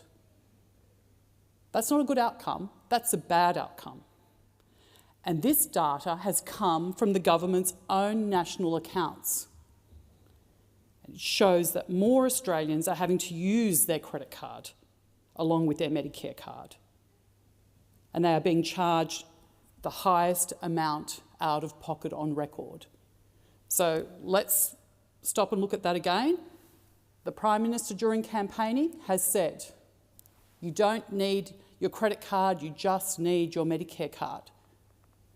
But the national accounts tell us you need your credit card and you're going to have to spend more on your credit card for your visit to the doctor than you've ever had to before. That is shameful. It highlights that the Prime Minister is completely out of touch with the reality of the pressures Australians are facing in this cost of living crisis. We already have a housing crisis. We have a rental crisis. We shouldn't have an unaffordability of health care crisis on top of it, but it appears that we do. The Prime Minister, when he held up that Medicare card, would have known that the Department of Health's incoming government brief, released under FOI, estimated that some 23% of GP clinics across Australia would not bulk bill, despite the promises he made during the election. This data from the Health Department shows that millions of Australians, based on that and the other information that I've already provided, will still need their credit card along with their Medicare card. And as I've just stated, you'll be paying more on that credit card. So not only do you still need it, you're going to be paying more on that card. It's unfair to suggest that this government has delivered cheaper and more accessible healthcare to Australians when it absolutely has not. This is one of the many promises that Mr Albanese made at the last election, and we're going to watch this very closely. We've been very clear that we'll be constructive where we can, but critical where we must, and this is one of the areas where we must be critical. Because mums and dads in this country should not be making decisions about which one of their children or which family member they can afford to take to the doctor. Thank you. Thank you, Senator Kovacic. Senator Polley. Yes, Madam Acting Deputy President, I rise today to speak in strong support of the Health Legislation Amendment, Improve Medicare Integrity and Other Measures Bill 2025. This bill is not just another piece of legislation, it is a vital step in protecting and strengthening Medicare, the backbone of our health system and one of the proudest achievements of a Labor government past and present, and the contribution that we just had from the good senator from the other place. Neglected to talk about the 10, almost 11 years that the coalition were in government and what they did while they were in power in neglecting the health system in this country and doing everything they could to run down Medicare, and failed to train enough GPs. So you've had a Labor government, one term, and what we've done very clearly is we've put health back on the agenda, and the Australian people overwhelmingly voted in support of the policies that we put forward around Medicare and strengthening Medicare. They supported the urgent care clinics that we had already established. They supported the 50 additional urgent care clinics. And the point that was made from the senator previously about people choosing to go to accident and emergency, well, she is right about that, because they were doing that for the 11 long years that they were in power. What we've seen now with the urgent care clinics, and I'd like to talk about the urgent care clinic in Launceston where I live, and knowing that Tasmanians have some of the worst health outcomes in the country, thanks to those people opposite, that has overwhelmingly had great success, with over 33,000 Tasmanians, Northern Tasmanian, visiting that one urgent care clinic. It's one of the most successful, if not the most successful, urgent care clinics in the country. Stability around the GPs that are there and the services that they're providing. That so much so that they've extended their hours longer from 8 to 8 and also over the weekend. It has been a great success. Australians, as I said, have made it very clear. They want a healthcare system that is fair, accessible and built on the principle that no one should be denied care because of their bank balance. They voted for Medicare. They voted for better health outcomes. They voted for a government that puts patients first and that puts patients before profit. The Liberals and the Greens need to get out of the way and let us deliver for the Australian people. We want to deliver what they need and what they deserve. Labor has listened, not just during the last term of Parliament, but over the previous 11 years, because we actually have lived the experience and seen our family, our friends, our community members who were denied access to the medical treatment that they needed. So Labor has listened, we have acted, we have tripled the bulk billing incentive, making it easier for families and pensioners and concession card holders to see a GP without paying out of pocket. That is nearly 12 million Australians who now have better access to care. And specifically in my home state of Tasmania, where cost of living pressures have bitten hard and access to GPs can be limited, this has made a real difference, an immeasurable difference to those people's health outcomes and their lives.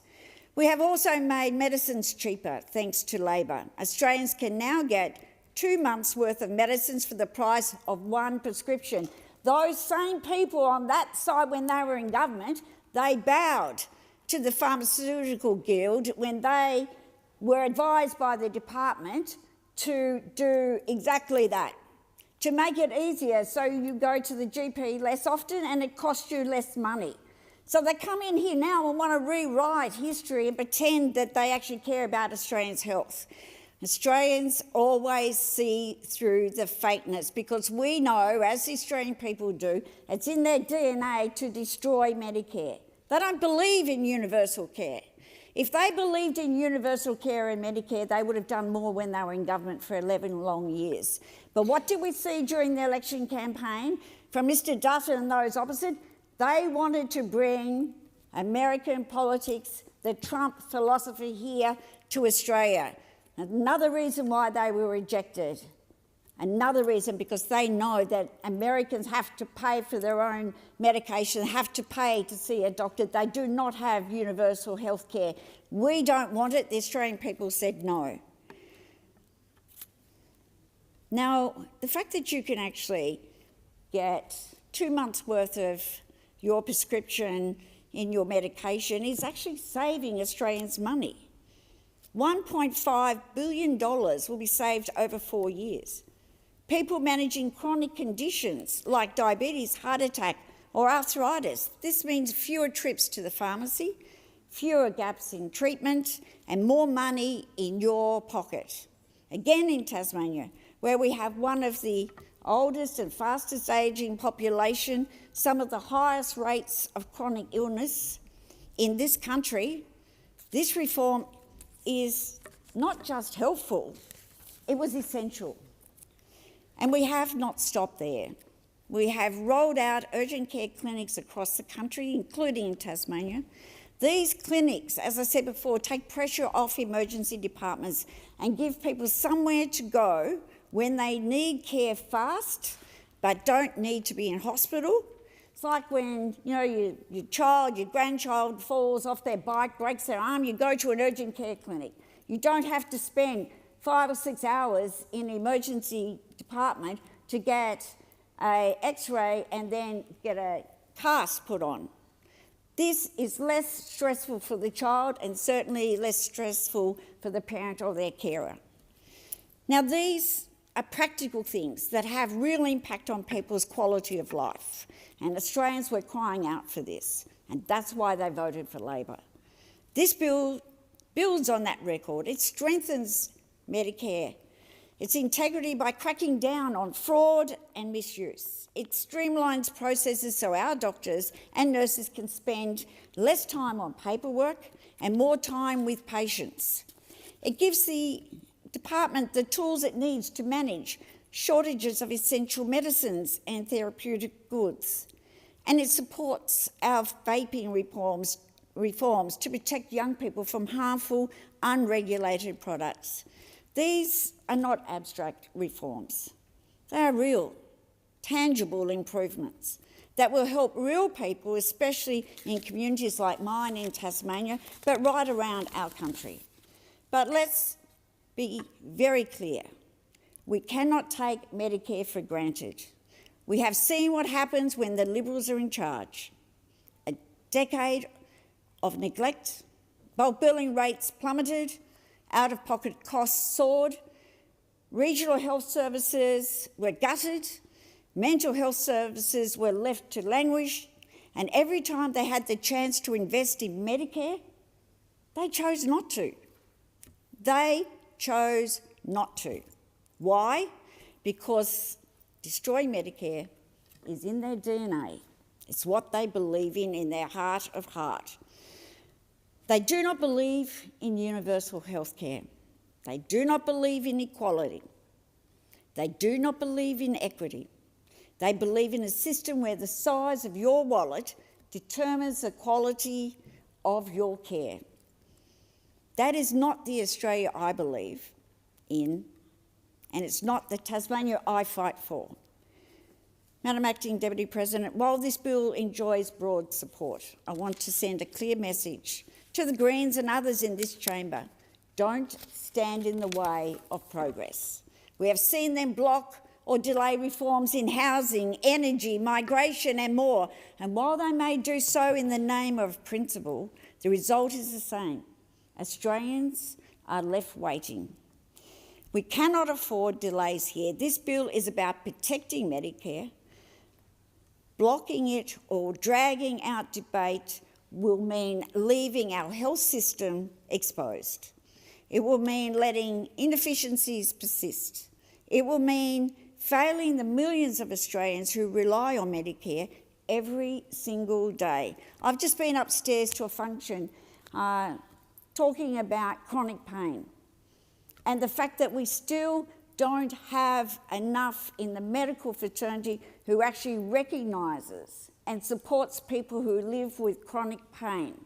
And anyone who has any form of arthritis, for instance, you live, as I do, with pain every single day.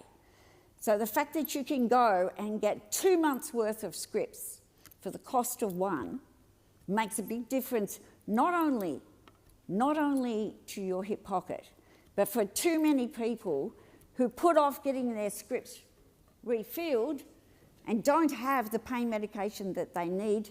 This will change their lives. This is what a Labor government does. This is why people on this side of the chamber fight every day and will continue to fight every day to protect Medicare. We know the high rates of chronic illness. We know that in regional communities that they need this bill as much as every Tasmanian needs. They need a government that will listen to them, that will then take the action that is needed, and they won't dither around the edges. Labor is acting. We're investing in people, in infrastructure and in innovation. We are listening to healthcare professionals and acting on expert advice. We are delivering reforms that will make difference to the lives of everyday Australians. This bill responds to the Phillips Review recommendations to protect the integrity of our health benefits scheme. These include the Medicare benefit schedule, the pharmaceutical benefit scheme, and the child dental benefit scheme. It shortens the timeframe for lodging bulk bill claims, strengthening investigation powers and ensuring consistency across the system. And let's be clear, under the US President's Free Trade Agreement, one of the areas that he wants to attack the most is our PBS. Why? Because we deliver through that system, again, a Labor government who ensured that Australians can have access to affordable medication, and we will defend that. The Minister for Trade sits in this chamber, Minister Farrell. He will fight, just as the Prime Minister will, and just as everyone else on this side of the chamber will fight to protect the PBS. This bill improves pharmacy approval processes, helping Australians access medicines faster, and it gives the department the flexibility it needs to respond to shortages and public health emergencies. And we know during COVID there was a real issue in not having access to all the medications that people who have chronic illness were suffering because of the demand. We have learned from that. We're about protecting so that Australians do have access to the medications that they need and when they need it. Madam Acting President, this is what good government looks like. It's practical, it's compassionate, it's kind, and it's focused on outcomes. Australians know the value of Medicare, and specifically, as I said, my home state, which I am here to represent, Tasmania, as my new colleague, Senator Dowling, who joins us as a new senator to this place. We will always stand up and fight for Tasmania because that's what we're sent here for. That's why the Senate is made up of state representatives and territories. So I am unashamedly speaking for Tasmanians who need this bill, and they need Medicare. That's why they voted overwhelmingly for a Labor government. And the criticism of the Prime Minister standing up and using the Medicare card, well, we know it worked because that's what they complain about all the time. They were complaining about a little card that he was holding up that represented health access for all Australians. not a credit card, which is what they preach about all the time. It shouldn't matter where you live, what your postcode is. It shouldn't matter how much money you have in your wallet. It shouldn't matter how big your credit card is. You just need that little green and gold card, because that's a right of every Australian, and it's certainly the right of every Tasmanian to have access to good health care, because at the end of the day it affects everyone. Because if you can't work because you're in chronic pain, or you can't get the medication, you can't get in to see a specialist or a GP, then you aren't able to enter and stay in the workforce. So it affects the economy, and that impacts everyone. So I'm urging people to get behind this bill and support this bill, because it's good legislation. And as I said, and I'll say it again, we will always stand up for Medicare and strengthen it. Thank you, Senator Polley. Senator Darling. Thank you, Madam Acting Deputy President, and I do note that this is not my first speech. I rise to speak in support of the health legislation amendment, Improved Medicare Integrity and Other Measures Bill 2025. The bill is another example of the government's commitment to high-quality public health care that is affordable and accessible. I congratulate the then Assistant Minister for Health, Jed Carney, for her work in progressing this bill and its reforms. The bill is about making a system that's fairer, tighter and more secure. Labor governments have had that commitment to universal health care for decades, from Whitlam, the visionary who introduced universal health care to our country, then to Hawke, who restored and entrenched Medicare as a fair and accessible system, and to Keating, who further refined it, funded it and made sure it is a lasting pillar of Australian life that it is recognised today across the whole Parliament. And Labor Prime Ministers have continued to refine, improve and enhance it. This bill is part of that journey, and long may it continue. Labor built Medicare, and we're determined to keep it strong for generations to come. But it will only remain universal and sustainable if every dollar is spent where it is meant to be spent, on the care of Australians. When we came to government in 2022, it had never been harder or more expensive to see a doctor. Bulk billing was in freefall after a decade of neglect and cuts to Medicare, and that is why strengthening Medicare was a key focus of our election platform, and it's why we've acted decisively on it in our first term. In just 2 years, we've delivered more doctors, more bulk billing, cheaper medicines, and opened 87 Medicare urgent care clinics across the nation. Our investment in Medicare urgent care clinics are making a real difference. I know that because there's 5 of them in Tasmania, and every day people are asking for more accessibility, more presence of Medicare urgent care, and I'm glad to see that we have committed to expanding 3 more across Tasmania. So let's take a moment to talk about the practical difference that these urgent care clinics make to people's everyday lives. I'm reminded of hearing the story from an elderly man in Bridgewater during the election campaign. That man was forced to travel for over half a day round trip by bus to Rosny, to his closest healthcare centre.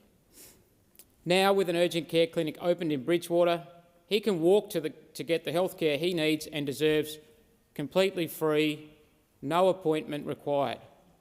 More than 1.5 million patients have received similar free urgent care without waiting for hours in the medical emergency departments.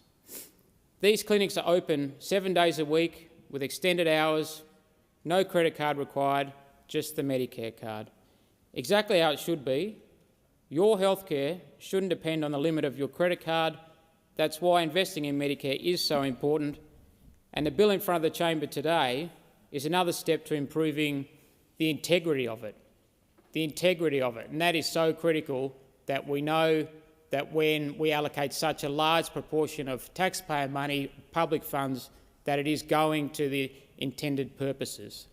And that's why we're putting in place these integrity measures, so we can continue to maintain the trust that that great system has. Labor created Medicare, and only a Labor government will protect and strengthen it. That's what we're doing. The single largest investment in Medicare since its creation more than 40 years ago. $8.5 billion to deliver more bulk billed GP visits, hundreds of nursing scholarships and thousands more doctors. For the first time, we're expanding bulk billing incentive to all Australians and introducing a new incentive for practices that bulk bill every patient. By 2030, 9 out of 10 GP visits will be bulk billed, and the number of fully bulk billed practices will triple to almost 4,800 across the nation, an extraordinary achievement. Bulk billing rates are already rising again in every state and territory, delivering 6 million additional free visits in just over a year.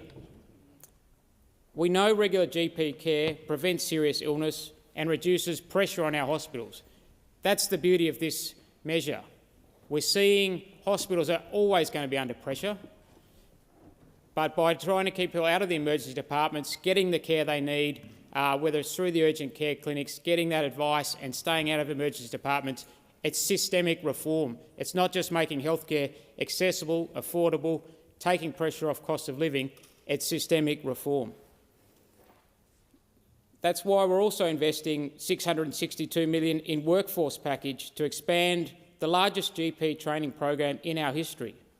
2,000 new GP trainees every year by 2028, complemented by an unprecedented increase to overseas educated doctors also joining our system.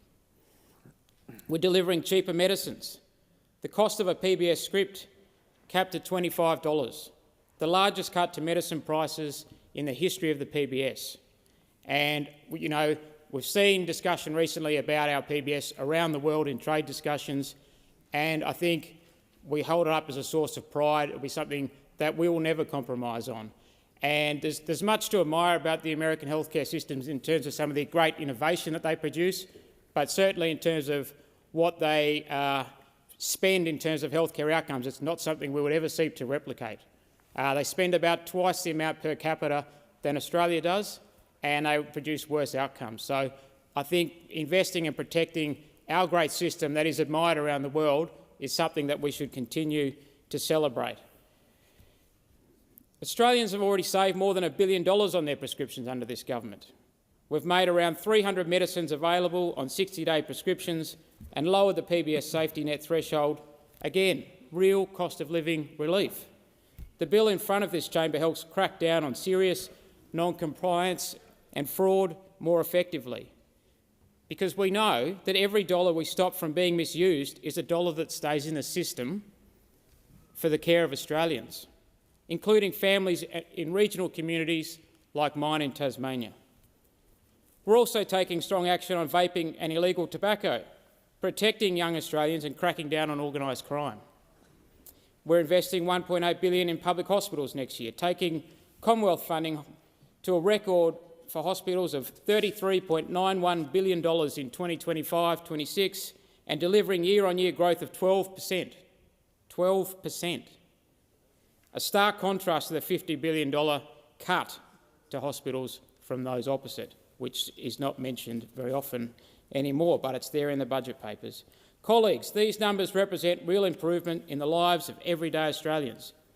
A Tasmanian parent who can now take their sick child to an urgent care clinic on a weekend and get seen quickly, without appointment and for free. A pensioner who can afford all of their medicines. A young GP getting their start in a regional practice. And you just see when these young GPs come into regional communities how quickly they are embraced by the community who are crying out for GPs. I know that every Tasmanian community that I travel to are always saying, when can we get more GPs? The University of Tasmania is training a record number of GPs right now, and there's great incentives for those GPs to move into regional clinics and serve those communities, become part of the community, become a trusted advisor, and do it under a system that rewards them for providing bulk billing.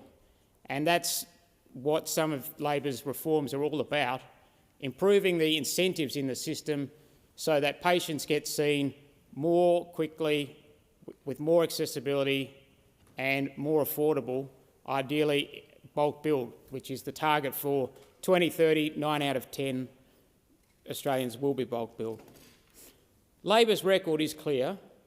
We are making Medicare stronger, fairer and more accessible so that nobody is left behind and every Australian can get the care they need when they need. These are responsible, forward-looking measures. I cannot see why anybody who supports Medicare would oppose improving the integrity of Medicare. We must maintain the trust in this system that has served Australia well for decades. It is such a powerful brand. Every Australian recognises it. Every Australian has a Medicare card. They should cherish that. It's not something many citizens around the world have that in their wallet of equivalent performance, equivalent entitlements. That little piece of plastic or the digital card on your phone is such a powerful vision and of what it means to be an Australian. It's so entrenched now that nobody would dare challenge Medicare.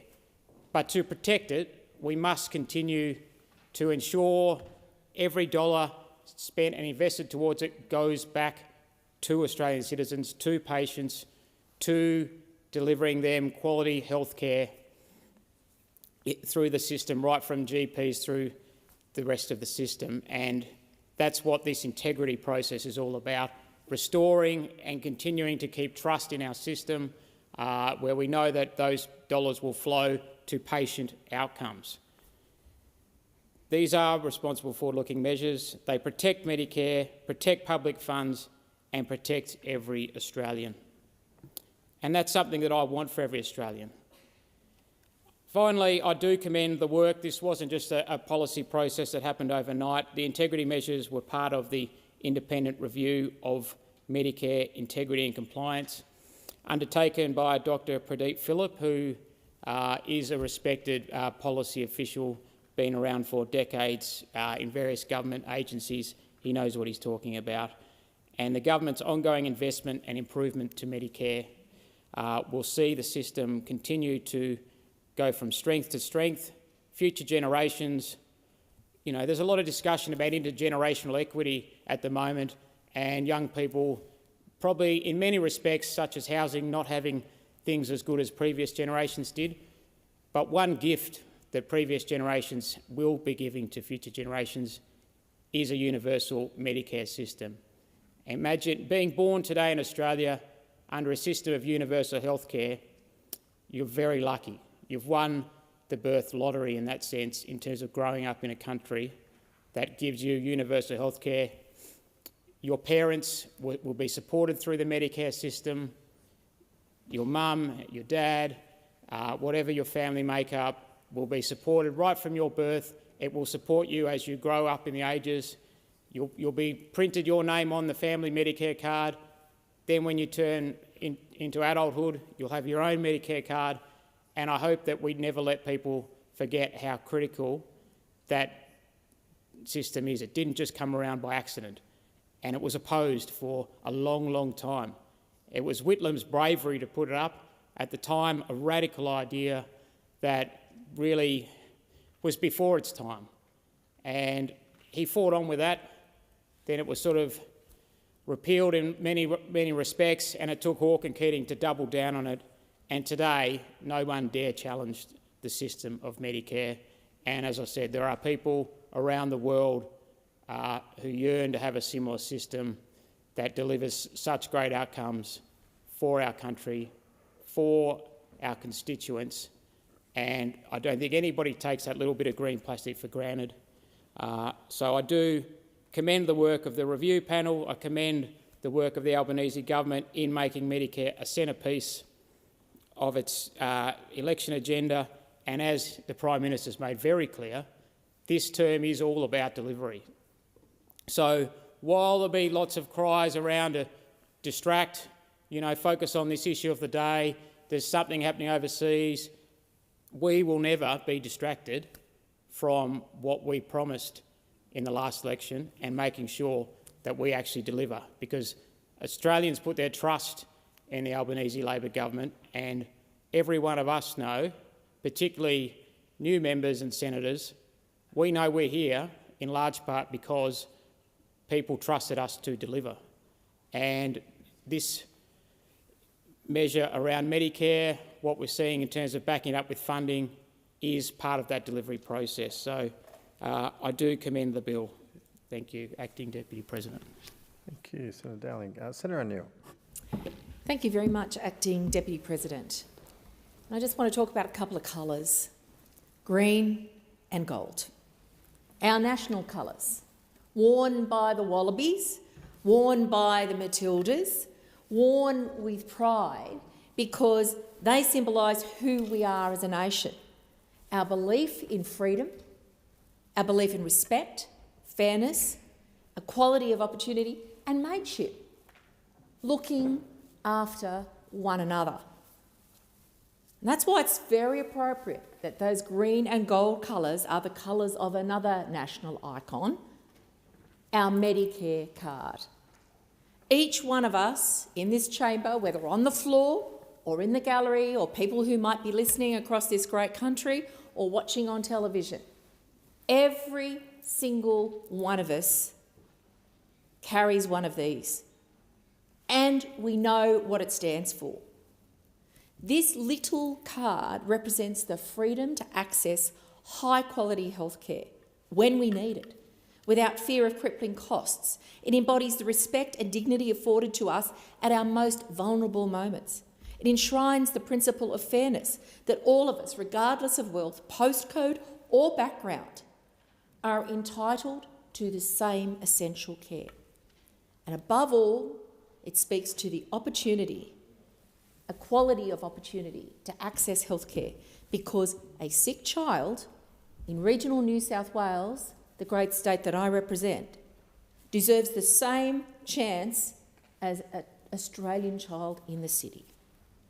We must never forget, however, how hard-won this little green and gold card was. Before Gough Whitlam introduced the first version of Medicare, called Medibank, in 1975, the number one cause for personal bankruptcy in Australia was medical debt. For a moment, just imagine being forced to choose between life-saving treatment and putting a roof over your kid's head or putting food on the table. Parents were driven into crushing debt to save their children's lives. People sold their homes to get medical treatment.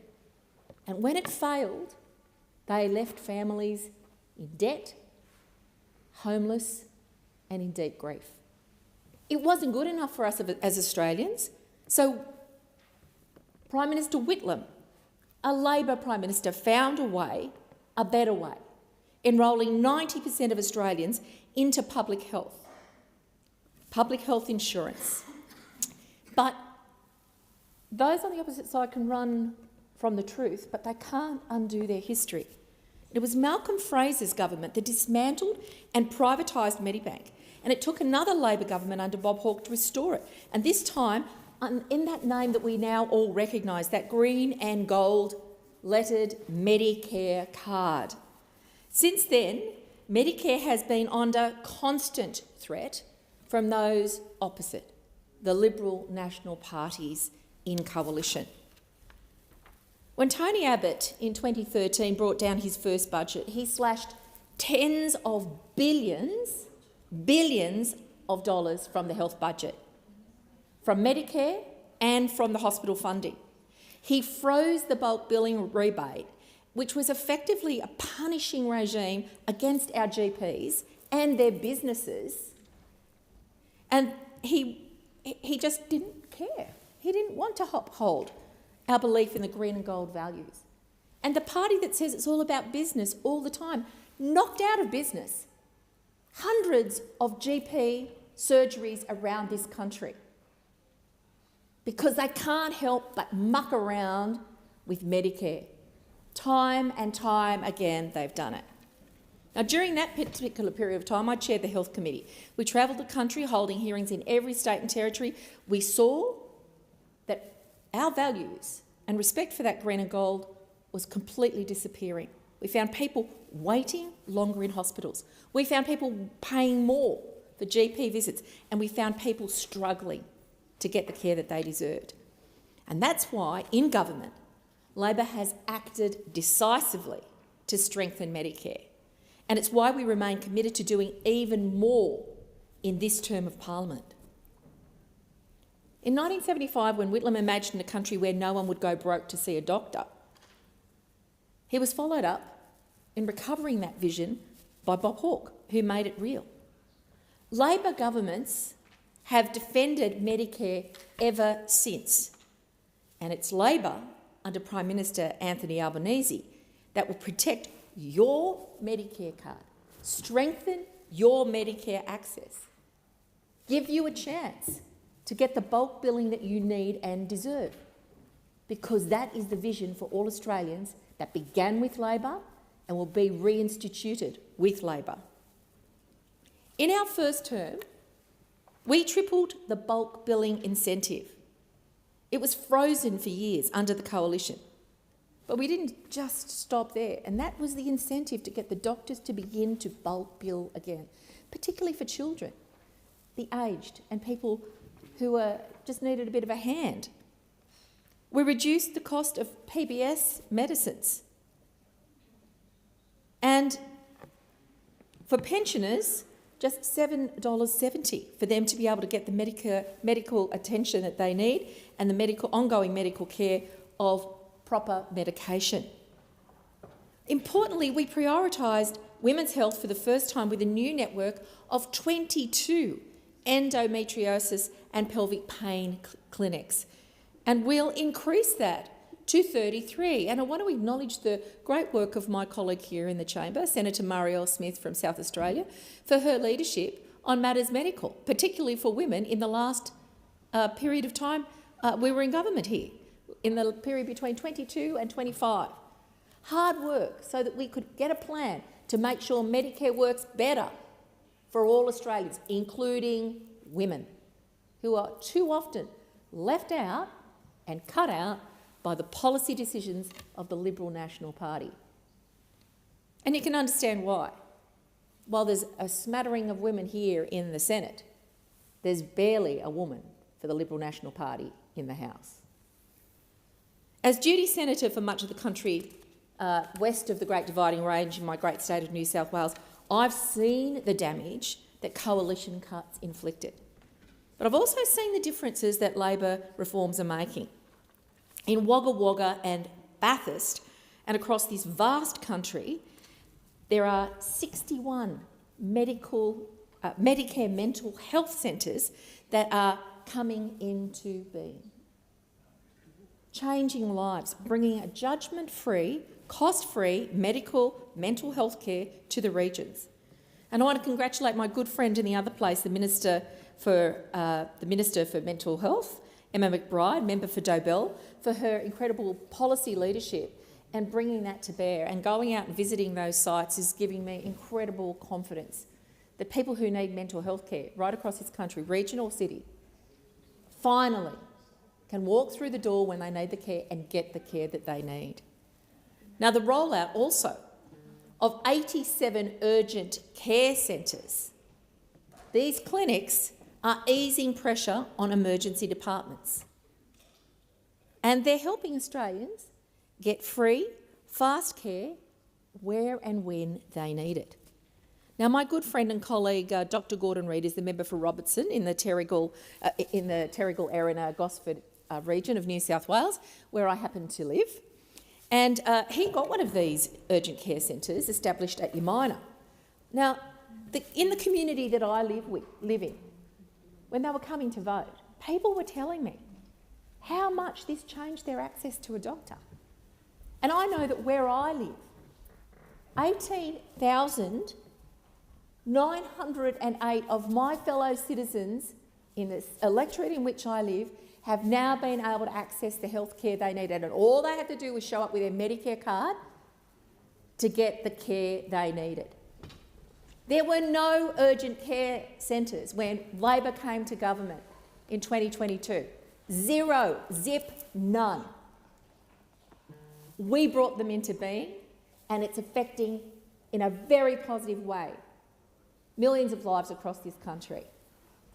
And out in Farrer, the seat of the Leader of the Opposition, Susan Lee, since that's been opened, 11,054 people who live in and around the area of Albury have been able to go to an urgent care centre with that green and gold card, walk in and get the care they needed, because Australians believe they have a right to that. Because this Labor government is determined to make that reality. And we're on our way to rebuilding Medicare after the decimation of 9 long years of sucking the life out of Medicare under the Liberal National Party. But every taxpayer in this country wants us to make sure that every dollar we receive is spent really, really well. And when you've lived life for a little while, you know that apart from the amazing, wonderful people who do great work for us in every sector, particularly in the health sector, there's always some shonky, greedy person who tries to rip us off. Well, Labor cannot turn a blind eye to that. We have to stand up for the integrity of the system, and we need to make sure that your taxpayer dollars really work hard and that nobody rips off the system that we need to keep Australians healthy. And that's why Minister Butler showed great leadership in 2022, commissioning Dr Pradeep Phillip to create an independent review into the Medicare integrity and compliance structures. Now, in response, we've established the Medicare Integrity Task Force. That was a commitment we made in the budget, 2023-24, and it probably wasn't on the front page of any newspaper, and you probably haven't heard about it, because some things aren't, can I say, sexy enough to go in the newspaper. But you want us to make sure the system works, and that was one of the things that we've done. There's a lot of work that the government does to maintain integrity. So with funding provided then, but more funding in this year's budget, we are enabling the task force to deliver its recommendations. And the bill that we've got before us that I'm addressing today is a health bill to do the work that's been recommended by that task force and the review. So what it does is it closes the loopholes, it streamlines enforcement, and it strengthens the investigatory powers to tackle fraud, especially in relation to the pharmaceutical benefits scheme, which we often call just the PBS. All of us know what that means in Australia. So, a warning. If you are a fraudster, if you are a rip-off merchant and you are trying to take money from your fellow Australians unethically, illegally, there's a cop on the beat now and they'll be coming after you. We know you're a minority, but we're not going to leave you to continue to rip off your fellow Australians. This bill aligns Medicare compliance powers across the system, and it makes it easier to conduct the kind of investigations that need to happen and the collection of evidence in particularly serious criminal cases. And sadly, we have to do this because of the shonks, the dodgies, the rip-off merchants, the people who aren't of good faith in our nation. And let me be clear, these do target this minority, this small minority who abuse the system, whether by mistake or by deliberate deception. The bill also improves the process for pharmacists under the National Health Act, and it cuts red tape and enables faster essential access to medicines, and it aligns advertising restrictions for e-cigarettes across both the Therapeutic Goods Act and the Tobacco Act following the government's recent vaping reforms. So it's a really big and important clean-up, an integrity measure. And I do note, and I acknowledge that in a spirit of bipartisanship, this bill is going to be supported by those opposite. I'm glad. Maybe they've seen the error of their ways. Maybe they'll stick with Labor going forward in providing proper healthcare to Australians, fair, equitable and decent access to the care we need. So it's great that they're voting for this bill today. Acting Deputy President, Medicare is not just a line item in a budget, it is a national green and gold treasure. It represents who we are and what we believe in. With this legislation, we honour that legacy, we strengthen that legacy, and we say clearly and proudly, the green and gold of Medicare is here to stay. Under Labor, we will always protect it and enhance your access to healthcare, and I commend the bill to the House. Thank you. Senator Marielle Smith. Thank you, Acting Deputy President. I also rise to speak on the Health Legislation Amendment, Improved Medicare Integrity and Other Measures Bill 2025. Our doctors and health professionals in Australia do life-saving and life-changing work every single day. They are hard-working professionals committed to patient care. And of course, we know that most of these health professionals do the right thing every day. In fact, they go above and beyond to serve their fellow Australians. But we also know that some are not. Not all are abiding by the Medicare rules. We place an enormous amount of trust in our healthcare professionals. In fact, we place our lives in their hands and the lives of the people we love the most. The Australian people too place an enormous amount of trust in us as a government to oversee the system of Medicare, which is so important and so embedded in the Australian way of life and all that we value in terms of our healthcare system and what we choose to fund and value in a public policy sense. So it is essential that Medicare is not just always in an endeavour or a process of continual improvement, but that we're working to protect the system, to make sure that it is strong against any kind of threats or risk or misuse, and that we need to make sure it's financially stable over the long term. Because strengthening Medicare isn't just about expanding services and building the system, it's also about upholding the integrity of the system that millions of Australians rely upon every single day.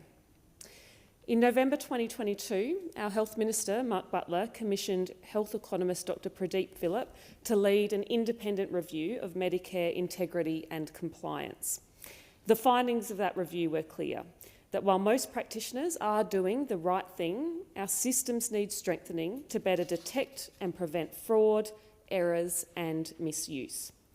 And in response to that review, our government established the Medicare Integrity Task Force, funded through the 23-24 and 24-25 budgets to implement the Philip Review's recommendations. And that's what this bill before us is seeking to do. It amends the National Health Act, the Health Insurance Act, the Human Services and Dental Benefits Act, and covers health insurance, Medicare, dental benefits and more, to respond to a range of the issues identified in the Philip Review. It ensures we can better detect and respond to fraud, strengthen investigative powers and reduce the Medicare claim window from 2 years to 1, maintaining flexibility. Importantly, these changes will only affect a small number of providers, and that's those providers who already aren't doing the right thing. These changes will help us build a more protected and more sustainable Medicare system, one that delivers safe, high-quality care now and into the future. These changes are very important. Strengthening Medicare is in our DNA as a Labor movement. We built Medicare. We are incredibly proud of the impact it has had on lives in Australia. In fact, we are the envy of the world. But we're also deeply ambitious for our Medicare system because we know how important it is for Australians. We know how hard it was to build and how important it is that we defend it. Medicare is the pride of Australia, a proud Labor legacy, and it will always be our mission in government to strengthen it and to build on it. And indeed, when we came to government, this work was more urgent than ever after a decade of neglect by the previous coalition government. In fact, when we were first elected, it had never been harder or more expensive to find a doctor. Bulk billing was in freefall. General practice was under pressure after a decade of coalition cuts and neglect, and we took swift and decisive action as the custodians of Medicare in this place. In our first term, we delivered the largest investment in Medicare since its creation and promised $8.5 billion to restore bulk billing, expand the GP workforce and improve access to care. Senator Smith, you will be in continuation at a later time. We'll move to 2-minute statements in just a moment, but Minister, I believe you have a matter. I move that the general business debate not proceed today. All those in favour say aye. Against? No. The ayes have it. We shall move to 2-minute statements. Senator Bragg. It was disappointing, but perhaps not surprising, that today in the Sydney Morning Herald we see a headline, "Secretive Albanese government goes backwards on transparency." This government has gone out of its way to obfuscate, block and ensure that Australians do not get access to information about government activities. This is the most secretive government since the Keating government, based on the records produced by the Centre for Public Integrity. It is hard to believe that this government has less integrity and less transparency than the last government, where the Prime Minister swore himself into secret ministries. That is the standard where this government is. It is a government with less integrity than a government led by a person who swore himself into secret ministries. And we see Dr Chalmers, who is the Treasurer of the Commonwealth, make false public interest immunity claims to this Senate, which have been thrown out by the Information Commissioner, and he proposes now to continue in that role for the next 3 years after lowering his colours so deeply that he has filed false claims to this Senate. And the government is extremely arrogant. We all know that. We'll take that for granted. But the fact that they are prepared to trample on their constitutional obligations really is a low point in Australia's democracy. Our role here in the Senate is to hold the government to account. And where we seek the Senate support, and we are granted the Senate support in the nature of orders for production, we expect that the Australia's government, elected by the Australian people, will actually do the right thing and honour the requests of the Senate. So this government has to get serious and change course on transparency and integrity, comply with the orders, comply with freedom of information. Thank you, Senator Bragg. Senator Mulholland. Ask anyone in this place and they'll tell you all politics is local. Because without the work to improve the lives of locals out there, we don't have a job in here. The backbone of Australian communities are councils that care for the daily lives of locals. And the MVP is, of course, Queensland councils, because Queensland councils represent the most diverse, decentralised and disaster-impacted communities in Australia. So while my job here in the Senate only technically started on the 1st of July, since the 3rd of May, I've been out meeting Queensland communities and the mayors that represent them, including the City of Moreton Bay to launch construction on the long overdue Youngs Crossing Bridge with our wonderful MP Ali France and Mayor Peter Flannery. I went to Lockyer to inspect the Resilient Rivers program with Mayor Tanya Mulligan, up to Toowoomba with Mayor Jeff McDonald and the Show Society to see the much-needed upgrades at the equestrian facilities at the showgrounds, over to the Sunshine Coast to see the exciting recycling initiatives in Nambour and the tourism upgrades for Mooloolaba with Mayor Rosanna Natoli, and over to Scenic Rim to inspect sporting facilities with Mayor Tom Sharp. All of these are initiatives funded by the Albanese government. I look forward to working closely with councils across Queensland. In fact, we have 77 incredible local governments across our massive 1.8 million square kilometre state. As someone who has worked in disaster management, I know firsthand how hard our councils work during times of disaster. In fact, we witnessed some incredible responsiveness from our South East Queensland councils during Cyclone Alfred, which wreaked $1.2 billion worth of damage in February of this year. Our councils jumped into action, making sandbag stations available for residents.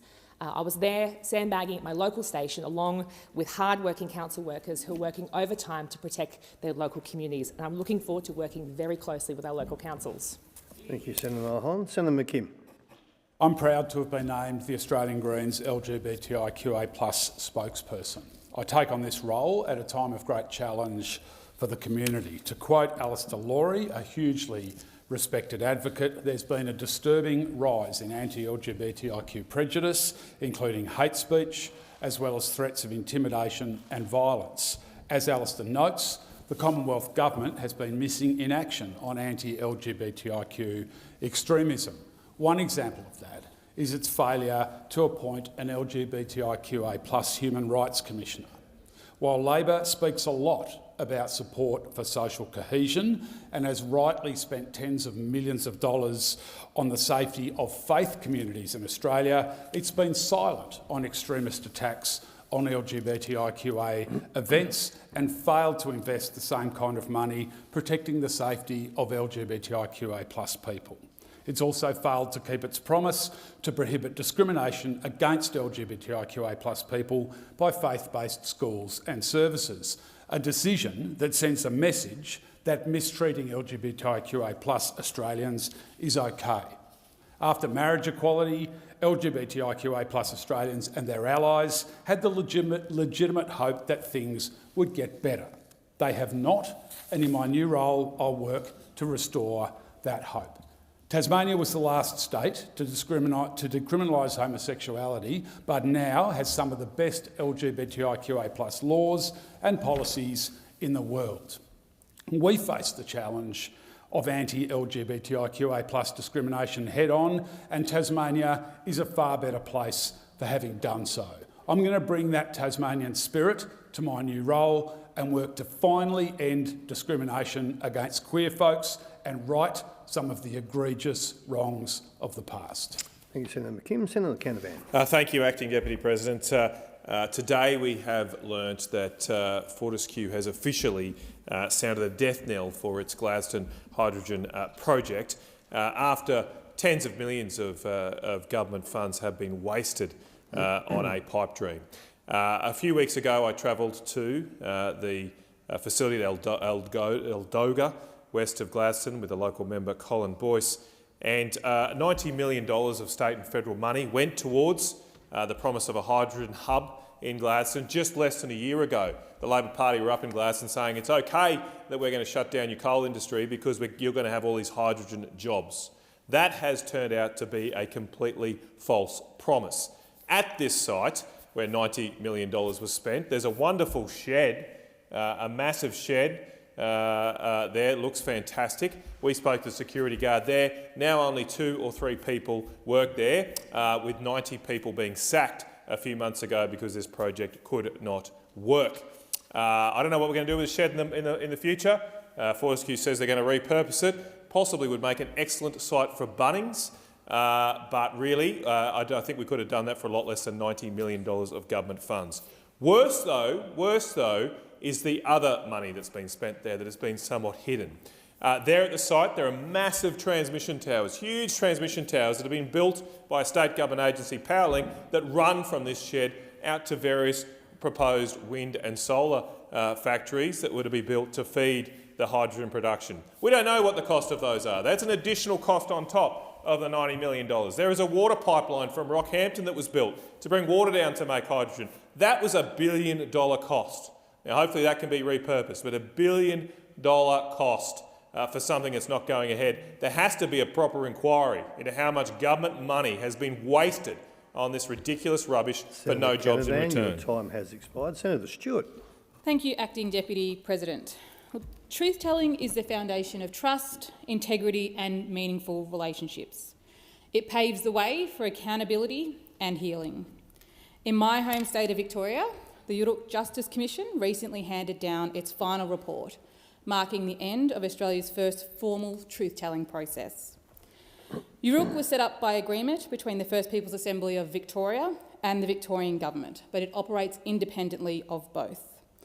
I want to extend my heartfelt congratulations to everyone involved, the commissioners, the staff, the elders and the thousands of community members who gave evidence, many for the first time.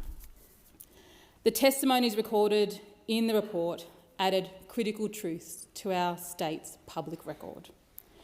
In the lead-up to the report's release, Commissioner Travis Lovett walked 486 kilometres across Victoria from Portland to Parliament House in Naarm. I was proud to be there at the end of that journey, standing on the steps of Parliament with community, with mob and with allies. We all witnessed the handover of the final report. This marked an important moment in Victoria's truth-telling journey. The Yuruk report confirmed that the violent colonisation in Victoria involved mass killings, widespread dispossession and policies that actively dismantled language, culture and kinship system. The Commission found that these actions met the legal definition of genocide, and it showed how those harms continue to infiltrate through systems that still fail our people today. The Commission called for transformative change through 100 recommendations, including treaty making, self-determination and structural reforms across health, education and the justice system.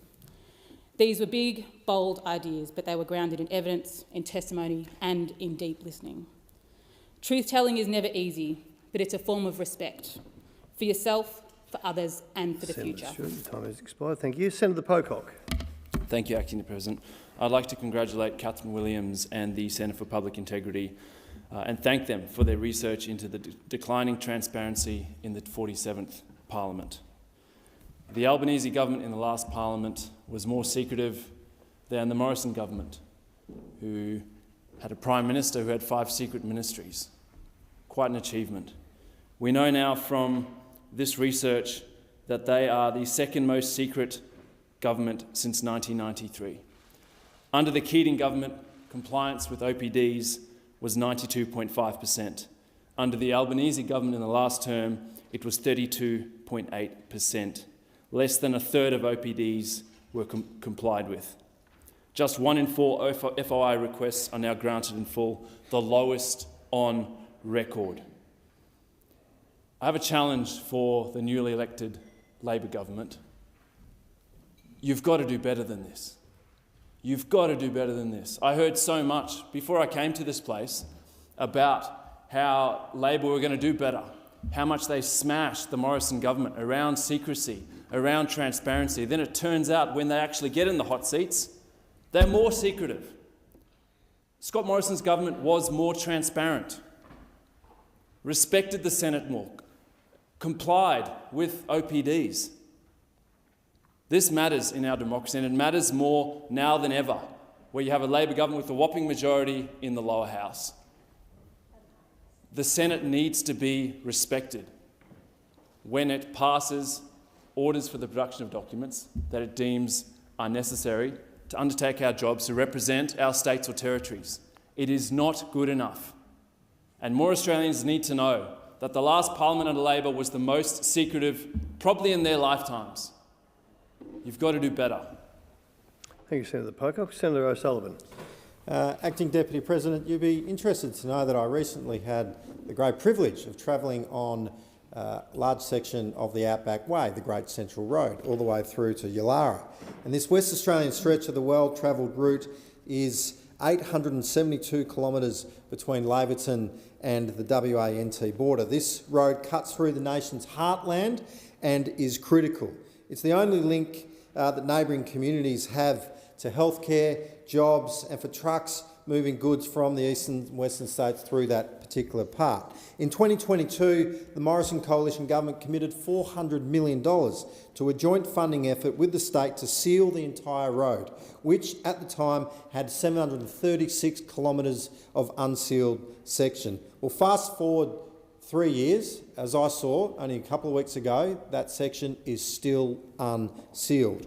3 years ago, WA's Minister for Transport said that $112 million was already allocated for works over 147 kilometres through to 25-26, and we're halfway through 2025. Well, what's the update? Main Road says that design and negotiations are underway. 3 years, a combined $678 million and zero progress. The third link into WA, as you would know, is absolutely vital. 2 years ago, there was a fire down on the Nullarbor and there was a flood up at Fitzroy Crossing. And we saw the road, the air highway, the transcontinental railway and the Great Northern Highway cut off, and Western Australia was turned into an island. We had to have freight, groceries included, freighted all the way by ship from Melbourne and Adelaide. It is unacceptable. Western Australians deserve better. Australians deserve better. The delays on these projects are unacceptable. This is not what taxpayers expect, and I expect the Albanese government to act with haste and deal with this important issue. Thank you, Senator O'Sullivan. Senator Ciccone. Thanks very much, Acting Deputy President. Today I just wanted to pay tribute to Simon Lund, a deeply respected member of Victoria's firefighting community. Known to many as Lundy, Simon sadly passed away in May after a courageous battle with cancer caused by toxic exposure during his service with the Country Fire Authority. Simon began his journey with the CFA back in 1998, first as a volunteer before joining as a full-time staff member. Over his 27 years of dedicated service across several brigades, he worked primarily as a senior technical field officer. In recognition of Simon's remarkable contributions, his wife Tracy and their 3 children were presented with the Chief Officer's Commendation at his funeral, one of the highest honours by the CFA. It was a fitting tribute for a man whose work went beyond duty. It was a lifelong commitment to public service and to the Latrobe Valley community. Simon's leadership extended far beyond the CFA. He was Vice President of the Gippsland Trade and Labour Council, President of the ALP's Morwell branch, a delegate of the Australian Services Union, and Deputy Group Officer with the Highland Group CFA. I had the honour of meeting Simon just a few weeks before his passing as a guest speaker at the Trade and Labour Council annual dinner. He was someone who clearly was very dedicated to his cause and also, despite his illness, continued to advocate for the expansion of presumptive rights legislation to better protect CFA personnel. And I hope my parliamentary colleagues in the State Parliament are committed to advancing this in his memory. I extend my deepest condolences to Simon's family and friends, and may he rest in peace. Thank you, Senator Ciccone. Senator Steele-John. Thank you, President. I strongly support the recent efforts across the country to expand access to ADHD diagnosis and treatment. Almost every state and territory has now committed to allowing GPs to diagnose ADHD and to prescribe appropriate medication in some form. The laggards, Victoria and the Northern Territory. The ADHD Senate inquiry made it clear. Cost is a problem and the pathways to diagnosis, support and medication are inconsistent. These are just some of the barriers people with ADHD face in seeking treatment. Allowing specially trained GPs to work to their full scope of practice is a crucial step in bringing down these barriers. People simply cannot afford ongoing specialist fees. Too many people are being bounced between services, starting with one professional group, only to find they need to begin again elsewhere with different specialties, new fees and even longer waitlists. Of course, we must ensure these reforms are implemented safely with appropriate training and oversight. But it is a relief that states are now recognising how urgently these changes are needed and committing to action in line with the Senate inquiry recommendations. Victoria and the NT, now it is your turn. People are simply asking for the support and treatment they need. You have the power to help them access it. I urge the government to implement expanded ADHD pathways through general practice so that all Australians can get the timely, affordable and consistent supports that they deserve. Thank you, Senator Steele-John. Senator Payman. Thank you, Acting Deputy President. Last year, the government announced that New Zealanders living in Australia could join the ADF with Canadians, Brits and Americans eligible to enlist from January this year. But in response to a question on notice I put to the government in March, we've now learnt that just 3 people have been recruited. That's right, just 3, all of them from New Zealand. This scheme was supposed to fix our recruitment crisis. It clearly hasn't. In fact, it hasn't even scratched the surface.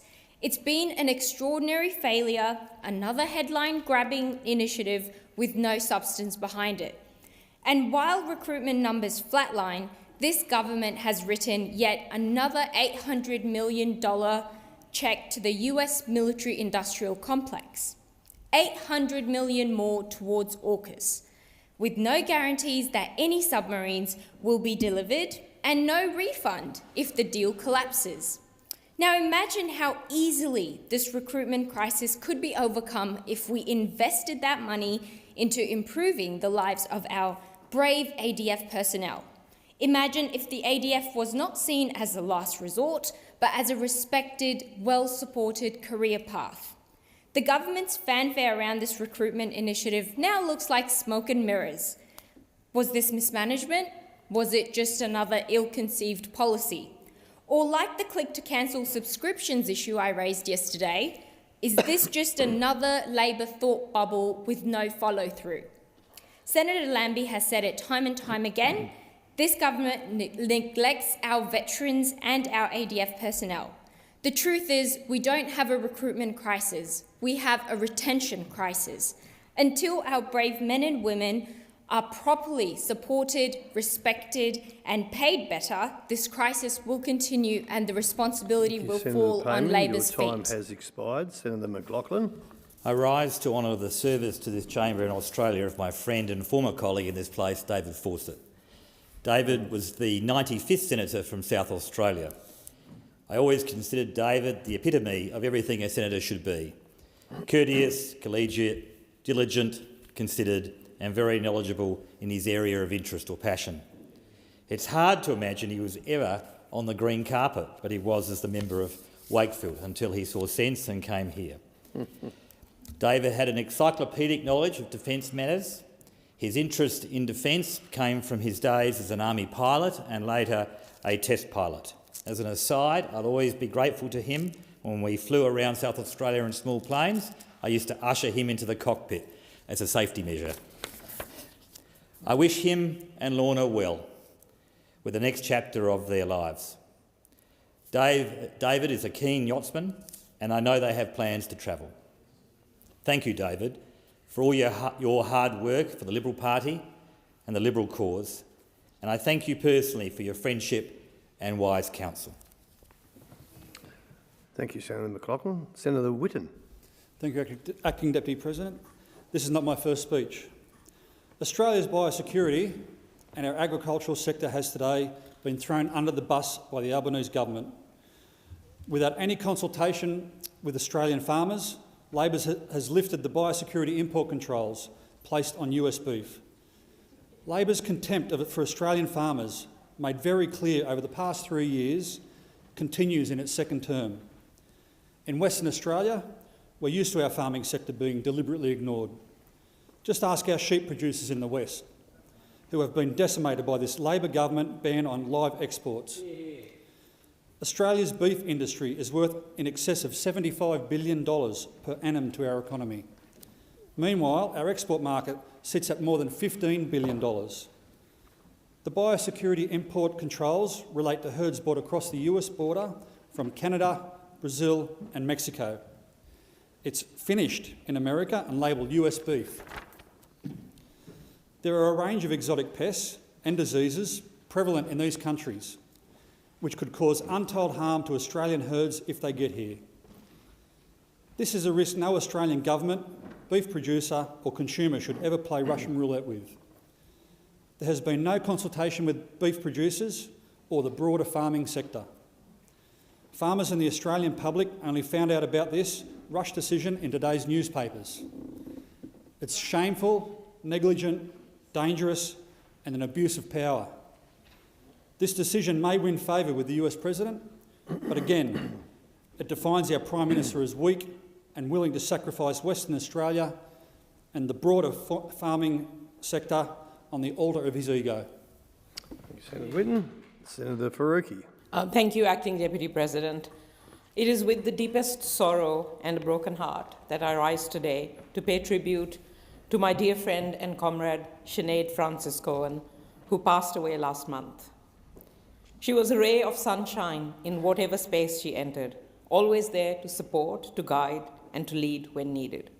Her energy and passion shone through every time. Sinead was so loved by so many people, by social, environmental, and union movements. And I want to read some of what they have said about Sinead, the National Tertiary Education Union. Sinead epitomized what it meant to be a union member and organizer, prioritizing and living by solidarity and collectivism, channeling anger into hope and action and loyalty to the membership and her colleagues alike. It was a joy and an honor to be in struggle with her. Rising Tide Newcastle. We would be hard-pressed to think of anyone else who would show up so consistently on such a broad range of issues. She was an advocate for our planet, for union rights, women's rights, queer rights, youth rights, for affordable housing, multiculturalism, refugees, and against the genocide in Palestine. Charlotte McCabe, Newcastle City Councillor. As a lifelong activist and advocate, she took her role as councillor with ease. She was tireless, she was courageous, she was always showing up and speaking out for what she believed in, and she was always smiling, living her best life on top of her game. It is impossible to put into words how much Sinead will be missed by so many. My deepest love and solidarity with Sinead's family and loved ones. Rest in power, dearest Sinead. Thank you, Senator Faruqi. Senator Tyrrell. Thank you, Acting Deputy. When a local bank branch shuts down, it takes a part of the community with them. It's not just about putting a few coins into your account. It's a lifeline for small businesses who need cash floats, for people to get advice on a home loan. But banks don't care about that. They care about profits. And when your small town isn't worth it to them anymore, they shut down. Bendigo Bank is closing their Queenstown branch. It's the last bank on Tassie's west coast. So if residents need cash or financial assistance, their closest bank will now be a 2-hour drive away. Imagine being a small business and you've run out of cash in the middle of the day. You're the only one in the shop. You can't just jump in the car for a 4-hour return trip. But your only other option is to say, sorry, card only. Not everyone wants to do that, and the internet isn't really reliable to keep the EFTPOS going. Banks packing up means the entire town suffers. Queenstown can still access some services through Australia Post, but when did they become a scapegoat for banks to leave regional towns in limbo? Communities across Australia are being left without access to bank branches or ATMs, and that's why we need a community banking guarantee. The government would give money to communities to make sure there's a local bank in rural towns. It'd be a fixed amount of money and would be distributed by the council if a bank sets up in the area. The council would also have to bank at the bank. After all, if you want them to stay in the community, you've got to put your money where your mouth is. We need more people living in regional areas, but you've got to have basic services to attract new residents and keep them there. A community banking guarantee puts power back into the hands of the community, and I'd like to think that's something we can all get behind. Thank you, Senator Tyrrell. Senator Green. Thank you very much. Well, it is so good to be back in Parliament and alongside so many new colleagues, including 8 new Queensland MPs and 1 new Queensland Senator. And we want to say a big thank you to Queensland. Thank you for putting your trust in all of us. We will not take it for granted. Because Queensland was loud and clear on election night, and their message has been received.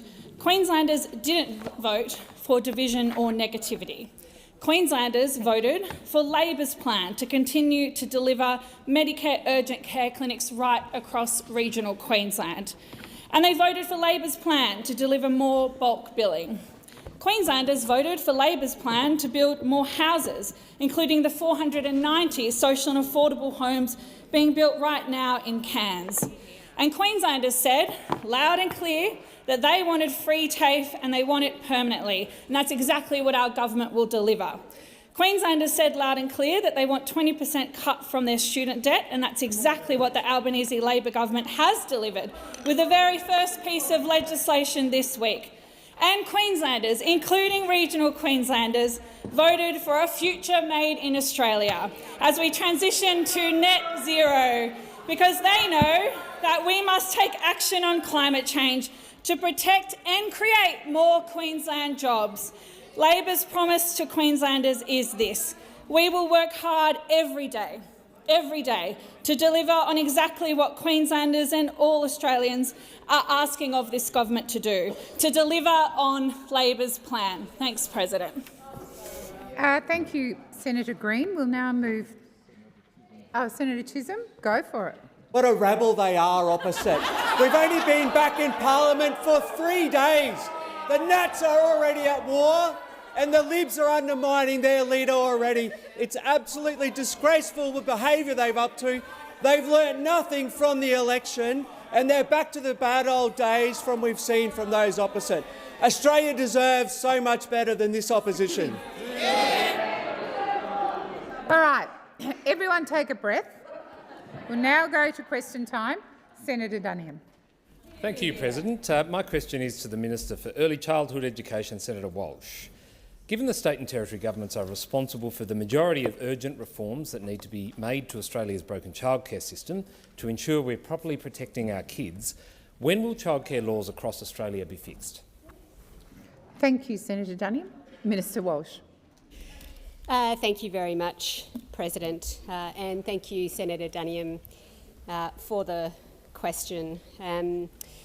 It has been a really distressing time in early childhood education as these devastating allegations have been brought forward, and it's a really difficult time for all of those families of children affected, those families who have children in early childhood education and care, and really the whole community who is watching what's going on. We think it's really important, Senator Duniam, that we use every lever that we have to make sure that we can keep children safe in early childhood education and care, and make sure that parents have the confidence that they're safe too. We have introduced, as you know, really important Commonwealth legislation to cut funding from those providers who put safety ahead of profit. And at the same time, we are working shoulder to shoulder with the states and territories. Senator Duniam. Just on a point of order on relevance, I asked specifically about the laws that are to come into effect from a state and territory point of view. I'm happy with the federal stuff, but would be keen on the rest I'll of it. draw the Minister to that part of your question. Senator Walsh. Thanks, Senator Duniam. And I had just come to the states and territories on what is a really important issue for children and for families. We are working with the states and territories right now, shoulder to shoulder. We think what families want to see right now is all of us working together, and we will have at the next standalone urgent Education Ministers meeting in August a strong and significant package of child safety reforms because, as you know, every child deserves to be safe in early education. Thank you, Minister Walsh. Senator Duniam, first supplementary. Thank you, President. By what specific date have you asked state and territory ministers to have these urgent reforms in place? Thank you, Senator Duniam. Minister Walsh. Thank you, President. Thanks, Senator Duniam. So I attended my first Education Ministers meeting at the end of June. And at that meeting, both Minister Clare and myself tasked officials with coming up with an urgent plan for reform. We also scheduled a standalone Education Ministers meeting for August, solely focused on this package of significant and strong reforms, including the first ever nationwide register of early childhood educators. Minister Walsh, please resume your seat. Senator Ruston. Thank you, President. On direct relevance, Senator Duniam's question was very, very tight. He asked simply by what date can Australian families expect to know when these measures are going to be put in place? I think the Minister is being directly relevant to the question. Order, order. I am giving a response. Order, order. If a senator stands to make a point of order. I expect senators to be silent as I respond to it. The minister is being directly relevant. Thank you, Senator Ruston. Minister Walsh, please continue. Thank you. You've asked for dates. We had a meeting at the end of June. We organised an urgent second meeting, which will be towards the end of August. Thank you, Minister. The time for responding has expired. Senator Duniam, second supplementary. Thank you, President. Minister, have you or have you not asked state and territory ministers to have these urgent reforms and improvements to laws to protect our children completed and in place by a certain date? And if you haven't, why haven't you? Minister Walsh. Senator Duniam, thanks for the question. I think this issue of keeping children safe in early childhood education and making sure that parents have the confidence that they are safe is absolutely an issue that should be above politics.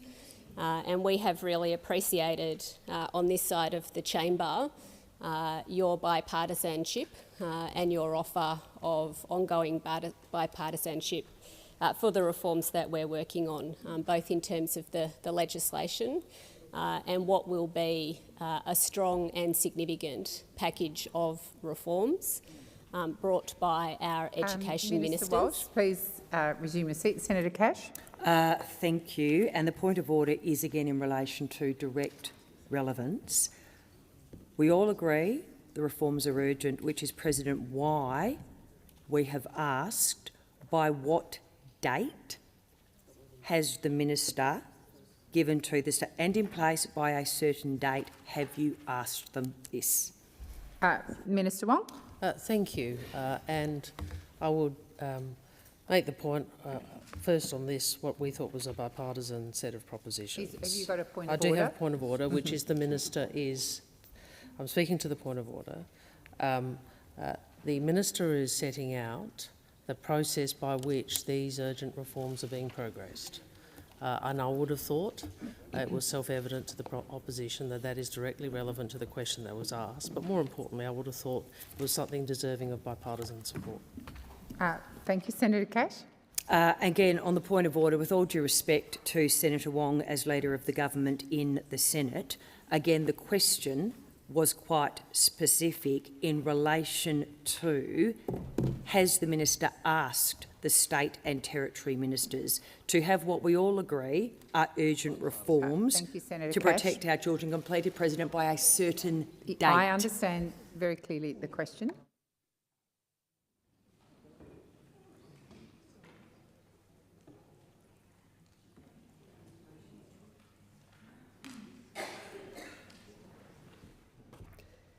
Senator Cash, it is my view that the minister is being relevant, but I will point her to that specific part of the question. Minister Walsh. Thank you, President.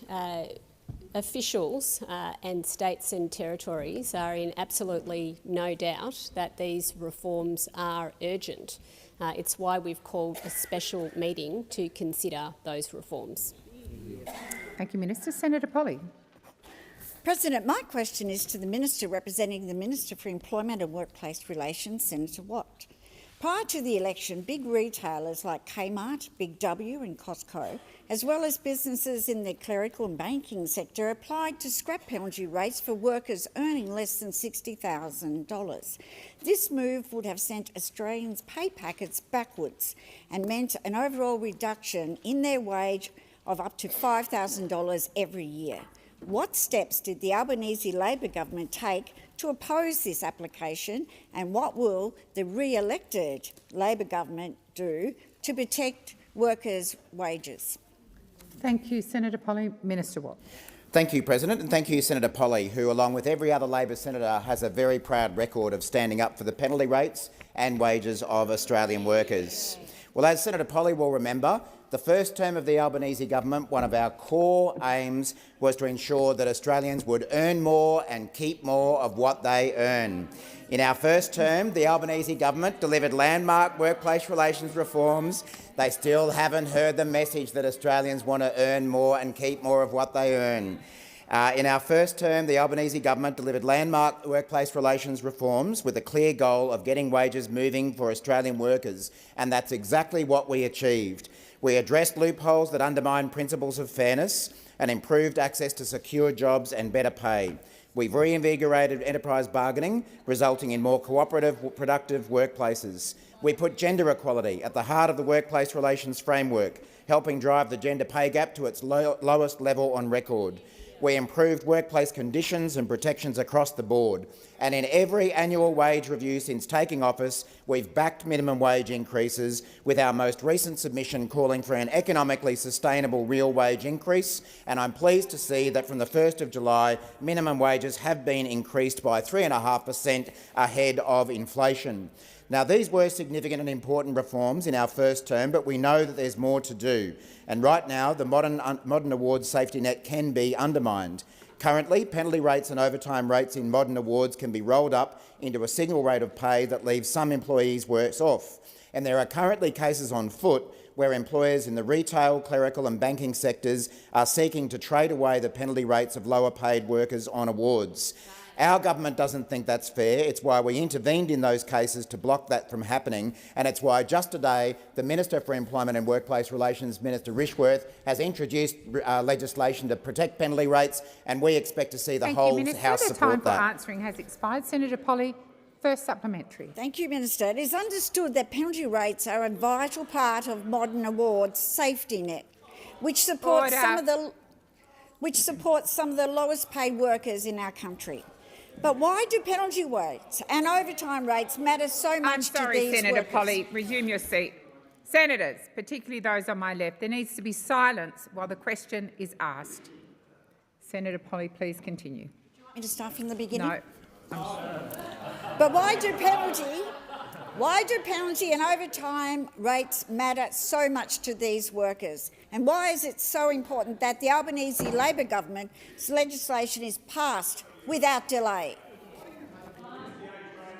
Sorry, Minister Watt. I'm not quite sure when I asked for silence why there wasn't silence. Minister Watt.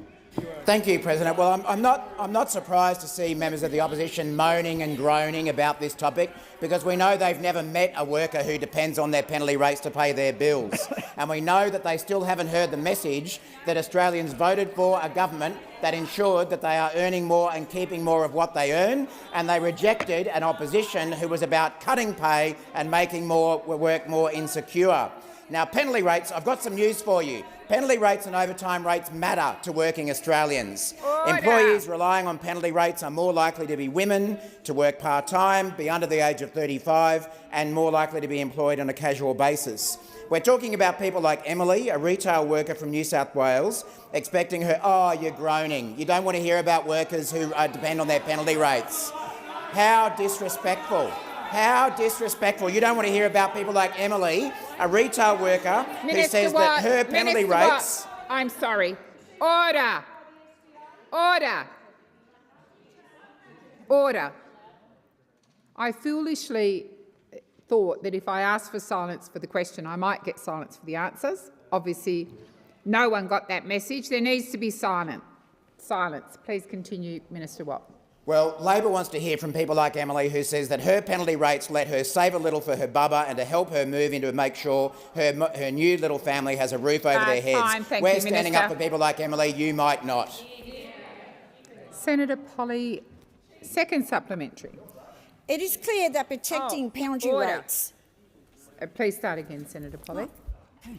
Thank you. It's clear that protecting penalty rates is very important to millions of Australian workers. During the election campaign, the Albanese Labor government made protecting penalty rates a key pillar of our pitch to the Australian people for re-election. Minister, can you outline the response to that and why the government has taken this approach? Thank you, Senator Polley. Minister Watt. Thanks, President, and thanks, Senator Polley. And she is full of policy that supports working people in Australia.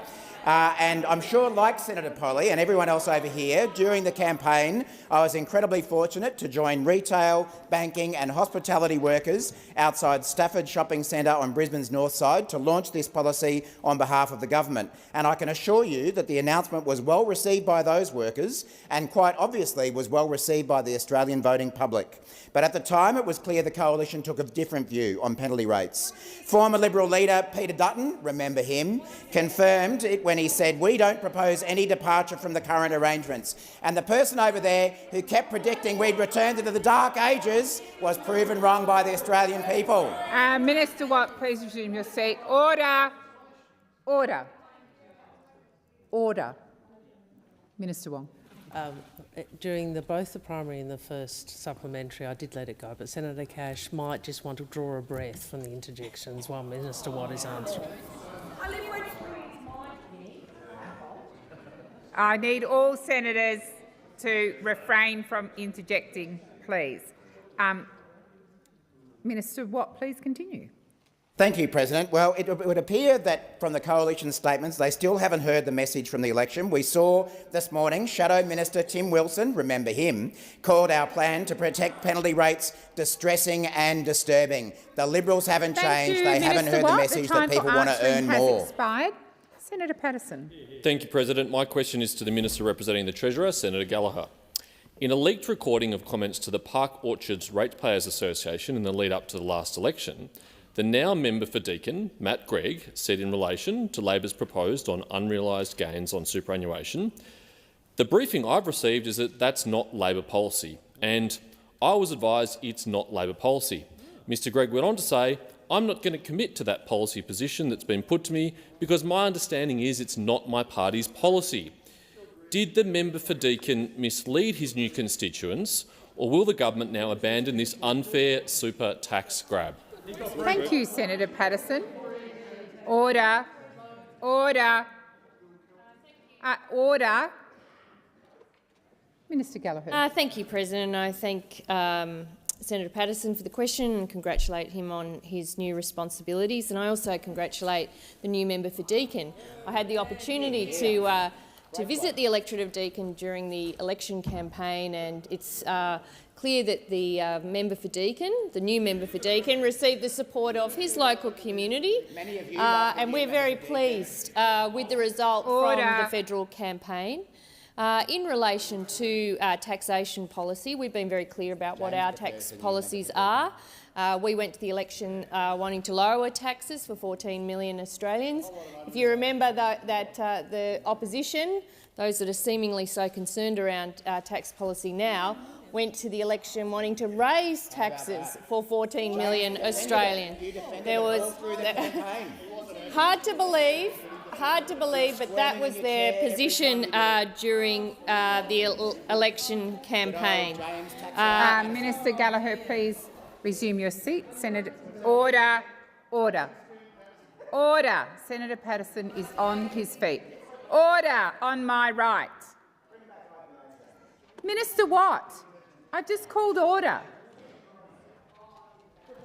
Senator Patterson. Mr President, I did want to give the minister a reasonable opportunity to come close to the question, but she's not yet addressed the comments that the member for Deakin made to his constituents, saying that the unrealised tax on unrealised gains was not Labor policy. Did he lie, or are you abandoning it? Thank you, Senator. Senator Patterson, you need to withdraw that comment. I withdraw. I also remind senators that when you are calling a point of order, please get straight to the point of order. There's no need to make comments around your question, and it's often not necessary to repeat the question. Just be clear about the point of order. I think the minister is being relevant, Senator Patterson, and I will continue to listen very carefully. For me to listen carefully, I need to have silence. Minister Gallagher. Thank you, and I thank you, President. I did refer to Labor's tax policies that we took to the last election and that we will implement in government, and that is directly relevant to the question that Senator Patterson's asked. And I can understand they're still a bit sore about losing the electorate of Deakin, and can I list all the other electorates they lost as well? There was a number of them. And I think critical to that, the loss, that they are clearly still mourning over the other side of the chamber is the policies on tax that they took to the election, which was to increase tax for 14 million Australians. And people understood, and they understood the choice, and they made that choice, and they elected Labor members, and in particular in relation to this question, into the electorate of Deakin. Now, our tax policy was clear. Our policy on high balance super accounts has been clear. We took it to the election. We said we would. We've had the election, and that remains our policy. Thank you, Minister. Senator Patterson, first supplementary. Thank you, President. Host Plus Chairman Damien Frawley has said the proposed tax on unrealised gains was a, quote, punitive outcome and a disincentive for members to invest in productive, high-quality and even nation-building opportunities. Does the minister share the concerns of experts such as Mr Frawley, as well as your own member for Deakin? Thank you, Senator Patterson. Minister Gallagher. Thank you. Well, we've been clear on what our tax policy is. I've been watching some of the contributions that have been made since the election around high balance super accounts. There's obviously been a fair bit of commentary written about it, in particular in the Australian and in the Financial Review.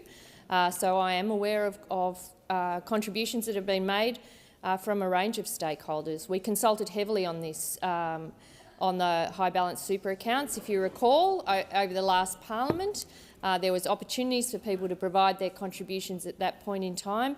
We didn't manage to get it through the Senate at that in the previous term, but it remains Labor policies, and we would be looking to getting it through the Parliament, this term and as soon as we can. Thank you, Minister. Senator Patterson, second supplementary. Thank you, President. The Australian reports this morning of concerns from Labor MPs who, quote, hate this tax. They join former Prime Minister Paul Keating, former Treasury Secretary Ken Henry, former RBA Governor Philip Lowe, former ACTU Secretary Bill Kelty and even current ACTU Secretary Sally McManus in slamming the government's unfair super tax grab. Why is the government stubbornly persisting with a friendless tax on unrealised capital gains? Thank you, Senator Patterson. Minister Gallagher. Thank you. And I did read the article in the Australian this morning, and indeed have been following their campaign against the high balance super tax concessions. I would remind those in this chamber that this the proposal by the government, the high balance super tax policy that we have, affects about 0.5% of people with super balances over $3 million, and it's still concessional rates of tax, just not as concessional. So I think we need to get a bit of perspective here. Some of the contribution, and I understand the Australian is running a campaign against it. It's pretty obvious. We've seen contributions being made from a range of stakeholders about elements of the design of the tax policy. It remains Labor's policy, and we think it's a modest and sensible change to the super concessions arrangement to ensure that super remains fair for all. Has expired. Senator Shoebridge. My question is to the Minister for Foreign Affairs, Senator Wong. The Albanese government is trying to appease an increasingly belligerent United States, having recently provided an additional $800 million to the US military as part of AUKUS, bringing the total money paid to Donald Trump under AUKUS to $1.6 billion. Right at the same time that Donald Trump has put AUKUS under a blowtorch with a review that might see the subs cancelled. What possible justification can the government provide as to why we've given Donald Trump $1.6 billion for nuclear submarines we may never get, with no strings attached and no clawback? Thank you, Senator Shoebridge. Minister Wong. Thank you, President. Well, I think the Greens political party's position on AUKUS is well known. I think the Greens political party's position on the US alliance is well known. You're entitled to those views. They are views that do not accord with the views of the majority of the Australian people. And they are views that we do not share in this government, and I would hazard a guess, I would hope those on the opposite side would not share. Now, well, I'm talking about AUKUS, and you've made your views on that very clear, Senator Shoebridge. Well, are you going to keep interrupting? I like the way standing orders, you're happy with standing orders for yourself but not for anybody else. Is that how it works? Yeah, it is over there. You done? Order. Oh, through the chair, Senator. I'm pleased that you are again seeking to impose standing orders on everybody else that you don't impose on your members, that you don't Minister impose Wong. on their members. Minister Wong, Far please out, resume your seat. Order. Order. Order. Senator Shoebridge. President, I just ask you to direct the minister to provide an answer to my question about the $1.6 billion paid to Donald Trump under AUKUS. Thank you, Senator Shoebridge. If you want the minister to answer your question, don't make interjections because, as you know, the minister is also entitled to respond to interjections. Minister Wong. Well, thank you. I will come to the question, but I think the hypocrisy of the Greens is clearly on display, that they believe the standing order should be used to protect them, but not anybody else nor any other standard in the chamber. Minister and we Wong, all see that, Minister Senator Wong. Shoebridge. You dish Minister it out, Wong, but you can't. please resume your seat. Senator Shoebridge. President, I've been sitting here in silence waiting for an answer, and what we got from the minister, is not relevant. You know it's not relevant. Senator Shoebridge, resume your seat. The minister had just stood up, and I'm listening, and I'm sure she's going to come to your question. Thank you for listening. Minister Wong. Thank you. We are committed to AUKUS because we believe it is an important contribution to strategic balance in the region, and that matters to Australia. It matters to the peace, prosperity and stability of the region. We are invested in AUKUS because we believe that hard deterrence is an important part of preserving stability alongside the reassurance that can be provided through engagement and diplomacy. So everything we do, whether it is through the AUKUS partnership, through our engagement with ASEAN and through the East Asia Summit, whether it is our alliance with the United States, our special strategic partnership with Japan, our deep friendship and cooperation with the Republic of Korea, our work with India, our work through the Quad, our work in the Pacific. Thank it you, is Minister all about Wong. stability and peace in our region. Expired. Senator Shoebridge, first supplementary. Thanks, President. Minister, we've been told time and time again by Labor that AUKUS is based on shared values with the United States. How do we share values with the United States under Donald Trump that has withdrawn funding from UNESCO for alleged divisive social and cultural causes, pulled out of the Paris Agreement on climate and caused chaos with its traditional defence and trade partners around the world? How do we share values with that regime? Thank you, Senator Shoebridge. Minister Wong. AUKUS is about Australia's interests. It's about Australia's interests. It's about what are our interests in an era that is increasingly complex and contested. It is a capability that goes to Australia's interests, and it is a partnership, I would argue, in all three countries' interests. So we are very clear. We make decisions in Australia's national interest, and that includes working with others. And that is what AUKUS is, but that is not the sum of all that we do. Now, Senator, you have made your views on AUKUS very clear. You are opposed to it. You're entitled to that. Minister Wong, please resume your seat. Senator Orman-Payne. Point of order. Could I please request that answers be directed through the chair? Thank you, Senator Orman-Payne. I'll remind the minister to order. Order. Minister Wong, direct your responses to me. Australian Greens political party is that they have made clear that they have double standards when it comes to standing orders in this place. They want standing orders for them, but they are not prepared to respect them for others or for the rest of the chamber. We all know that. Here we go again. Minister Wong, please resume your seat. Senator Whish-Wilson. Order on relevance, President. It's obviously easier to uphold standing orders than it is international law in relation to Gaza. Senator Whish-Wilson, I have order. Order. I cautioned the chamber earlier about making a point of view, not a political statement, or not adding to the question yourself. I'm not sure if you were here during the moment I said that, Senator Whish-Wilson, but it does apply to you. Political points are not points of order. Minister Wong. Our decision to continue to invest in AUKUS is about Australia's national interests, and we stand by it. Thank you, Minister. Senator Shoebridge, second supplementary. Oh, thanks, President.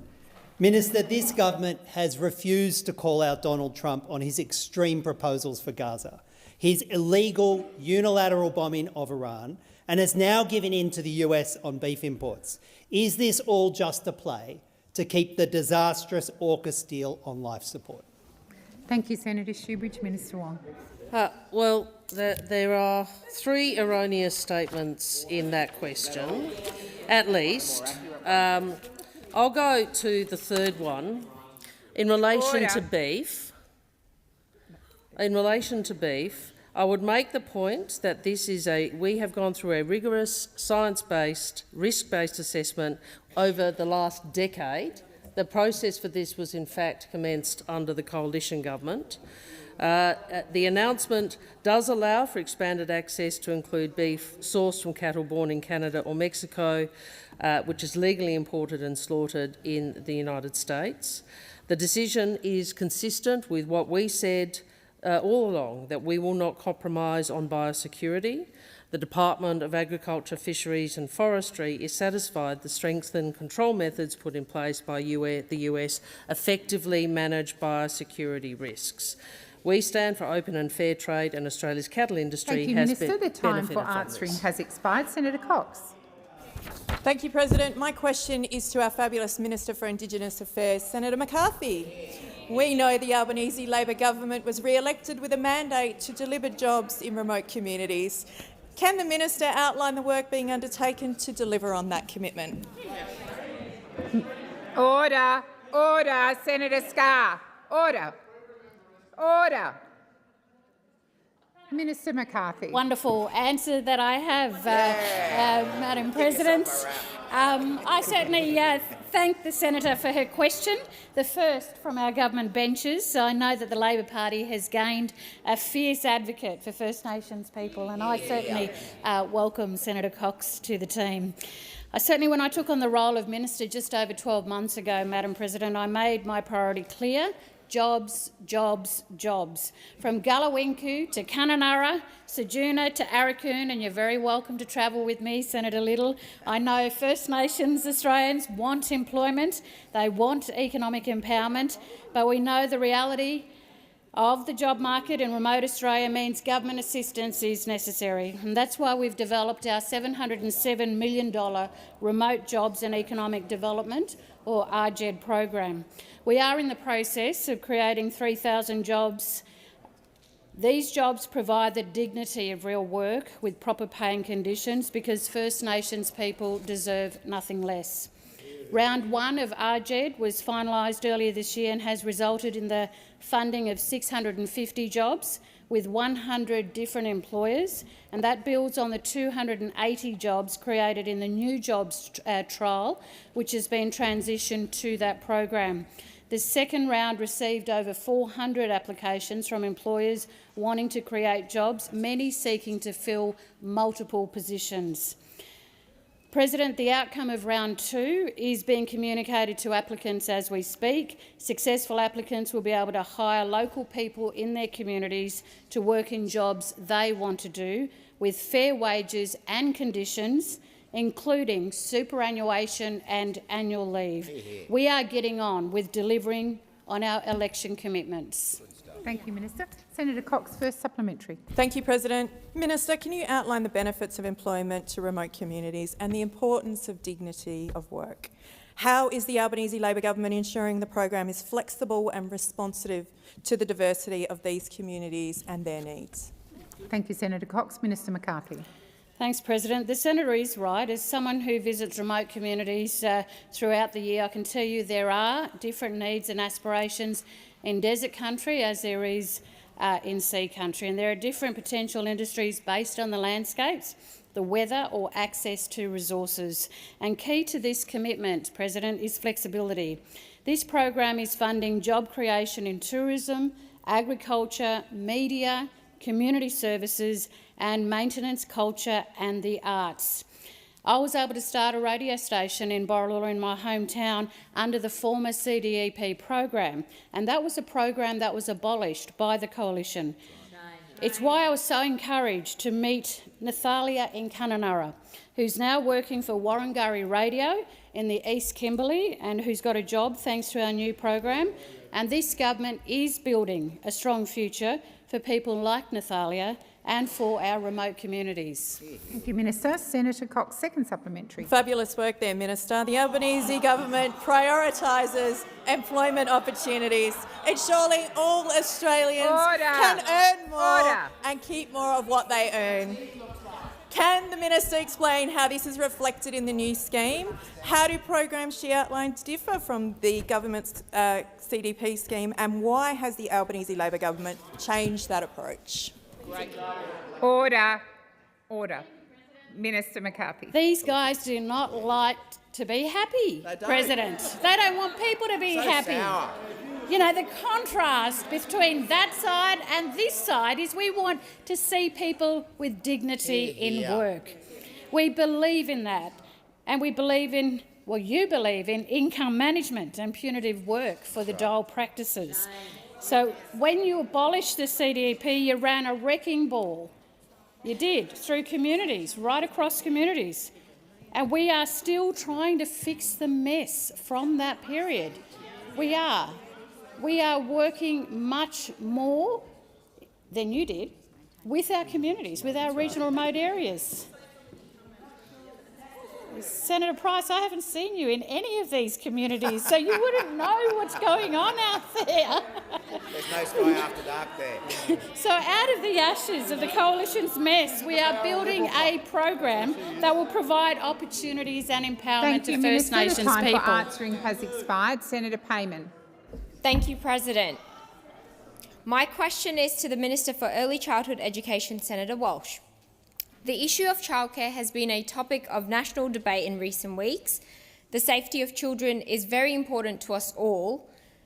What has received less attention is actually the effect that having a child today have on parents. Many parents want to be able to raise their kids at home, but economic realities mean they're forced to enrol their children in early childhood education while they work, if they can find a centre available. With rising mortgages, utilities and other cost of living factors, how is this government supporting parents to stay at home if they choose to with their kids? Thank you, Senator Payman. Minister Walsh. Thank you, President. Thank you, Senator Payman. This is the first meeting of this Parliament during which paid parental leave has just gone to 24 weeks. We understand that families want to spend more time with their children when they're babies. And this was a great Labor reform that started under the Rudd-Gillard government when paid parental leave was introduced for the first time at 18 weeks. And it sat there at 18 weeks for about 10 years under those opposite until we returned to government and brought paid parental leave back to 24 weeks starting in July and 26 weeks next year. So we understand that families, mums and dads, want to spend more time at home with their new babies. We also understand, Senator Payman, that the realities of modern families that often both parents need to work. They need to go back to work to support themselves and their families. And quality, affordable early education is absolutely critical for that. It's critical for mums who want to go back to work. It's critical for families to help them pay their bills. It's critical for mums and dads to participate in the labour market. And there are also, of course, Senator Payman, huge benefits for children of quality early childhood education. We know that it's a game changer for young children to participate in quality early learning that sets them up for school and for life. Thank you, Minister. Senator Payman, first supplementary.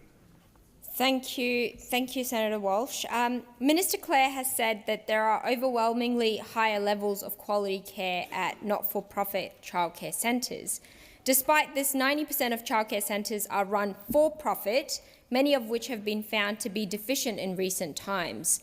We want quality care. We want our children not to be neglected and their nutrition to be intact. So what actions are the government taking to encourage and support not-for-profit care? Thank you, Senator Payman. Minister Walsh. Thanks so much, Senator Payman. It's right that 2/3 of early childhood education is provided in Australia today by for-profit providers.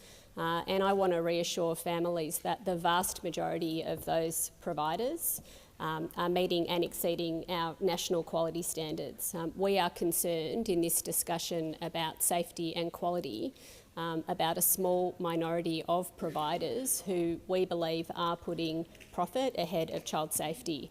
That is exactly why we have a bill before the Parliament right now to allow us to withdraw Commonwealth childcare subsidy from those providers who put profit ahead of safety. More broadly, this government wants to see more quality, not-for-profit, early learning. That's why we have a $1 billion fund to invest in just that. Thank you, Minister. Senator Payman, second supplementary. Thank you, President. I appreciate what you're doing, Minister. Last year, the Productivity Commission completed its review of early childhood education and care. The report contained many recommendations, including a review of the National Quality Framework. Will the government implement this recommendation and review the National Quality Framework, given its concern, and putting the legislation before the Senate next week? Thank you, Senator Payman. Minister Walsh. Thank you very much, Senator Payman. The National Quality Framework is considered to be world-leading. The question that we have ahead of us at the moment is whether providers are following the National Quality Framework. We think the standards are strong, but we can see that enforcement needs to be better. That's why we're working shoulder to shoulder with the states and territories on a strong and significant package of reform. Those reforms include the first nationwide register of early childhood educators, and also mandatory child-safe training across providers and educators to give everyone in our early learning settings the tools to help keep children safe and to give parents the confidence that their children are safe. Thank you, Minister. Senator McDonald. My question is to the Minister for Industry and Innovation, Senator Ayres. With respect to your government's decision to bail out the Whyalla smelter and more recently the Nearstar smelters in Port Pirie and Hobart, why have you left workers at the Mount Isa copper smelter and Townsville refinery high and dry when the clock is ticking? Great question. Thank you, Senator McDonald. Minister Ayres. Well, thank you very much, and thanks, Senator McDonald, for that question.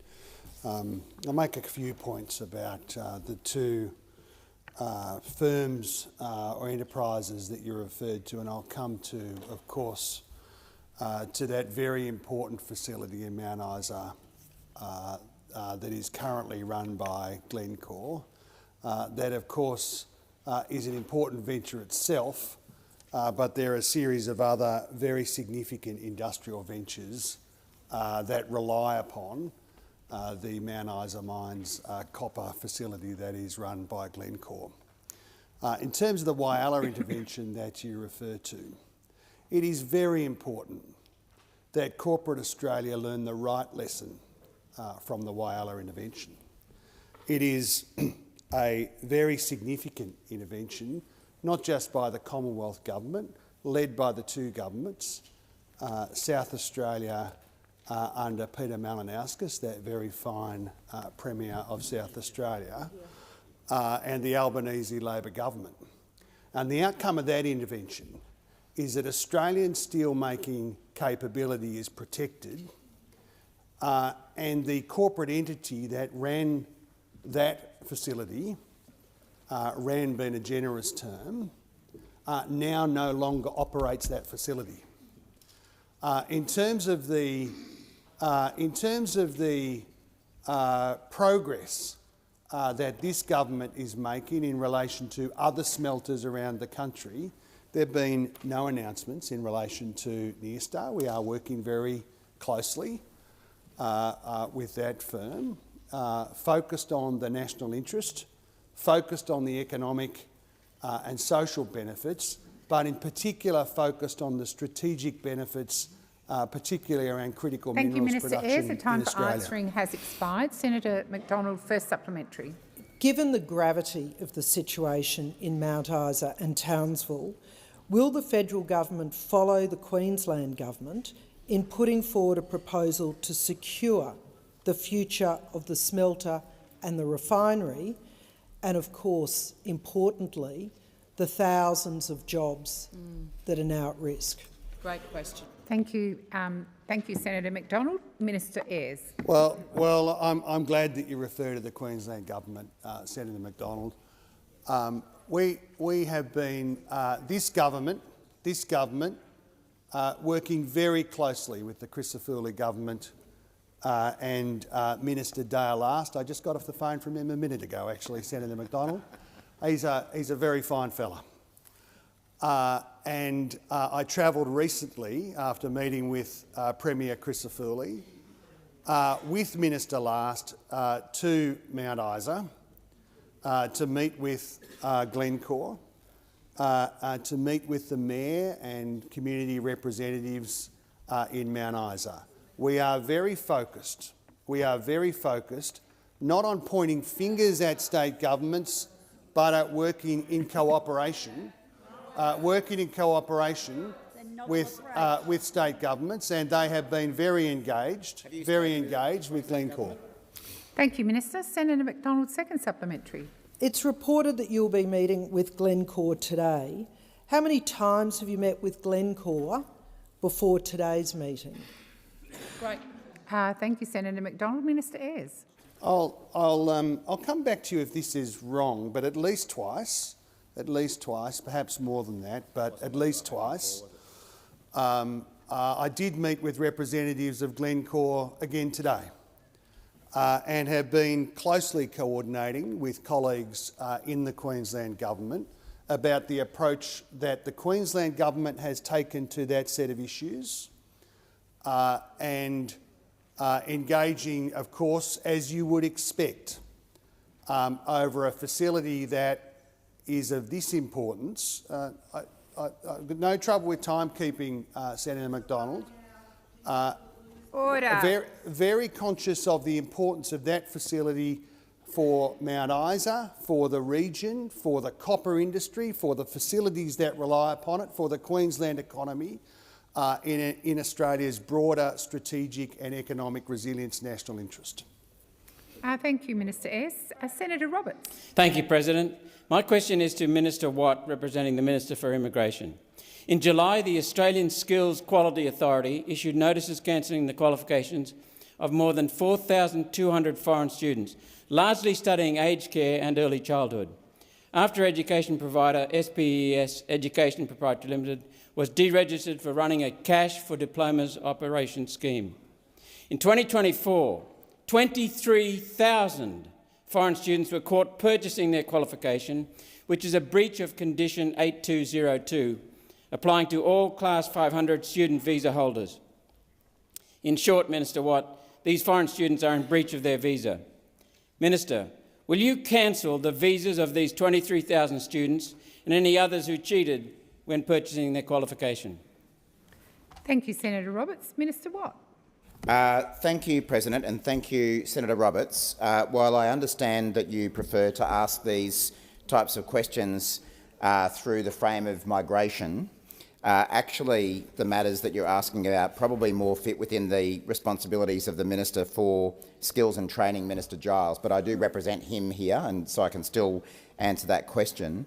We're very proud of the fact that we've reformed the compliance measures around international education to weed out the shonks who've been running international education operations and proliferated under the former coalition government. The international training system that was left behind by the Morrison government was not just a joke, it was crooked. And we had shonks and crooks, unfortunately, running these sorts of operations, exploiting international students who were here, taking money off them and providing them with dodgy qualifications that weren't fit for the kind of work that they then went on to do. So we are proud of those reforms, and as you say, Senator Roberts, it has resulted in thousands of qualifications being cancelled, as they should have been, because in some cases people were being awarded qualifications without doing any training or any study whatsoever. It was basically pay for a qualification and you got it. That's not how the system should work. It's how the system worked under the former coalition government, but it's not how the system works under this Labor government. So we make no apology for taking back the qualifications of people, students, so-called students, who have obtained qualifications through those means, and we make absolutely no apology for going after the shonks who were running those kind of organisations. They have no place in our system. They actually tarnish Australia's reputation as a provider of international education, and we'll continue to go after them. Thank you, Minister. Senator Roberts, first supplementary. Thank you, Minister. Under both Australian and Queensland law, a person who obtains a job using a faked qualification has committed 2 offences, using deception and forgery to obtain a financial advantage. Both carry a penalty of 7 years in jail. This is not just a foreign student breaching their student visa conditions. This is serious criminal behaviour. Minister, have you brought in so many foreign students and so many new arrivals that you have lost the ability to police clear-cut federal law? Minister Wong. President, I'd ask for you to consider whether that question is in order, given that it appears to go to a question about criminal provisions or offences under state legislation that clearly can't be in the portfolio responsibilities the minister representing. Thank you, Senator Wong. Oh, Senator Roberts. My question goes to the quality of immigrants that are being allowed into this country, turning out to be criminals. Senator Roberts, you also referred to the qualifications or the penalties in the Queensland and Australian jurisdiction. Senator Scarr. Sorry, President, point of order. Just speaking on the point of order, it is a fact that the Australian immigration legislation does cross-refer to state criminal legislation with respect to calibrating what is serious or not so serious criminal conduct. Right. So I just provide that for your assistance.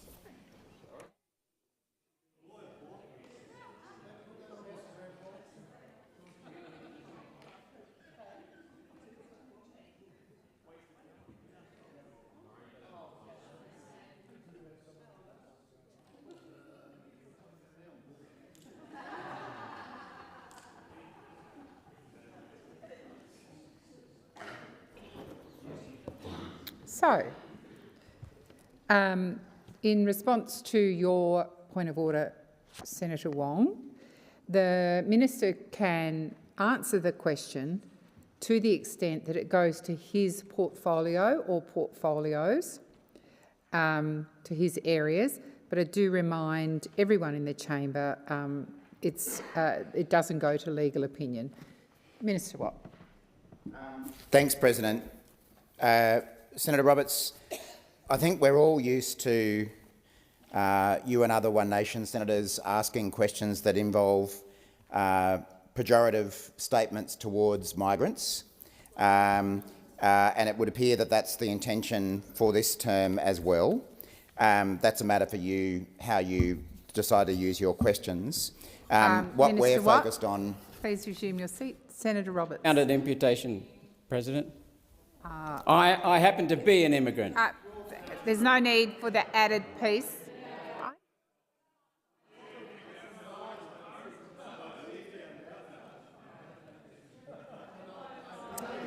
Senator Roberts, order, order, order. Senator Roberts, the minister was describing the language in which a question was asked. So it doesn't go to imputation. Minister Watt, please continue.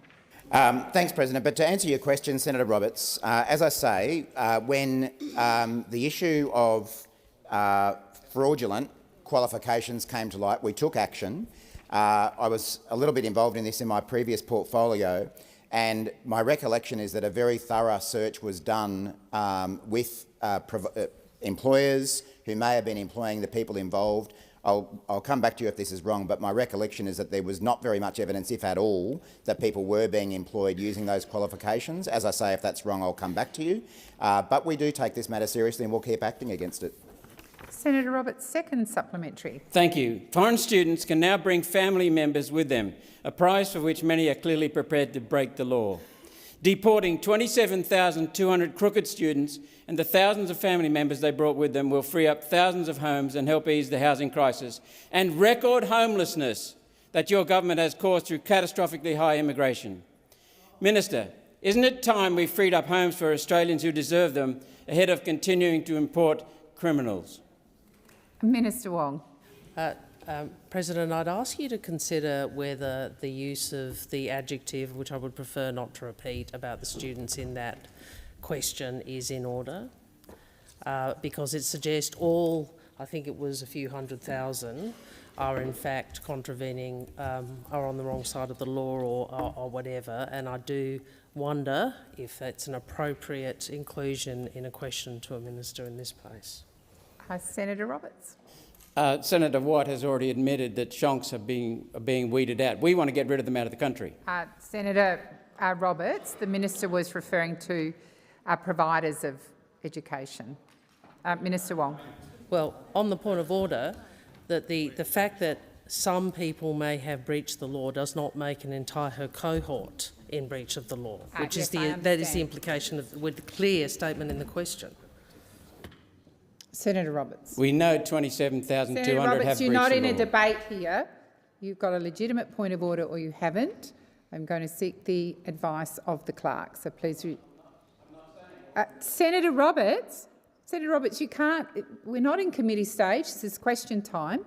You ask your question. It gets ruled in and out of order if a point of order is raised. But you're not in a debate, and you're clearly not in a debate with me.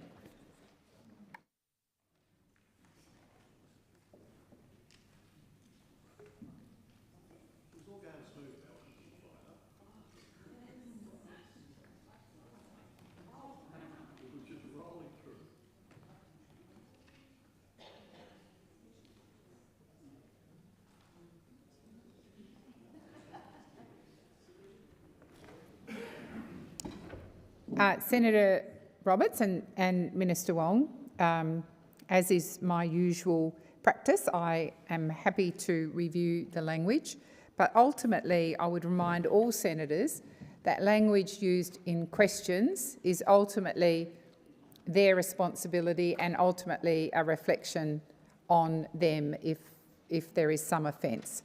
So I will call Minister Watt.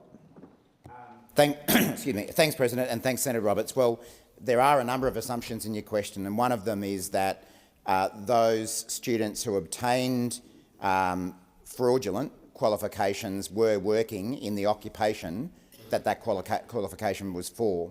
And as I say, I'm checking my records as to that situation, but I don't think you should necessarily make that assumption. It's one thing for someone to obtain a fraudulent qualification, and that is wrong. And as I say, we've taken action about that against the students by cancelling their qualifications, and also we've taken action against some of those shonky providers.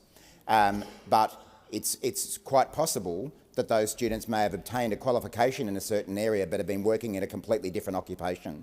My recollection is that that is what the case was for those students, but I'm checking that matter, and as I say, if I've got anything further to add to that, then I'll advise the chamber. Thank you, Minister Watt. Senator Darmingham. Thank you, President. My question is to the Minister representing the Treasurer, Senator Gallagher.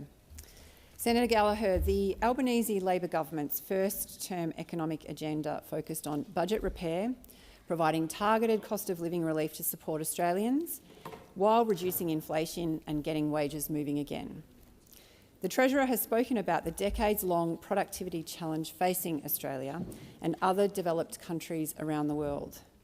What are the priorities for this government in its second term, and how will we continue to use the budget to support Australians? Thank you, Senator Darman. Minister Gallagher. Thank you, President. I thank Senator Darman for the question, and it's an important question.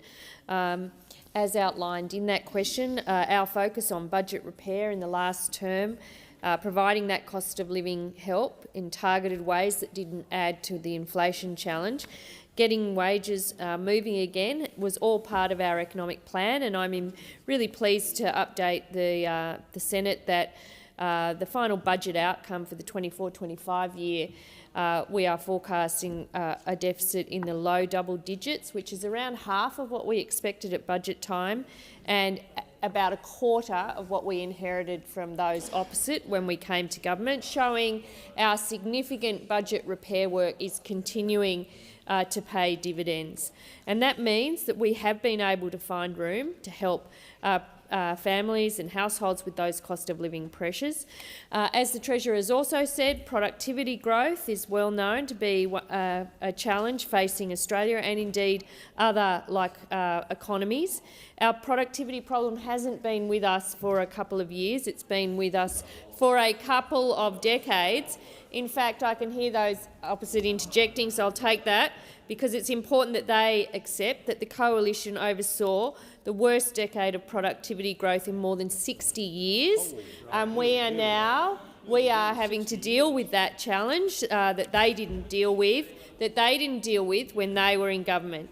The 22 election coincided with the largest quarterly fall in productivity growth in almost half a century.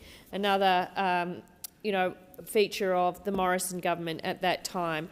Over the decade to 2020, average annual labour productivity growth in Australia was the slowest in 60 years, falling to just 1.1% compared to 1.8% over the 60 years to 2019-20.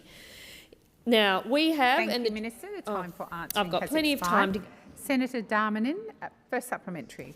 Thank you for that answer and for your hard work in the significant budget repair that you've just started to outline for us.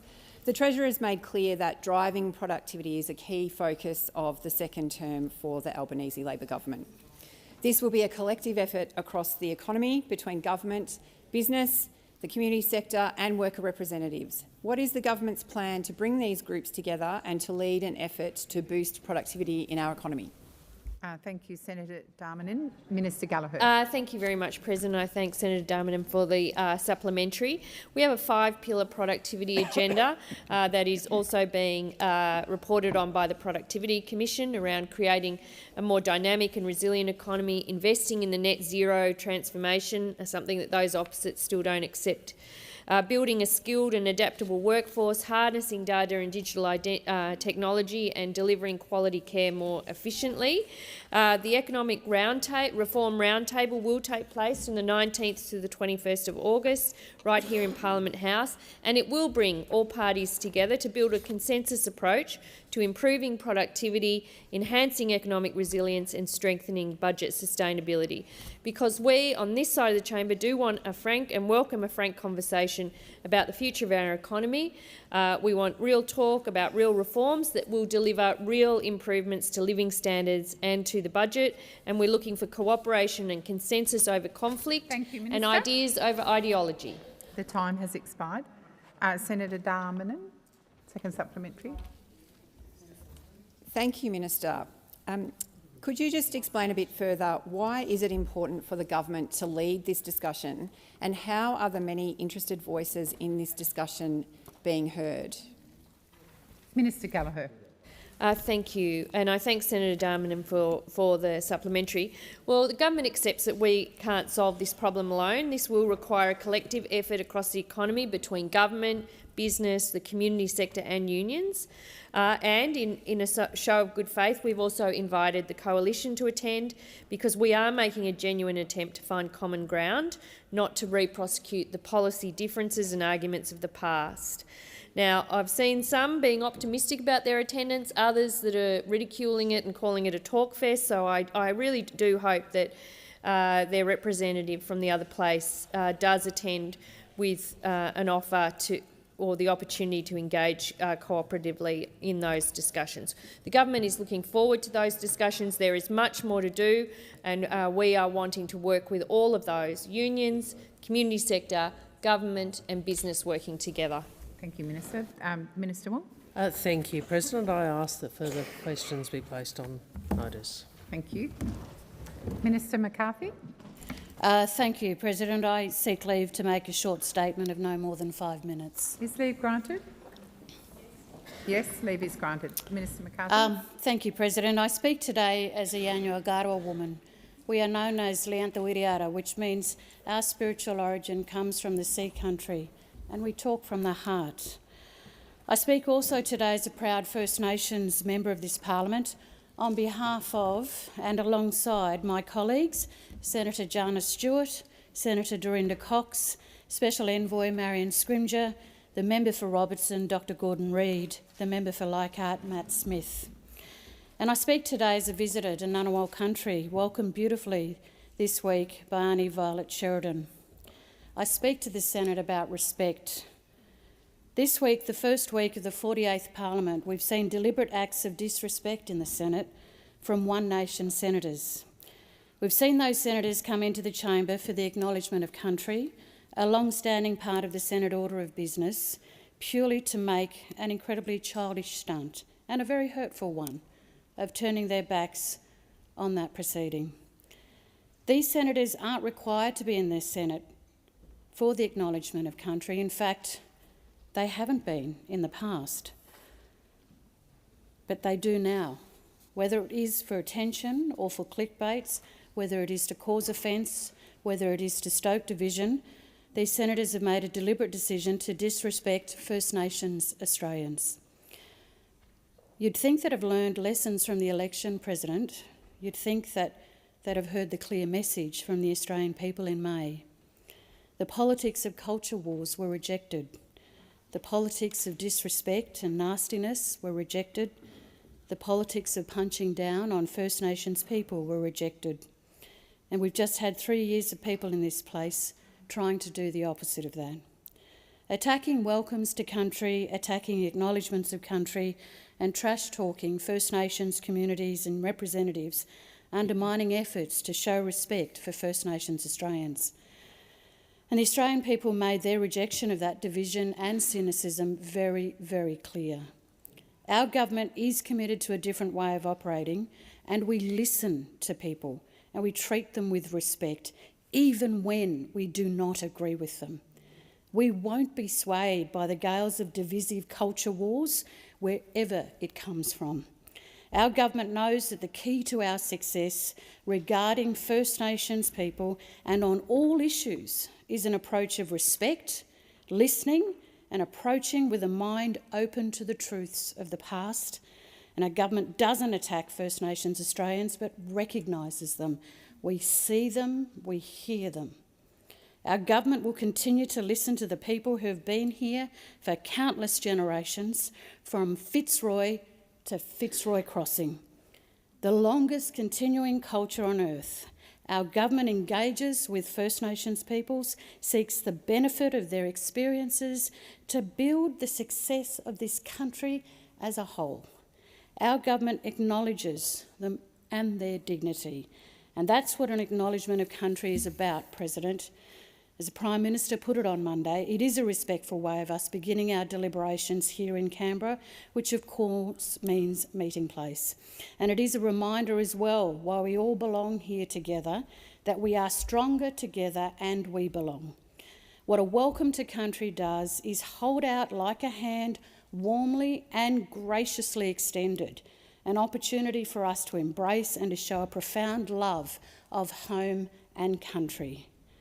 I urge those senators, in particular the new senators, take a moment of how important it is and how precious it is to stand here as a senator in this Senate representing your state and indeed representing all Australians, including First Nations people. Respect and acknowledgement goes both ways. I urge all senators to remember who you work beside, who you walk with, And even when we disagree, we have a chamber here where we can discuss in a manner that is far more respectful than we've seen in these previous days. Senator Hanson. Thank you very much. Well, Senator, you need to seek leave. I seek leave to make a short statement. Is leave granted? Leave is granted for 5 minutes, Senator Hanson. Thank you very much. Senator Valedictory and the other members of the caucus, First Nations caucus, as you call yourselves, I do understand and respect, and you're asking for that respect, and, you know, as Australians. All we do, or One Nation does, and the rest of Australian people, is we're wanting the same respect back. The respect back that we are still part of this nation, that we are people that have born here, people that have migrated here, that we also want acknowledgement and respect to the nation. To constantly be told this is not your land, Aboriginal land always was, always will be. You are disenfranchising me and many other Australians. The welcome to country was not culture or tradition. It was actually introduced into Australia by Ernie Dingo in the 70s in relation to New Zealand having the haka. Welcome to country has not been a tradition of this parliament and has only just been introduced in the last few years. This has not been a stunt that I pulled just this week. I have turned my back on it for the past 3 years. I am acknowledging the Australian people who voted against the voice. They don't want this division that's happening in our country. They are fed up with welcome to country. They want to see an end to it. To arrive on a plane in every state across this nation, or, you know, to get a welcome to country, people don't want that.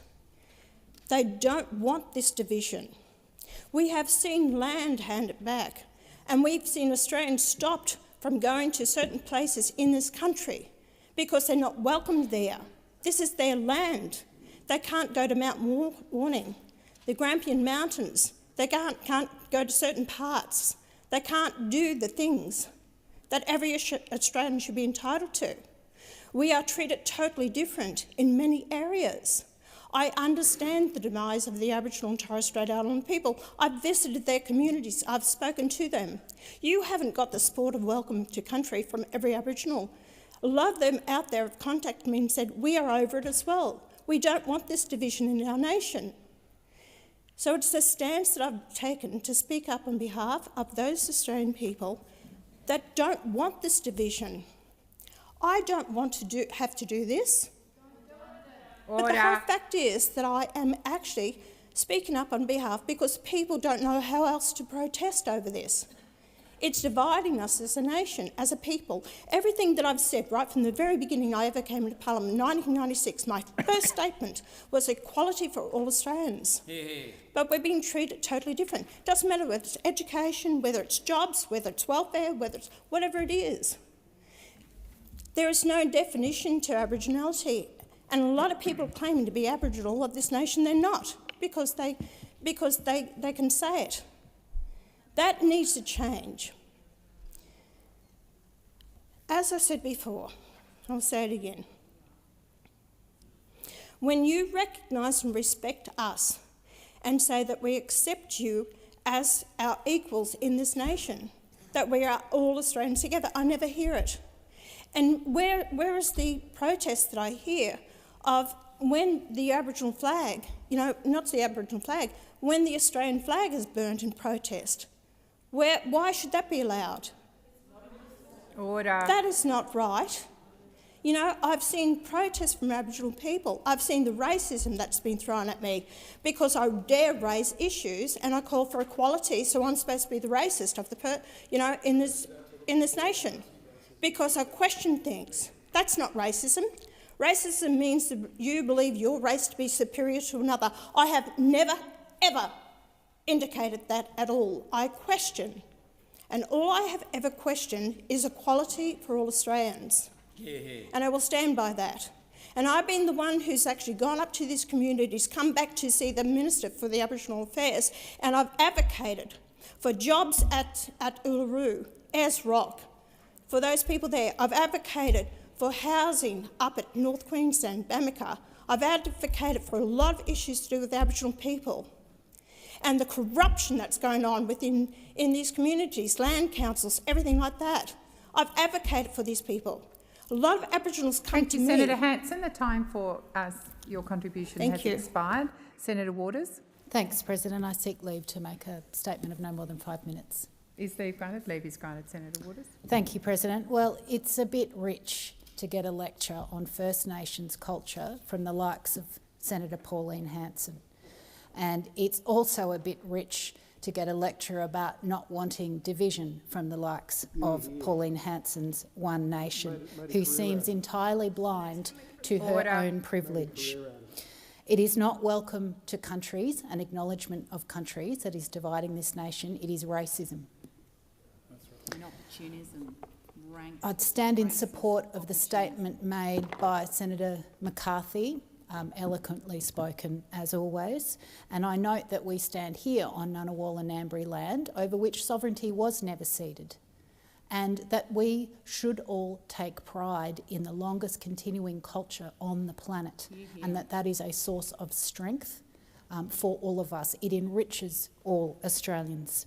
Now, I'm pleased that we have an acknowledgement of country incorporated into our morning parliamentary processes, and I want to acknowledge that it took many years of many good people pushing for that before this chamber as a whole agreed to do that. That was a moment that made us all bigger, and I'm proud of that moment. I'm also pleased that after the discussion of respect in this chamber yesterday, that this issue of the Pauline Hanson One Nation senators turning their backs on an acknowledgement has been raised in that context. I note that it's not a censure motion, but I acknowledge that it was a respectful contribution made by Senator Malandiri McCarthy. And I would like to finish by saying the Greens are looking forward to working on issues to genuinely close the gap and looking forward to working on issues of the over-incarceration of First Nations people, and the continued shameful record of Aboriginal deaths in custody, over which a really important Royal Commission report was drafted and has sadly gathered dust for far too long. Thank you, Senator Waters. Senator Nampijinka-Price. Thank you, Madam President. I seek leave to make a short statement. Is leave granted? Leave is granted, Senator. Thank you. What concerns me as an Indigenous Australian, as a member of this Parliament, what the issues that come from what we're talking about right now is the ideological way in which Indigenous Australians are objectified, and I mean in such a way that we are used as a political token for political point scoring. The idea of welcome to country has become exactly that. Senator Hanson is correct to say that welcome to country is not traditional culture. It isn't. And what we do need to recognise, and it's important for all of us as leaders of this nation to recognise, is the reinvention of culture which diminishes traditional culture. It diminishes it. And for those who still live close to traditional culture, within cultural confines, their day-to-day lives are dictated by it. They speak their language. They're often spoken about in very romanticised terms, and the use of acknowledgements really does absolutely nothing to improve their lives, has done nothing to improve their lives. And to be quite honest, as a woman of Indigenous heritage, but first and foremost as an Australian, I am absolutely done with the virtue signalling that takes place. I am of the belief that it is not necessary to have an acknowledgement because we are all Australians. Every single one of us, including the Ngunnawal and the Ngambri, are Australians, and we are here to serve all Australians equally in this country, not praising or acknowledging one group above others. I'm certain, I mean, truly, I don't think you're really wanting to acknowledge my existence because of my indigeneity here more than anybody else's. I'm equal to you and everybody else here and everybody in this country. So this is the main issue at heart. It's not standing up as a person of Indigenous heritage to say how we do things differently. We are people. We are human beings. We need to stop the infantilisation of who we are as a group of people as though we're somehow different. We are not different. We are the same. We are Australian. And that is the sentiment that we need more of in this chamber, in this building, and more broadly across this country. Because it's a wonder why our children are afraid to be proud to call themselves Australian. So while I understand the significance, the conduct of one nation, perhaps toward the chamber, toward the president, I acknowledge that. But more broadly, when it comes to this concept of acknowledgement of country, and acknowledgement, First Nations isn't even an Australian terminology, for crying out loud. It's been adopted from Canada, from America. It's just reinvention that is actually belittling and watering down traditional culture and what it's really about. But we can ignore traditional culture in this chamber because there are elements of it every single one of you across from here ignore because it's detrimental to the most marginalised in remote communities. But if you speak up against it, if you mention it, you are painted as a racist or somebody who is a coconut or somebody who is a traitor. Imagine if we treated every single racial group in this manner in this country. It's horrendous.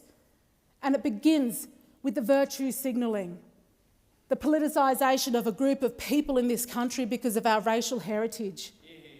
And I'm sick to death of it. As a woman, as a mother, as soon to be a grandmother, and as an Australian of proud heritage, whether it's my convict ancestors or it's my Warlpiri ancestors. I'm proud of it all, and we should all be. We should all encourage that in Australia in 2025. Thank you, Senator Nampijinka-Price. Senator Wong. Thank you. I seek leave to make a short statement. Is leave granted? Leave is granted. I thank Senator the Wong. Senate. President, Senator Hanson speaks of division, but it is she who peddles in division. Senator Hanson speaks of respect, but it is she who peddles disrespect. And Senator Hanson, I listened carefully to what you had to say, and I would say this to you. You do not have to agree with the tradition of acknowledging country. I disagree with you. I think the majority of the chamber disagrees with you. But you do not have to agree with it. But it is part of the rituals and traditions of this chamber. And as a senator, I think you should respect it. I think you should respect it. I think you should respect it.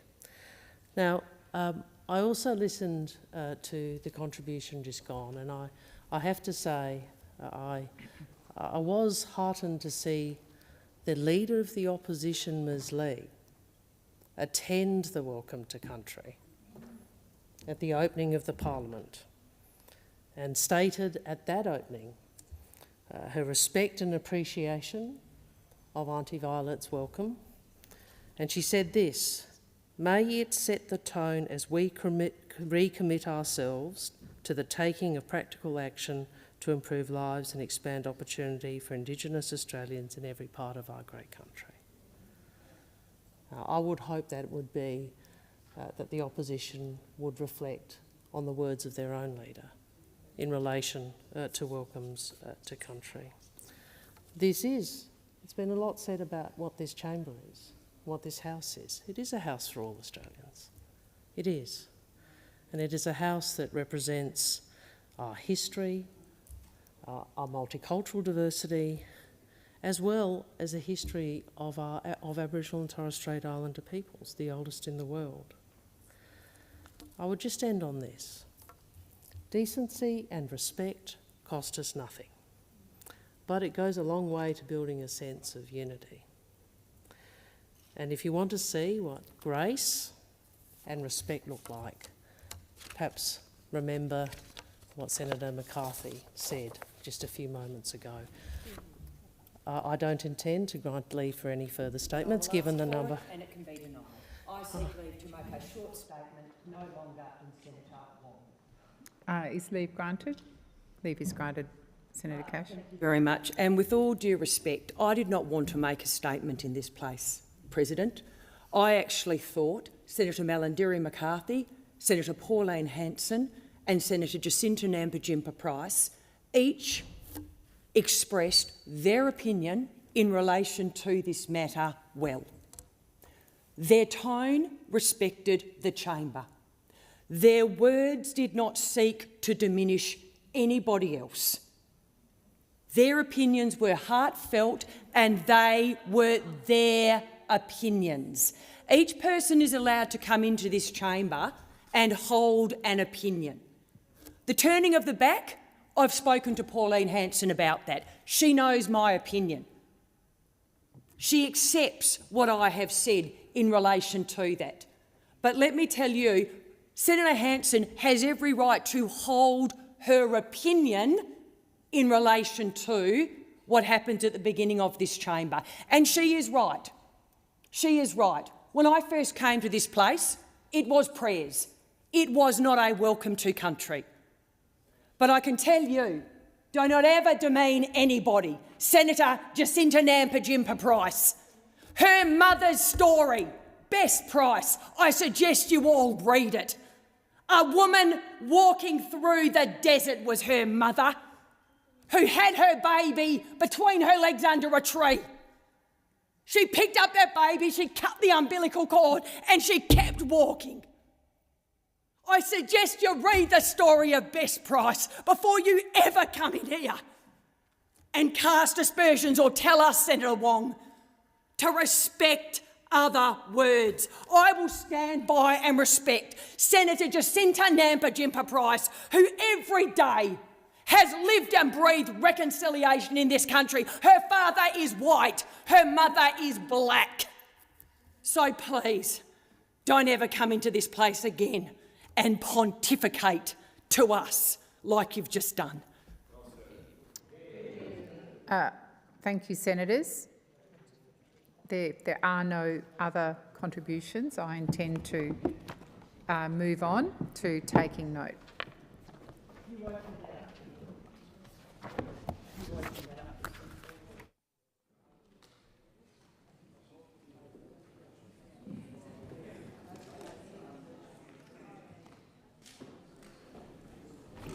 I'll give senators a few moments to leave the chamber. Those who are not planning on participating in taking note, please leave the chamber quietly. Are there any motions to take note of answers? Senator Antic. Thank you, Mr Acting Deputy President. I'm seeking to take note of answers to all coalition questions this afternoon after that hiatus. And of course there is plenty to talk about. We asked for answers in relation to a range of issues, all of which are central to the country today: childcare, housing, and of course the imminent unrealised capital gains tax, among others. And it caused me, Mr Acting Deputy President, to pause and reflect upon the state of the nation as it generally stands.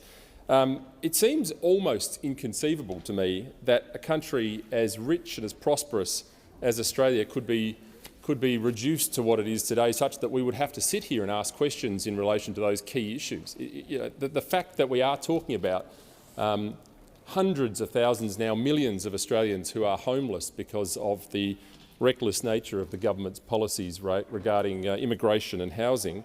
We've got a crippled energy market, we've got a decimated manufacturing base, and we've got a developing culture of self-loathing leading to some of the most unaffordable, unachievable societal cohesion we have ever seen. And it caused me this week, as we returned to Parliament, to give consideration for the sake of people outside this building, of which there are, something in the order of 27 million of them, half their luck, to reflect upon how it's happened and what it is that we can reflect in this building that shows that. And I think you could mount a very strong case that this is actually happening because this building, as we walk around and look at the inhabitants of it, is now in danger of becoming nothing more than a coffee spot for union heavies, for lobbyists, and for bureaucrats who seem to be populating the entire building. It's become something of a kabuki theatre in which the actors in this building just simply mill around and play their part. The laws in this building, the laws that have created those crises, emanate as a result of a thought bubble that occurred somewhere in a foreign land at a conference or a think tank. The kind of meeting where you get well-dressed, well-coiffed bureaucrats talking on a panel, wearing a wireless mic, sitting around with crossed legs, answering questions, sharing ideas about what would make a great Australia, and then booking in meetings later on with the minister's people. Of course, the minister, when they come back and talk to them, isn't paying attention because the ministers in this building are now preferring the self-aggrandising delivering keynotes and talking at think tanks and going to dinners and having puff pieces written about them. And now we've seen this week the incredible spectacle of coming out of this side of the chamber, I would say exclusively the new invention of TikTok videos set to music, which has been an extraordinary development. A lot of dancers coming out of your side of the chamber, Senator Wong. They are well, much for your benefit. The reality here is, though, that this building is now populated by an incredible cast of characters. It is like this building is like a great big party for the swamp, and no one at home's invited. It's a party you're not invited to because it's now completely wholly owned by a different breed. You've got the career lefty politician person, can't seem to walk around the building on his own, got to have 2 or 3 staff members behind him talking about whatever busy work they're doing in the back room. Its character, of course, made an impassioned speech 10 years ago about values and then forgot about them on the basis that we need to see the bigger picture. You've got the journalists who don't get away scot-free, congregating in groups around the building, holding microphones, asking really important Beltway questions about really important Beltway issues, captive to corporate interests, though, mind you, and at the whims of their editors, loving to drop a yarn, but in fact they're just writing whatever's deemed suitable by their private equity ownership. They have got journalists on their tag, but of course, if you read the business card, it should probably say Labor media advisors in waiting. You've also got the lobbyists, Senator Canavan. You can see them milling around the building, dominated by their, I think, their orange lanyards. This is the lobbyist, sometimes known as the one-term MP, who told his family he couldn't wait to get out of the building and now spends his days having coffees with MPs, reporting back to his board that he's influencing policy making. The staffers don't get off scot-free. You see them walking around the building, pants exposing the ankles, rainbow lanyard, can't seem to walk without a coffee in their hand, talking about whatever the minister wants or whatever Zohan Mamandi's mayoral campaign's looking like. And who can forget the career bureaucrats? More letters after their name than the alphabet. And went to ANU in '93 to study human rights law and ended up in the Diversity, Equity and Inclusion Department of one of our intel agencies. But these are the cast of characters that are doing damage to this nation. Senator Darmanin. Thank you, Deputy President. That was a little hard to follow. I don't feel like I'm having a party when I come here. For me, it's more about doing the hard work of this government. It's no joke, actually. The Albanese Labor government's first economic term in particular, I want to talk about tax policy on budget repair, targeted cost of living relief to support Australians while reducing inflation and getting wages moving again is hardly something to joke about. And I think people on this side of the chamber have not had a party when they've been working really hard over the last 3 years in delivering those outcomes for Australians. The Treasurer has spoken about the decades-long productivity challenge facing this country and other developed ones around the world. And the Treasurer has also made clear that driving productivity is a key focus of the second term of the Albanese Labor government. And that's why this upcoming productivity roundtable that will be happening here in August will be an important part of the next stage of reforms that need to continue in this country.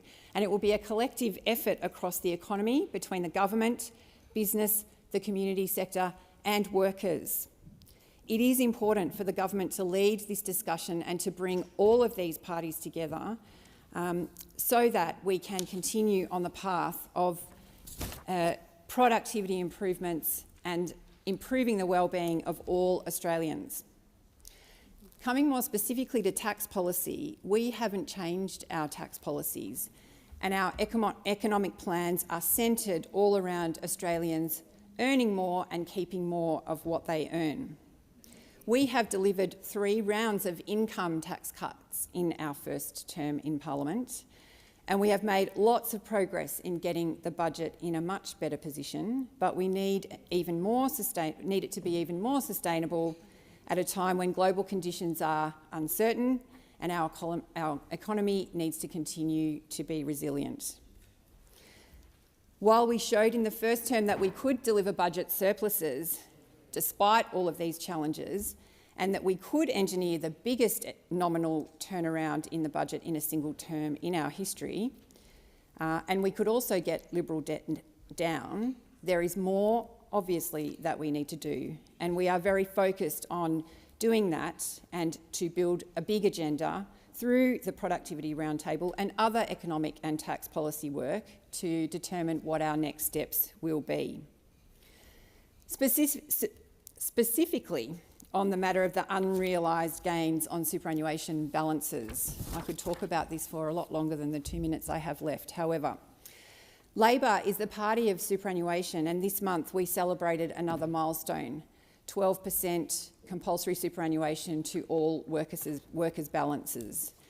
And they are the kinds of things we are focused on. We are focused on delivering secure, dignified retirement savings for the average worker in our economy. The increases on the 12% delivered through the 12% guarantee will mean that a worker aged 30 years of age right now who's earning an average full-time income will have an extra $98,000 in retirement. That is significant, and these are the kinds of reforms that we are delivering for real working people.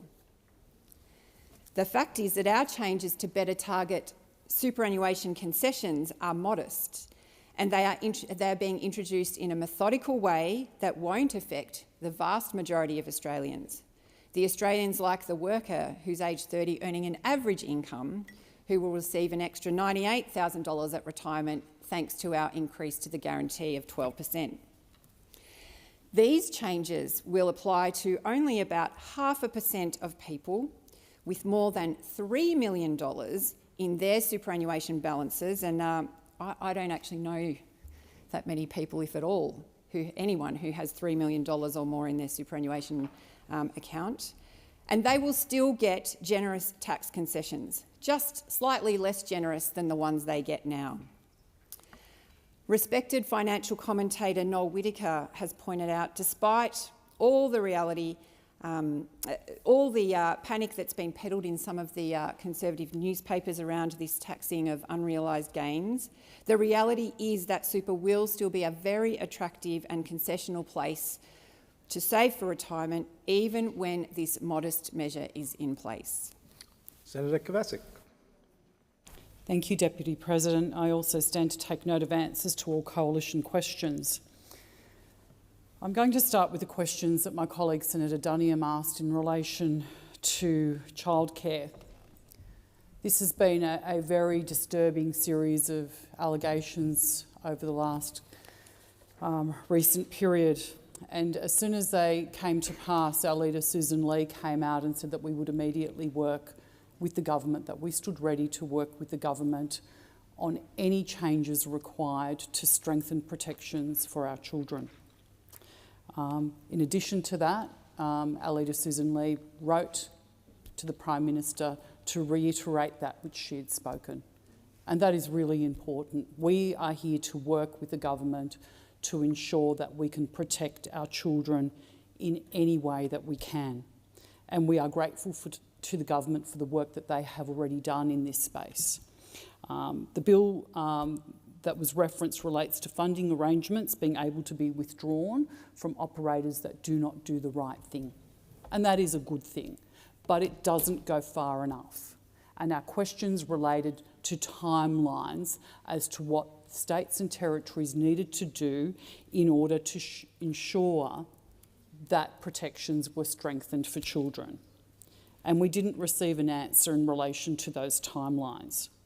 As I said, we are supportive of the laws in relation to funding, but that is only a part of the issue that needs to be addressed. We need to look at the work that the states and territories will be doing because they are the regulators. The balance of that work needs to be done without delay, and we need to understand when that will happen. The government is the leader in relation to driving these reforms. They are the ones that can make this happen. They are the ones that can set the deadlines and ensure that states and territories meet those deadlines. Parents expect them to do that. Parents expect them to do that expeditiously, and they expect them to do that now, not in a few weeks and not in a few months. And that is a fair and reasonable expectation given the nature and the depravity of the allegations that we have come to hear. We have such a breakdown between the individual states and territories when it comes to information sharing. We should ensure that no individual that has been sacked from any childcare centre or from any environment where they are working with children, that they should never be able to get any kind of employment in another childcare centre or in another environment where they are accessing or working with children. That should never be allowed. If somebody has been terminated on the basis of their conduct, then why should we expose other children and other families to them? We need to act on this very quickly, and we need the government to explain why there hasn't been a deadline set for this. That is a very fair and reasonable expectation, not only from us in being both a constructive opposition in dealing in this matter, but highlighting this as a criticism of a delay that perhaps shouldn't be there. We have breakdowns between government departments at a state and territory level. That also needs to be dealt with. It needs to be addressed urgently. There is bipartisan support to get these things done. We are here to help you do that. We just need you to show the leadership that is needed in order to get this done expeditiously. Because our children deserve that. I don't think any of us in this place ever want to hear of the type of allegations that we have heard in the past few weeks. It has distressed all of us. And the people outside of this building, the people that we represent, expect us to act in a manner that is both clear-minded, efficient, and ensures that these kinds of things can never happen in our country again. And we need to ensure that we deliver on that expectation. Thank you. Senator Cox. Thank you, Deputy President. I rise to take note of government answers to opposition questions. The first issue that I want to go to, and I want to thank Senator Kovacic for her contribution just then, and I think it is above politics. Conversation around early childhood centres and education, and I think that our Minister, in Minister Walsh, was very clear in trying to articulate during the questions from Senator Duniam here today in question time, the process in which the government will undertake in order to seek that urgency to ensure that the reforms are established. We share your concern and, as Minister Walsh said, also welcome your bipartisanship in working with the government to ensure that this work, this important and urgent work, is done, and that we will consider the different facets of that. And the Minister had already committed to a scheduled urgent meeting in her response to today's question about this. And as a mother, a working mother of 2 daughters who's used daycares and childcares for my own children, of course, it was upsetting to hear the reports led by our Education Minister in Jason Clare from the other place, that these important reforms that Labor are looking at stretch across an important workforce as well that is particularly represented by low-paid workers, by women who are in that workforce, and it's working through what a national child safety package looks like in relation to urgent reform for our children. And I'm glad that we share across the aisle the concern in relation to how we will get this job done. But I can assure you that the Albanese Labor government believe that every child in Australia deserves quality, safety and affordable early education. And that is at the heart of the work that our Education Minister and our Assistant Minister will undertake in order to ensure that that happens. We see the value in ensuring that women, and it is women who shoulder the burden in this, we need to support them getting back into the workforce. But of course, when you drop your children off to an early childhood provider, we want to make sure that there are guardrails in place and essentially using the Commonwealth levers that exist to be able to make sure that there are quality regulations of quality and safety that are in place that are the domain of states and territories. So that's some important work that the Albanese Labor government will do through its childcare subsidy funding. And I look forward to having conversations with the opposition and continuing that bipartisan support for that work.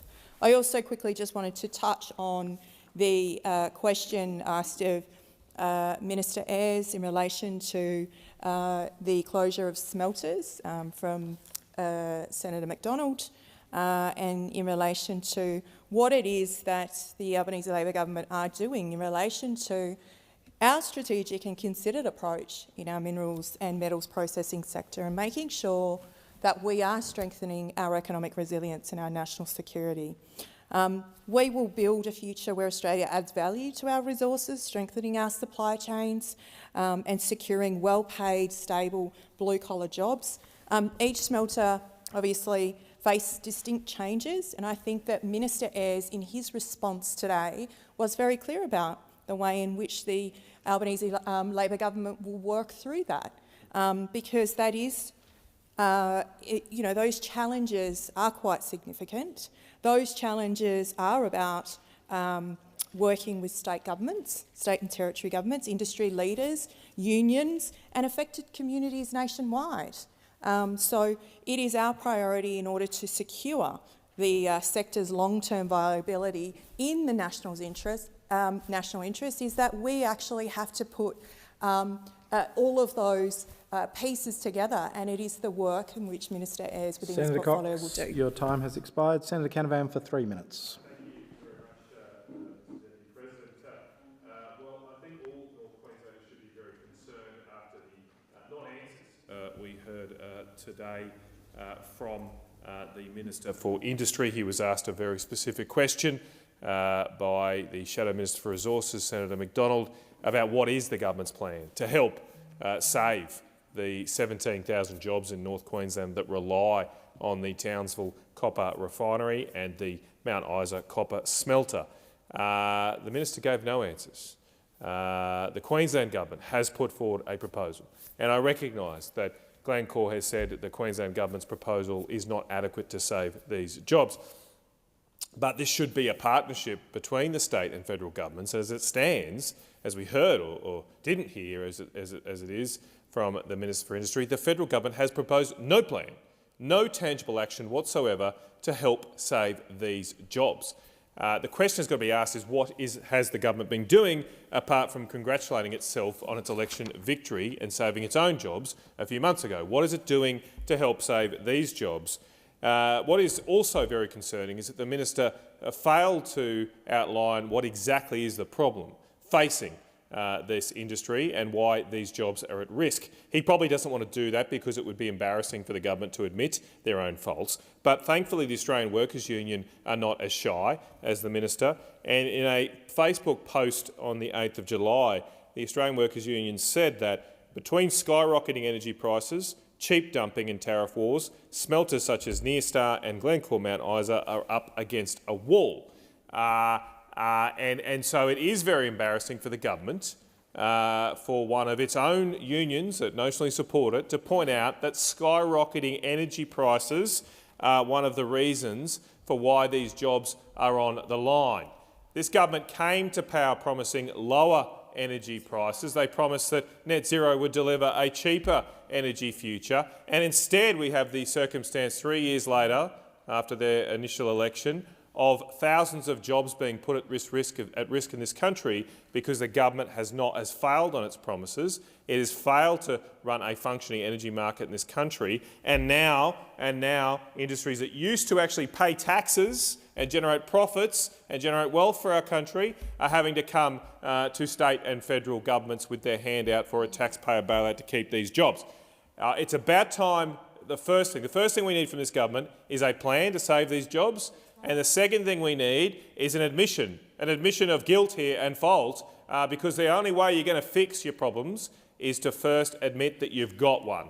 And we've got a big one in this government, and the skyrocketing energy prices we're all living with.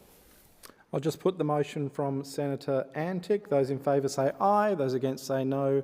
The ayes have it. Senator Roberts. Thank you. I move to take note of Minister Watt's answers to my questions, which asked, has the government lost control of student visa holders? The Australian public have had enough of the government pretending immigration is fine. So many people are entering, the government has lost control. Foreign students are now allowed to bring in spouses, de facto partners, children under 18 who attend state schools, contributing to overcrowding. Spouses can work 24 hours a week, and if the student is postgraduate, may work full-time with no restrictions. Buying a first degree and coming in as a graduate student opens the door to a financial windfall and helps to explain how foreign visa holders were able to last year send $15 billion home to their families. Money that leaves Australia forever, making our economy and our people poorer. In the last 2 years, the early education graduate diploma at the Southern Cross University has had 6,000 enrolments. The ABC reports courses like this are being used as permanent residency pathways, with courses dumbed down to keep the gravy train going. There are confirmed issues around graduates not speaking English, not understanding child protection policies, not understanding safe sleep or even hygiene. 1.1 million foreign students and their families are currently in Australia. One Nation will deport every visa holder who is breaching their visa, a figure close to 100,000 when the number of dishonest foreign students is included. We will introduce an eight-year wait period for social security benefits, including Medicare, and we will cancel the visa for spouses and siblings to accompany students entirely. In the age of online learning, there's no need for a student with children to come to Australia in person. The Albanese government's student visa rort is selling out young Australians, causing record homelessness. We will free up tens of thousands of houses for young Australians who, thanks to the government's currently thanks to the government, currently face the worst housing crisis, the worst housing market in Australian history. Senator Roberts, your time has expired. I'll put the motion by Senator Roberts. Those in favour say aye. Those against say no. The ayes have it. Senator Shoebridge, is there a further motion to take note? There is. I take note of the government's answers on AUKUS. Deputy President, it was pretty remarkable that once again, when questions are put squarely to the Albanese government about why they're doubling down on Donald Trump, why it doesn't matter how offensive his policies are, pulling out of UNESCO, breaching international law to unilaterally bomb Iran, attacking, punching down on minorities within the United States, aggressively attacking former allies and partners on trade or threatening them with military invasion. It doesn't matter what Donald Trump does with his extreme regime there in Washington. The Albanese Labor government backs him in, and worse than that, keeps shoveling them hundreds of millions of dollars, now giving them $1.6 billion handed over, literally, in part. $800 million was taken over and literally handed to Donald Trump's team by Richard Marles.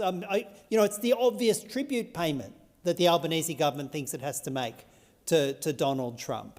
They want to keep AUKUS on life support. They probably realistically know. I mean, I give the Albanese government credit. They've got enough smarts to realise we'll never get a nuclear submarine. But for some reason or other, they want to keep it on life support and keep leaning in to the increasingly extreme regime in Washington and refusing to criticise them. And they're all connected. Because the Albanese government is so desperate to keep AUKUS on life support, they can't bring themselves up to have the courage to criticise even the most gross excesses of the Trump regime. And so when I ask Minister Wong about how it is you hand them $1.6 billion with no clawback, no returns, for nuclear submarines you'll never get. We get evasion and avoidance, and she starts attacking the question rather than answering the question. And what's really remarkable about Minister Wong's backing of Donald Trump and her backing of his extreme behaviour, his breaches of international law, it's the same Penny Wong who joined with with Anthony Albanese before he was the Prime Minister. It's the same two people who, when they were not in the positions of power they are now, signed a joint letter attacking the United States for its unlawful war on Iraq. So before they were in positions of power and influence, they were able to stand up and say things like this: the ALP firmly believes that international conflict should, wherever possible, be dealt with through peace and international cooperation under the auspices of the United Nations. They talk about the illegal war on Iraq being a dangerous precedent, and now they're in power, they double down on Trump. Obscene. Thank you, Senator Shoebridge. Your time has expired, and I will remind all senators that we should address people by their correct titles. Senator Barbara Pocock. Thank you, Deputy President. So I stand to join with my colleague to take note of the government's answers on AUKUS. AUKUS is a dud. It's a very, very expensive dud, and it's a dud no matter who is president in the US. But right now it puts us into alliance with a country led by a frightening and undemocratic leader. An alliance where we pay and they run the show. It compromises our sovereignty in ways that are completely unacceptable. It was never subject to a genuine consultation with Australian citizens. And then there's the costs. So far, a down payment of $1.6 billion. We heard Senator Wong confirming there is no rollback and running up to an incredible $376 billion down the track, with no guarantee of any submarine delivery. I've had an enormous amount of correspondence on this issue from South Australians, and South Australians don't like waste and they value independence, including in defence. It's therefore no surprise that in a recent poll, South Australians led the nation in believing that AUKUS would make us less safe, and across the nation 2/3 of Australians of those polled say that there should be a parliamentary inquiry. Well, why not? The US, the UK, they're all having inquiries. South Australian and Australian citizens want an inquiry here. The local council where AUKUS nuke submarines would be based at Osborne, is opposed to what's down the track for them. And we've heard too many times in South Australia the promise of unrealised jobs, promises that never actually arrive in anything like the numbers, and if they did, they would be the most expensive jobs on the planet. So we need a full inquiry. We need real experts who know what's going on, and South Australians are extremely concerned, in particular, about the disposal of nuclear waste. No solution, and we definitely reject the blocking Senator of Pocock, South Australian voices on nuclear waste. I'll put the motion from Senator Shoebridge that the Senate take note. Those of that opinion say aye. On the contrary, no. I say the ayes have it. Earlier today, the President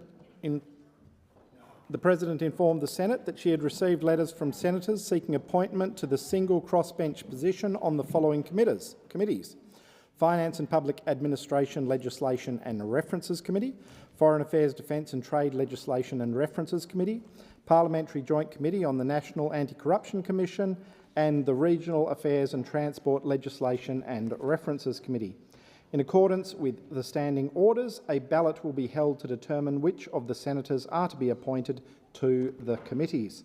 Before proceeding to the ballot, the bells will be rung for 4 minutes. Please ring the bells.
We don't lock the doors on this occasion.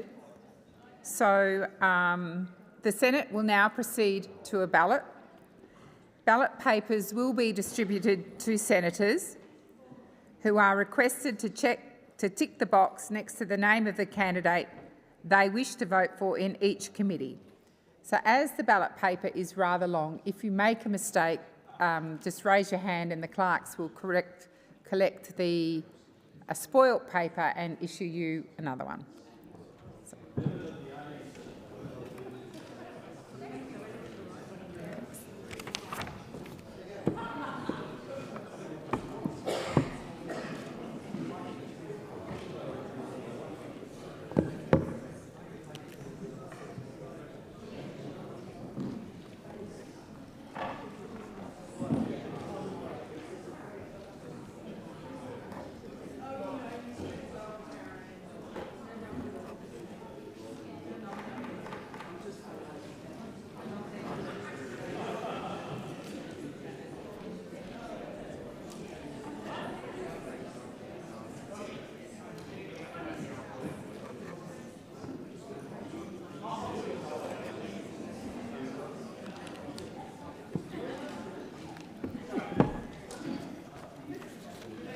Oh, I think so.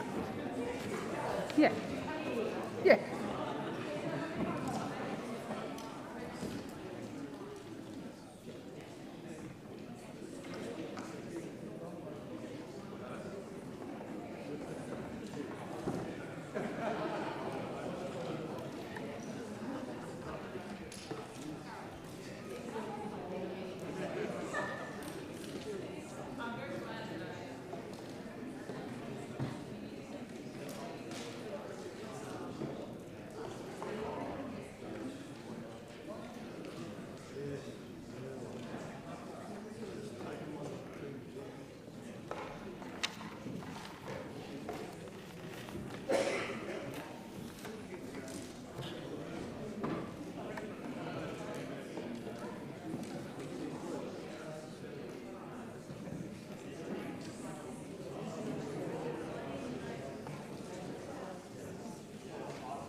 I'll just give senators a couple of minutes to finish their ballot papers.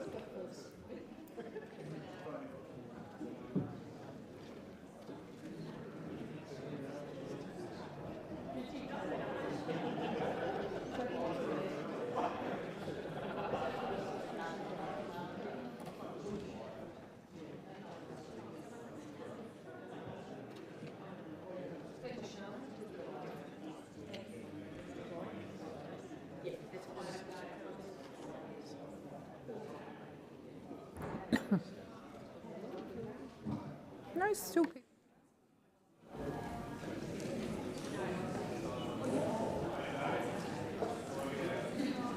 True. Senators, have all senators voted? Yes? The clerks will now collect the ballot papers and I will appoint Senator McKim, Senator Pocock and Senator Roberts as scrutineers. Senator McKim?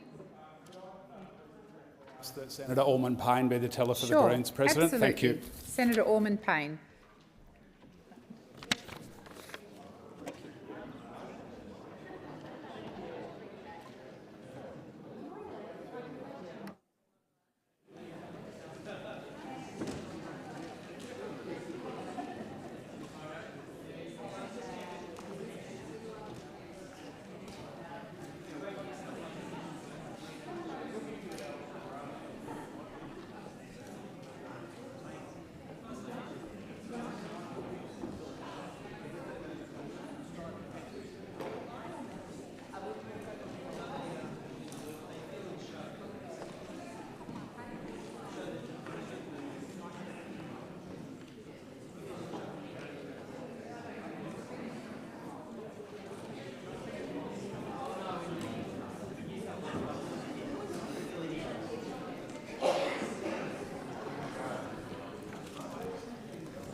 If the appointed scrutineers follow the clerk, that would to count.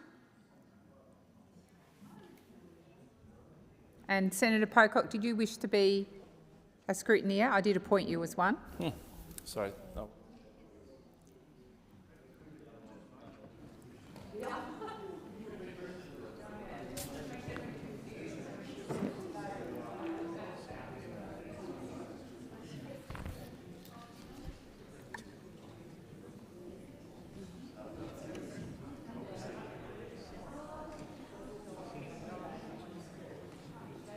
Yes. So I inform the chamber that the results of the ballot will be announced at a later hour. The ballots, as you've just seen, will be counted outside the chamber, and there are 3 scrutineers appointed. So it's my intention now to move to the condolence motion.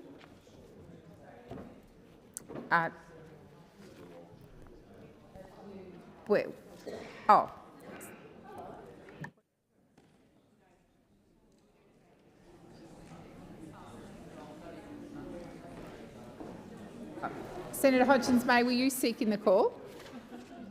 No.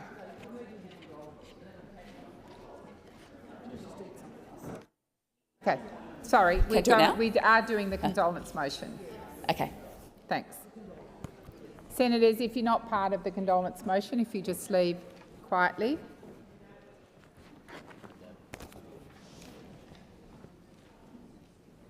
It is with deep regret that I inform the Senate of the death on the 1st of May 2025 of the Honourable Peter James Nixon, AO, a former Minister and Member of the House of Representatives for the Division of Gippsland, Victoria, from 1961 to 1983, and inform Senators that Mr Nixon's family are in the gallery. I call Senator Walsh.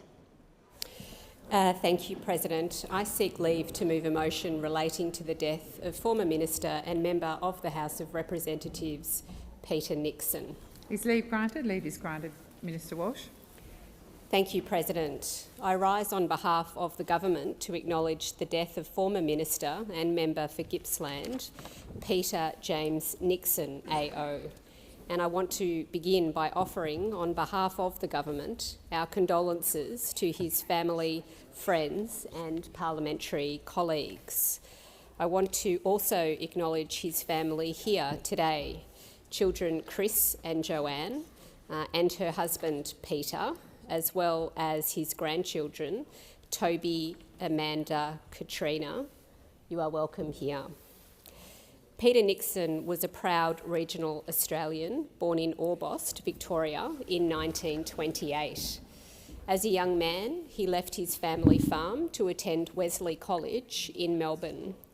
After completing his studies and recovering from an unfortunate football injury, he went straight back to Gippsland to continue work on the family farm.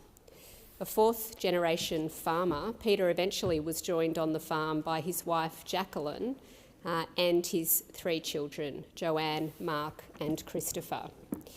It was this region of Gippsland that Peter Nixon would go on to represent in the other place from 1961. Elected at just 33 years old, he served as the country and then National Party member for Gippsland for over 2 decades.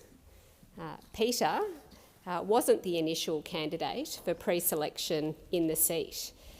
He stepped up and put his name forward when the presumptive nominee sadly passed away just days before nominations closed.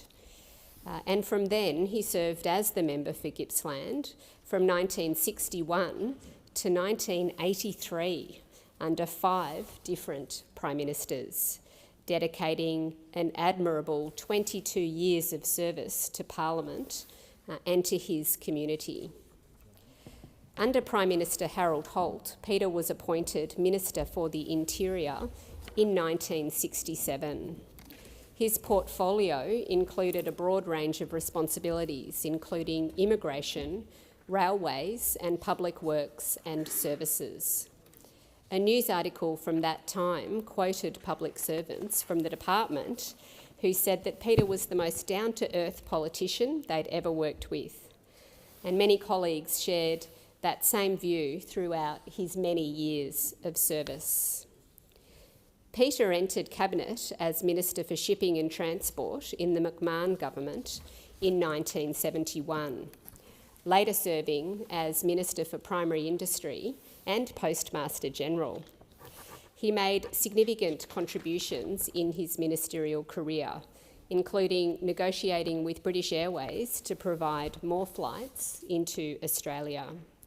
He also pioneered many initiatives that provided support to farmers during periods of drought that threatened their livelihoods. From his first day in Parliament and into his ministerial career, Peter was a tireless advocate for farmers and for the regions. An extract from his first speech reveals just that. He said, "As a farmer and a newcomer to this House, I would like to direct attention to the fears that are in the minds of farmers, not only in my electorate, but generally throughout the nations." Peter's primary commitment was always to the people of Gippsland. Indeed, he once turned down an invitation to attend a dinner with the Queen during an Australian visit, opting instead to participate in a local sporting club event in his community. Peter's view was, if he was invited as the member for Gippsland, he would be there for his constituents.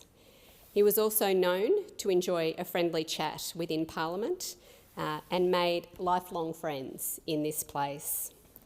Notably, at a time of heightened partisanship, some of his closest friendships were from across the aisle, including with Fred Daly, a Whitlam government minister.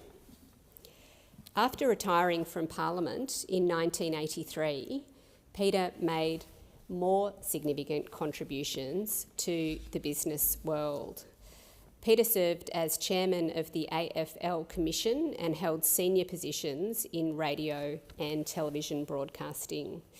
In 1993, Peter was made an officer of the Order of Australia for his extraordinary services to the Australian Parliament and to the community. His commitment to the Gippsland region shaped Peter's contributions to public life. Gippsland was home. Gippsland was where his family had lived and farmed for 4 generations through times of bushfires, drought and hardship.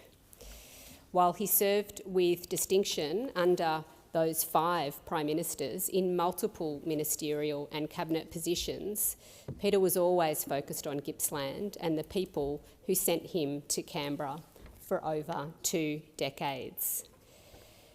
Peter's commitment to his electorate reminds us of the immense privilege it is to serve our communities and to make a difference in this place. Once again, on behalf of the government, I extend my condolences to his family and to his friends following his passing. Vale. Senator Cash. Thank you, and I rise on behalf of the opposition to pay tribute to Peter James Nixon AO, a distinguished servant of the Australian Parliament, a true champion of rural and regional Australia and a proud son of Gippsland. I also acknowledge members of his family who are here today joining us in the chamber, in the gallery. Our condolences to you. Mr President, or Acting President, Deputy President, I'll make a contribution on behalf of the Coalition, but I do also acknowledge that the Leader of the National Party here in the Senate will be making personal contributions in relation to the condolence. Peter passed away on the 1st of May 2025. He lived a long life and he was aged 96. His was a life defined by public service, by loyalty to his community and a commitment to the National Party and to the Coalition more broadly. Born in Orbost, Victoria in 1928, Peter's roots in Gippsland shaped the entirety of his public life.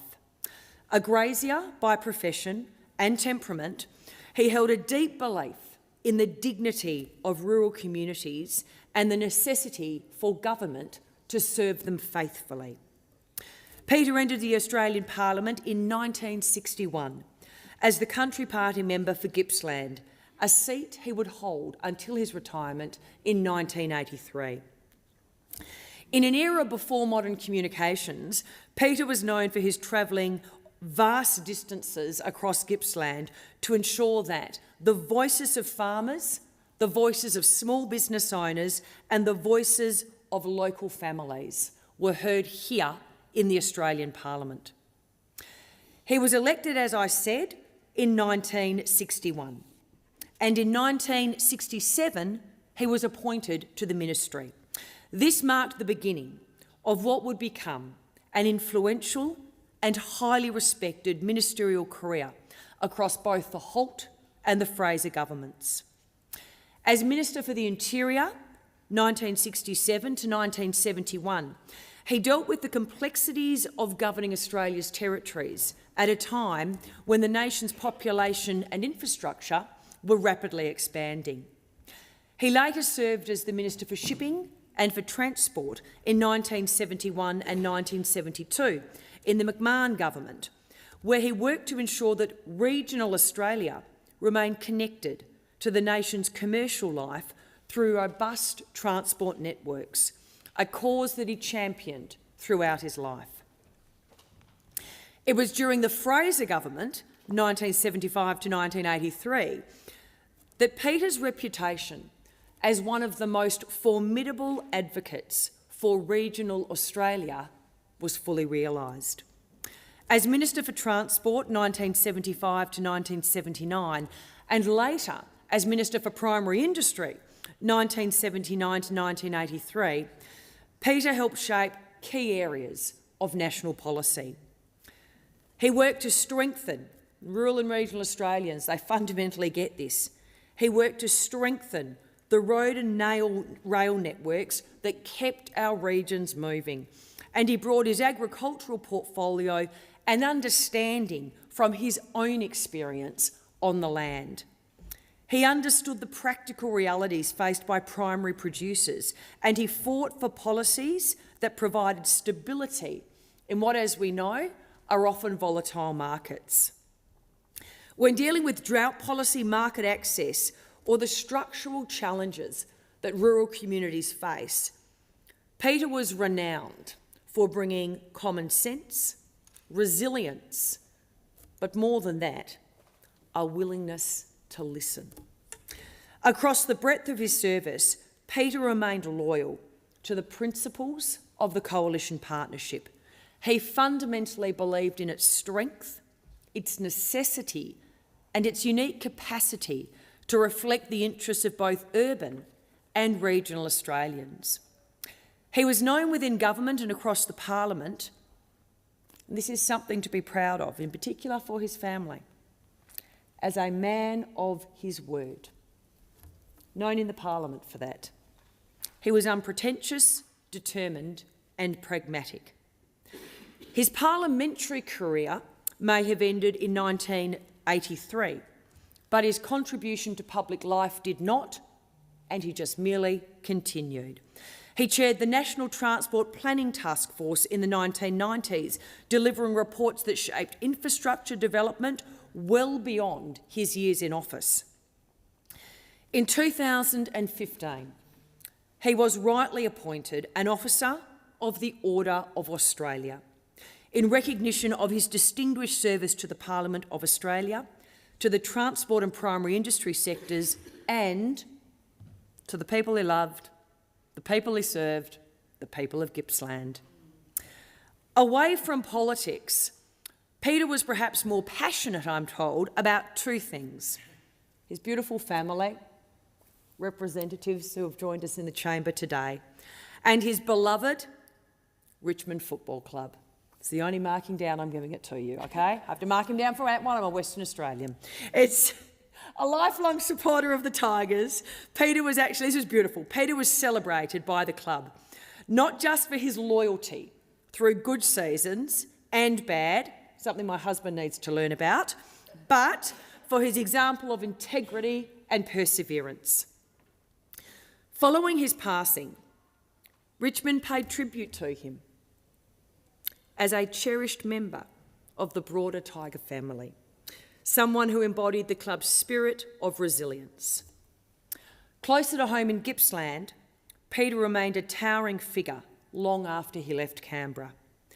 He was celebrated for his ongoing connection to the region through agriculture, through civic leadership, and through the countless relationships he maintained across generations. He was a respected elder, a mentor to so many, and perhaps more fundamentally, a reminder of what principled leadership looks like. Peter's passing is the end of a remarkable chapter in Australian political and regional history. Now, this is an interesting fact. He served under he served under 6 prime ministers. Some say it was 5, but it is actually 6. So for the record, because this is incredible, there are not many who can say they served under 6 prime ministers. Peter served under Robert Menzies, Harold Holt, John McEwen, John Gorton, William McMahon and Malcolm Fraser. That is actually just extraordinary from an historical perspective. And this, of course, when you looked at the breadth of the prime ministers, meant he navigated periods of significant change. But as I said, he never lost sight of the people he was sent to Canberra to represent. His legacy is not only one of policy achievements or ministerial titles, it is also one of quiet influence, of community service, and of dedication to the people of Gippsland. On behalf of the opposition, I extend our deepest condolences to Peter's children, his grandchildren, and his great-grandchildren. His was, without a doubt, a life exceptionally well lived. His service leaves a lasting mark on this nation and on the regions he loved. May he rest in peace. Senator Mackenzie.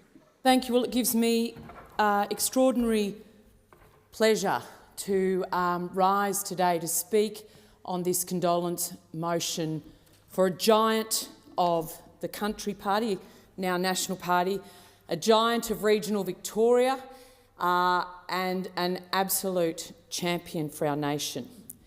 And just to associate the National Party senators with both the comments from the government and from the opposition leaders. And I just want to set the scene, shall I, for the words to follow. Oh, we're from Tigerland, a fighting fury. We're from Tigerland. In any weather, you'll see us with a grin, risking head and shin. If we're behind, then never mind. We'll fight and win. Because we're from Tigerland, we'll never weaken till the final siren's gone. Like the tiger of old, we're strong and we're bold. For we're from Tiger, yellow and black, we're from Tigerland.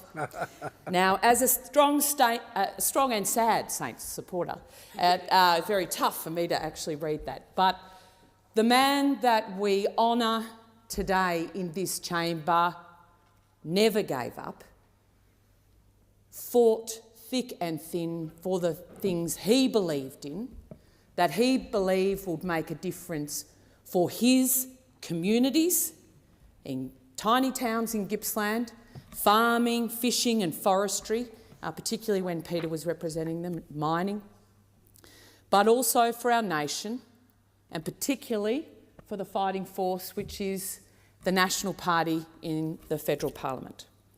And to each of us in this place is granted an inch of time, and that is to use each day as representatives of the people to the best of our talents and abilities.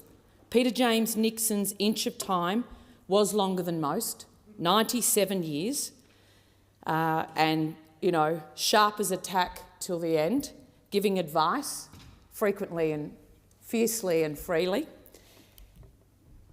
And from 1961 until 1983, 21 years as the dedicated member for Gippsland. He served under 6 Prime Ministers, Menzies, Holt, McEwen, a National Party Prime Minister, Gorton, McMahon and Fraser.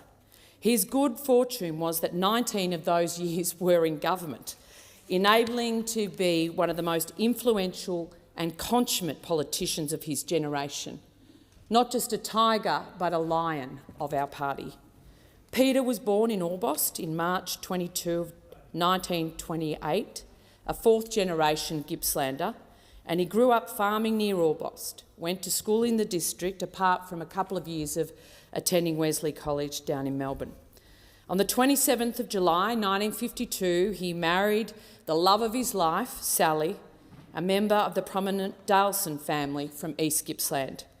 And Sally was Peter's rock in a very successful partnership that lasted 60 years.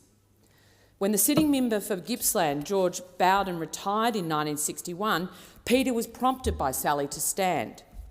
She said, "It'll be over in 6 weeks, it's a big field, you won't win, but I don't want you complaining that you didn't at least try, as your late father had done all his life. The family honour will be intact." Peter vividly recalled the first night of pre-selection. There was a roaring fire on a winter's night in a cold hall in Nuremberg, and Gippsland's a bit like Canberra when it comes to temperature, very cold. Peter had drawn last speaker in a field of 12 candidates. Sally's words of encouragement were, "I told you you wouldn't win." A fire inside the hall roared, candidates droned on and on. Not sure, I bet there wasn't a woman there. And according to Peter, nearly all the party members were asleep by the time he stepped up to the plate at midnight. Right at that moment, a huge clap of thunder above the shed woke everybody up, and let's just say a political legend was born. Peter Nixon's first days as an MP were inauspicious. Sir Robert Menzies, with whom Peter was in awe, asked him how his maiden speech went. The Prime Minister was cross that Peter had only used 12 of his 20 allocated minutes. "Dreadful," said Nixon's reply, knowing how nervous he'd been. "You should always be the same," counselled Menzies, "and if you're not, you're actually not doing justice to the big occasions." Peter quickly learnt his tradecraft and went on to be a highly respected parliamentarian and minister. He was Minister for Primary Industry, Minister for the Interior, Postmaster General, Minister for National Resources, Minister for Shipping and Transport, and acted in other portfolios including trade and industry and natural resources. He navigated droughts, commodity price collapses, shifting global trade patterns with a steady hand and a farmer's pragmatism. As Minister for the Interior from 1967 to 71, Peter drove change in Aboriginal affairs for education, housing and inclusion against the views of Labor advisor Nugget Coombs, who had argued the case for funding to maintain traditional ways of life, an intractable dilemma that's actually never been resolved. He had to deal with the busy Sydney airport problem and noisy flight paths. He helped shape the Australian National Railways policy, port authorities and coastal shipping, long before supply chain resilience became a buzzword. He tried valiantly to establish an Australian ship manufacturing capacity, but was up against militant unions and endless demarcation disputes that made it unviable.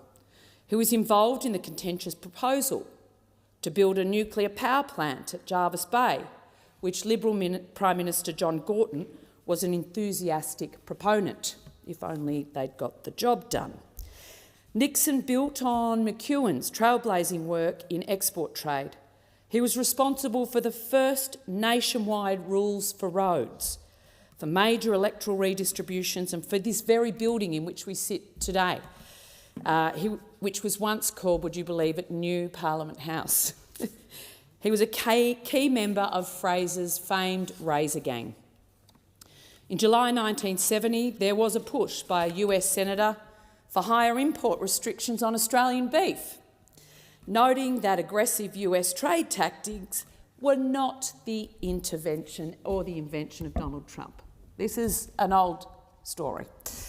Nixon happened to be at the Catherine show when the news came through, and he went to the centre of the arena, grabbed the microphone and announced that the US Senator should be hung, drawn and quartered and roasted on the altar of high protection. Amen. Nixon's comments caused a stir, and he received a request from the US ambassador to see him, and how much it had upset a very senior, respected US senator. Well, all I could say in response was the Americans preached free trade but did not practice it. Therefore, I could not apologise, Nixon wrote in his memoirs many years later. Indeed, Peter was known as one of the hard men of politics. In the days when there were no mobile phones, no television, communications were only a landline, Peter would fly to and from his farm in Gippsland to here in Canberra. Peter's family always knew their father was arriving home because the phone would start ringing about 10 minutes before he arrived, and Peter had a personal unbreakable rule. He would always return a call made to him.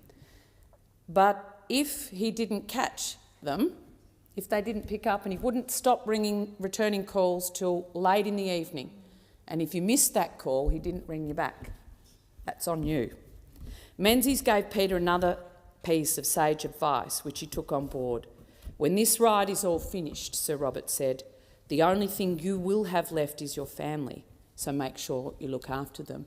And it's a great privilege that his daughter Jo, his son Chris, and grandchildren and family members are in the chamber today and have been able to hear the condolence and the respect from across the Parliament in both chambers for this great man. So in 1967, with his first ministerial appointment, Nixon family was packed up from Orbost and went to live in Campbell in Canberra, where Peter was able to keep his family closer, heed Menzies' advice, and he was able to attend some netball, footy games and speech nights. Peter Nixon was described by one journalist as, and I quote, the man who gets things done, a completely tough political animal who's earned his place in the ruling triumvirate of the National Country Party through hard work, professionalism and an astute political common sense. The Country Party's lethal troika was how journalist Paul Kelly described them, and he was referring to Doug Anthony, Ian Sinclair and Peter Nixon, the lieutenants of Sir John Blackjack McEwen, arguably our party's greatest leader. The Sydney Morning Herald referred to the trio as the Mulga Mafia, claiming in 1984 that they were regarded by many as one of the shrewdest political alliances Australia has ever seen. If you could encapsulate the three, Anthony was anointed to follow McEwen, was the affable one, Sinclair the silver-tongued, urbane one, and Nixon was the arm wrestler, unrelenting, implacable, unafraid to get in a fight. These were characteristics that earned him deep respect across the political divide. And later, when Australia's most famous union official, Bob Hawke, was mulling over whether he would come to Canberra, he sought advice from Peter Nixon on how to go about it. Others too sought his counsel over the year, Paul Keating, Kim Beazley and Simon Crean. In a profession where true friendship is rare, Nixon was Malcolm Fraser's best friend, and his eulogy at the passing of former Prime Minister Fraser was touching, to say the least.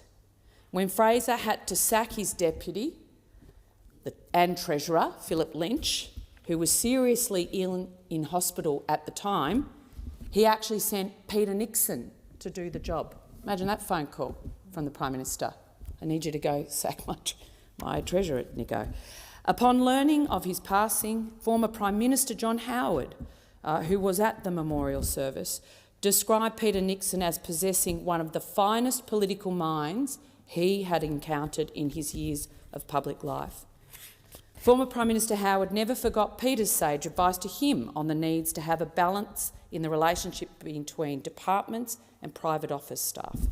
Historian Jeff Blaney said that in an era before opinion polls, no politician had a better feel for what the majority of Australian people were silently thinking than Peter Nixon, which was all the more unusual, he said, because Nixon held a safe rural electorate far from capital cities. Peter Nixon learnt his political trade at the feet of two giants, Menzies and McEwen. He was a senior member of the National Party, supporting McEwen when he intervened to block Billy McMahon from being elevated to the leadership of the Liberal Party, and as a result, the Prime Ministership, following the tragic disappearance of the death of Harold Holt. Sally received a call. Pete was out fishing off Cape Conran. Get to Canberra. Holt's disappeared. McEwen called his lieutenants and they swiftly went to work while McMahon was still sipping champagne at King's Cross. And it was Anthony who went knocking on the door of a pyjamaed Gorton, Senator Gorton at the time, and it was Peter Nixon that was sent by McEwen to go drinking scotch with the Liberal Party members to hear the goss and report back to McEwen so the National Party could work out their next move in what was one of the great plays of political history. Which he did. He was a quiet young lad. He just sat at the back of the room and listened well. Anyway, all's well that ends well.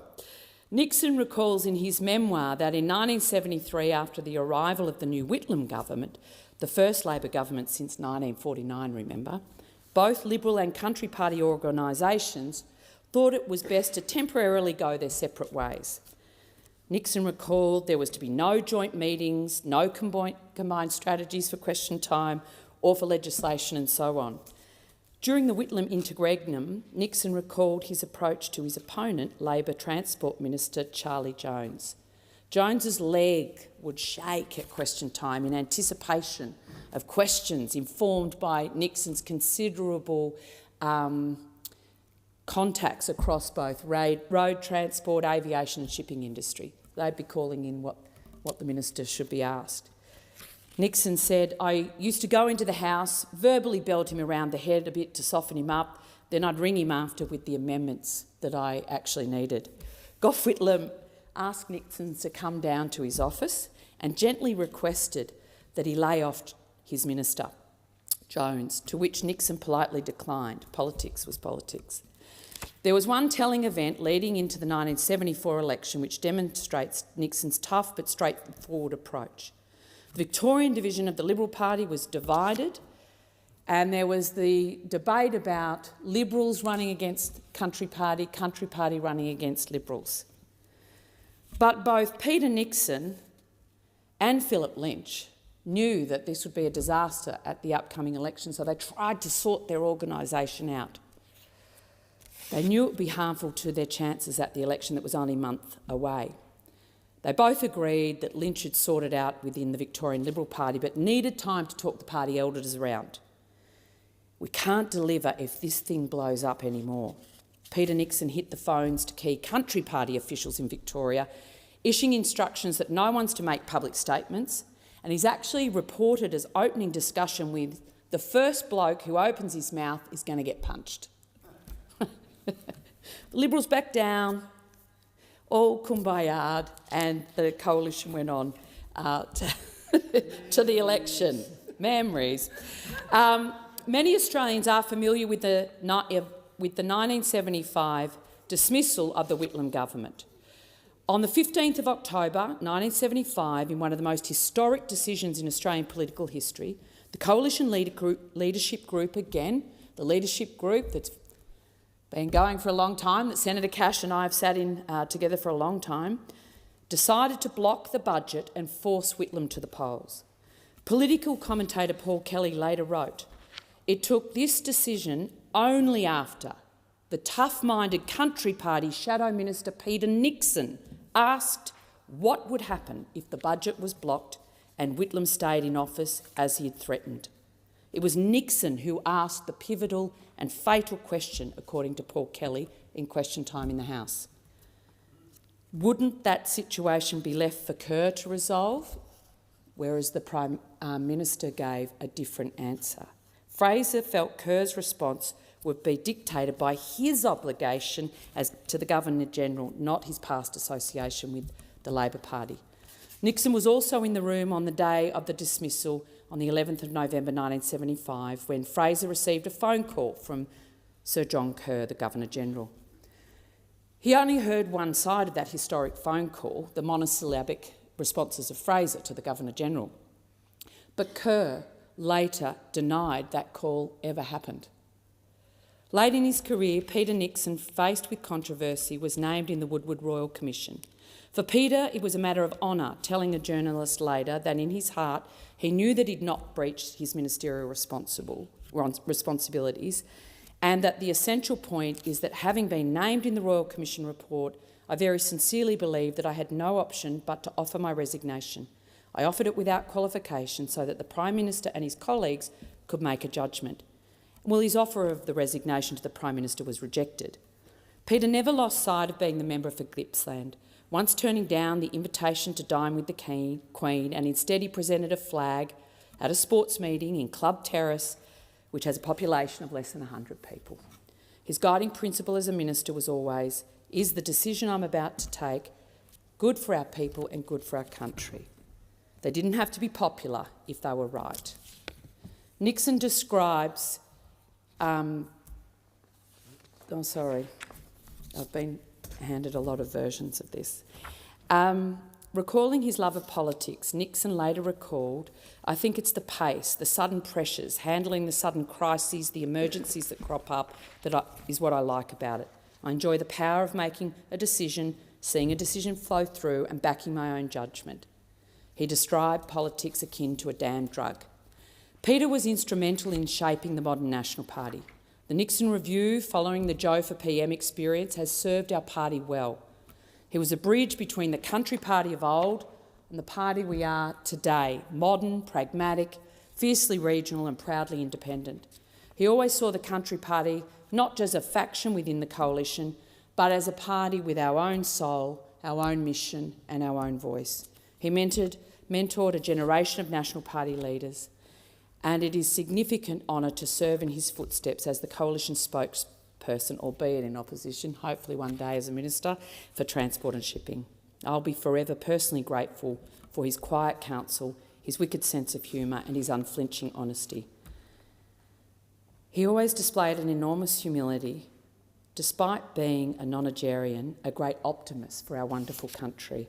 Following his retirement, he enjoyed a highly successful second career, taking up board appointments at Southern Cross Broadcasting, Lynn Fox, VFL Commissioner, an inaugural AFL Commissioner, committee member of his beloved Richmond Tigers Football Club, and it was great to see former Labor Finance Minister Tanner there and former John Howard when his memorial service was held at Punt Road, and to see the breadth and diversity of men and women who his work had changed, both in whose lives had changed as a result of their relationship with him. The list of organisations he was involved in is too many to mention, but ranged from Landmark Report into the Tasmanian economy to the chair of the Victorian High Speed Train Committee. When asked if he loved business, career or politics the best, he said he loved both in equal measure. And in 1993, he was deservedly made an Officer of the Order of Australia. To his beloved children, Joanne, Mark and Chris, their children, Katrina, Amanda, Anna, Texas, Toby, Megan, Hugh, and grandchildren, Freddie, Emmy, Percy and Archie, I want to offer my deep condolences on behalf of our great party for the services of your father and grandfather. He was a great man, an extraordinary man who did extraordinary deeds for our country, and we are forever grateful. Vale Peter, may he rest in peace. Senator Canavan. Thank you, Mr Deputy President, and I simply want to echo the sentiments that have been raised very eloquently by my leader, Senator Mackenzie. As she said, Peter Nixon was a giant of the Nationals Party, and I only had limited interactions with Peter, but I am forever thankful for him responding to me early in my career, indeed only as a senator-elect, when I was putting together a new edition of John McEwen's autobiography. I got in touch with Peter to ask for a quote about John, and he was very polite, very prompt in coming back to me in saying that John McEwen had been a great mentor for Peter Nixon. There's no doubt in my mind that Peter was taught well and deservedly sits in the pantheon of National Party giants alongside his mentor John McEwen. He's a great loss for our party and for our nation, and I pass on my condolences to his family and thank you for coming here to pay tribute to your dad, to your granddad, who we will all miss. I did want to just briefly put into the Hansard some great stories. It's good to put these down on the record. I'm indebted to another giant of our party, Mr. Paul Davey, the father of Senator Perrin Davey, in his great history of the Nationals Party for these stories, but bear with me, I won't be too long. Peter Nixon, like many who start in this place, made friends with other young, newly elected parliamentarians, one of which was Doug Anthony. He found himself during a late night session of Parliament, the old Parliament House, with not much to do, which often happens, and so they decided to start kicking a football around in King's Hall. You probably know where this is going. So somebody, I don't know if Paul found out who, but somebody kicked a football into an old painting.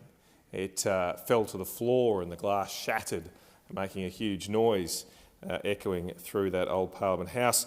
And so, as Doug Anthony later recounted, that we swept up the broken glass, picked up all the bits out of the frame, straightened the painting, and it stayed like that for years before anyone noticed that there was no glass in the frame. Now, so they weren't too good at kicking actual goals, but Peter Nixon was very good at kicking political goals. He played an integral part in the 1980 federal election when 17 days from the poll, he found himself in a live television debate with then West Australian Senator Peter Walsh, his shadow ministerial counterpart. During that interview, Senator Walsh said that the Labor Party believes that Australia ought to have some form of capital taxation. And Peter Nixon immediately interjected and accused him of wiggling too much. What do you mean by that? And Senator Walsh responded by saying, "I'm not wiggling. Whether it will be a capital gains tax, a wealth tax, or a reintroduction of an inheritance tax, that is yet to be determined." And Peter immediately recognised the gravity of that situation. He sent a media release out straight away. That wasn't picked up, so he sent another one out. A couple of days later, that wasn't picked up by the media. They weren't interested, so eventually he contacted the Liberal Party's federal director, famous federal director, Tony Eggleton, and convinced him to record a TV advertisement on the issue, which eventually ran the penultimate week of the campaign. And it is now commonly recognised, I knew this part of the story, but not Peter's involvement, that ad played a very big role in the Liberal National Coalition being returned comfortably at the 1980 election. Perhaps why, there's probably a good reason why the media didn't pick up Peter Nixon's press releases. He wasn't always that popular with the press gallery. He actually had developed a career of especially getting stuck into the ABC about their left-wing bias, which of course he ended and does no longer exist. But during this part of his career, he thought he needed to look like needed to get across all types of media regulation. So he got his office to get a bunch of thick volumes on the history of broadcasting in Britain. He also got a number of annual reports of the ABC, and he formed a phalanx of these books in his bookcase behind his shoulder while he was doing TV interviews in his office, so that when he was getting stuck into the ABC, behind him it looked like, well, this guy knows what he's talking about. He later confided that he never once opened any of the books or reports. but it did the trick. And look, finally, on a more serious note, Senator Mackenzie did, through you, Chair, did outline how tough Nixon was with other country party ministers, and there is another famous story that Minister McMahon once brought forward a proposal to revalue the Australian dollar, which is going to be very injurious to farming interests. And the Cabinet ended up meeting over 3 days to discuss this one issue. Doug Anthony, Ian Sinclair and Peter Nixon walked out on 3 separate occasions from the Cabinet meeting, and they demanded a re-evaluation of no greater than 5.2%. Eventually 6.3% was decided upon, and McMahon did admit that that actually led to an overall depreciation relative to our trading partners. And as Mr Davey recounts in his history of the National Party, it was a victory for the country party. So while we have lost Peter Nixon, we have not lost his example and his principles, his strength, his determination to stand up for many in this country that don't have access to this Parliament or a voice to influence matters. And we will always, as a team, seek to work in tune with the actions of the likes of Peter Nixon. Again, I pass my condolences to his family and Vale Peter Nixon. Senator McDonald. Thank you, Acting Deputy President. Well, as a member of the Nationals family, I express my sincere condolences to the family and friends of the Honourable Peter James Nixon AO, who represented Gippsland in Victoria as a member of the Australian Country Party, the National Country Party, and the National Party of Australia from 1961 until 1983. Now, we've heard much of this, but I love hearing the stories of the men and women who've come before us. And so I'll repeat that, you know, his great loves of Gippsland, and specifically his home soil of Orbost, where his great-grandparents settled in 1865, and his family, his beloved wife Sally, for almost 60 years, who sadly passed in 2013 and was his absolute gem. To Peter and Sally's children, Joanne, Mark and Chris, to their grandchildren, Katrina, Amanda, Anna, Texas, Toby, Megan, Hugh, to their great-grandchildren, Freddie, Mimi, Percy and Archie, I am so sorry for your loss. Peter Nixon was born in 1928 and didn't just observe the evolution of Australia for over almost 100 years until his death on the 1st of May this year. He was a key decision maker in its progress. As a farmer and a grazier, as a parliamentarian and a minister for 21 years, and through his contributions to the corporate sector, particularly as founding chair of Southern Cross Broadcasting and as Foundation Commissioner for his beloved AFL. And in recognition of his service to Parliament and to the community, he was made an Officer of the Order of Australia in 1993. During his political career, Peter was Minister for the Interior, Minister for Transport, Minister for Primary Industries. We have heard how he served under 6 former Prime Ministers, Robert Menzies, Harold Holt, John McEwen, John Gorton, Billy McMahon and Malcolm Fraser, but he was known for his toughness and professionalism and to have an impenetrable grasp of his portfolios. He enjoyed the rough and tumble of politics, arguably creating some of it himself at times. And he once referred to politics as a damn drug, rated common sense as a rare commodity, and complained that the worst part of his job was travelling and wasting time in ruddy airports. Having read Peter's maiden speech from 1961, I reminisce on the unwavering focus of the National Party in defending and fighting for the livelihoods of generations of regional Australians, and how today's news regarding trade relations between Australia and the United States, specifically in relation to beef, echoes Peter's concerns from 65 years ago.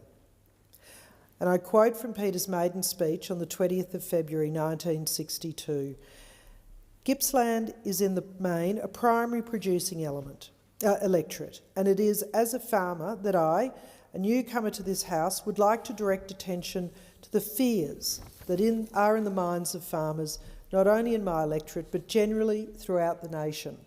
They want to know where they are heading and what their long-term prospects are.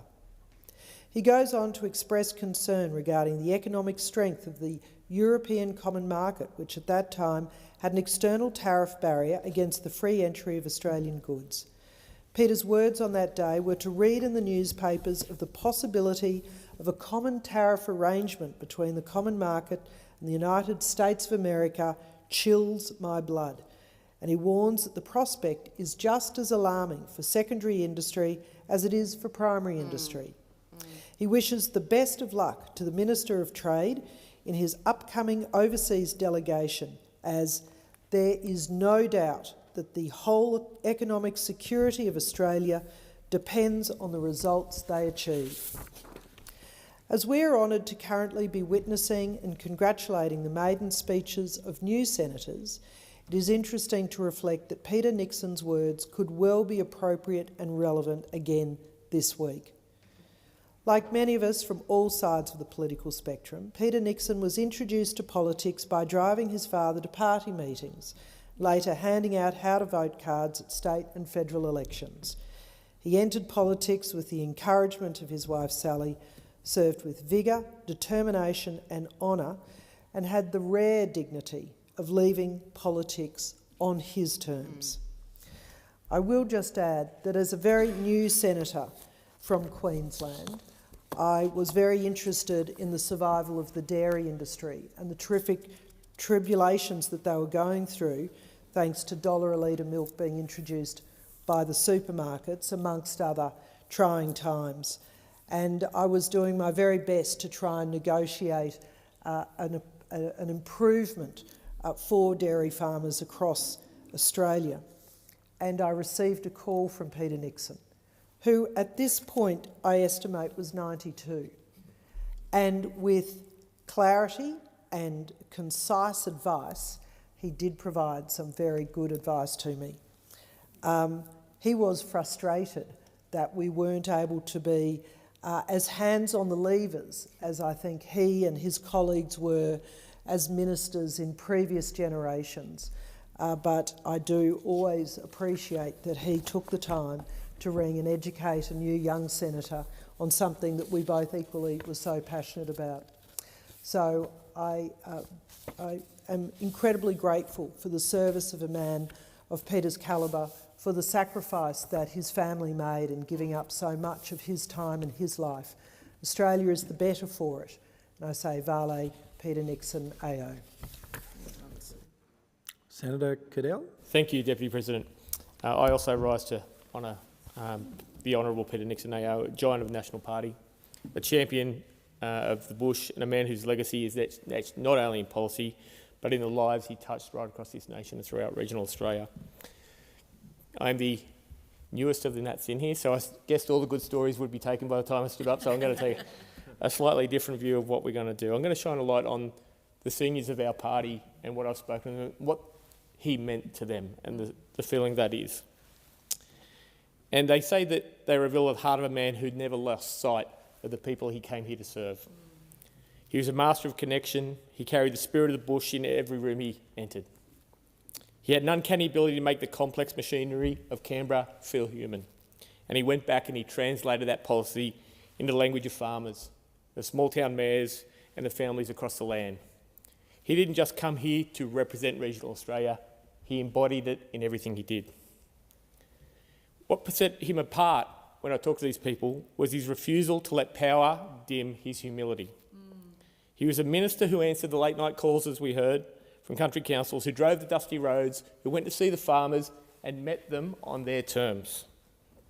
These weren't gestures, that was his genuine way of life. He was authentic all the way through.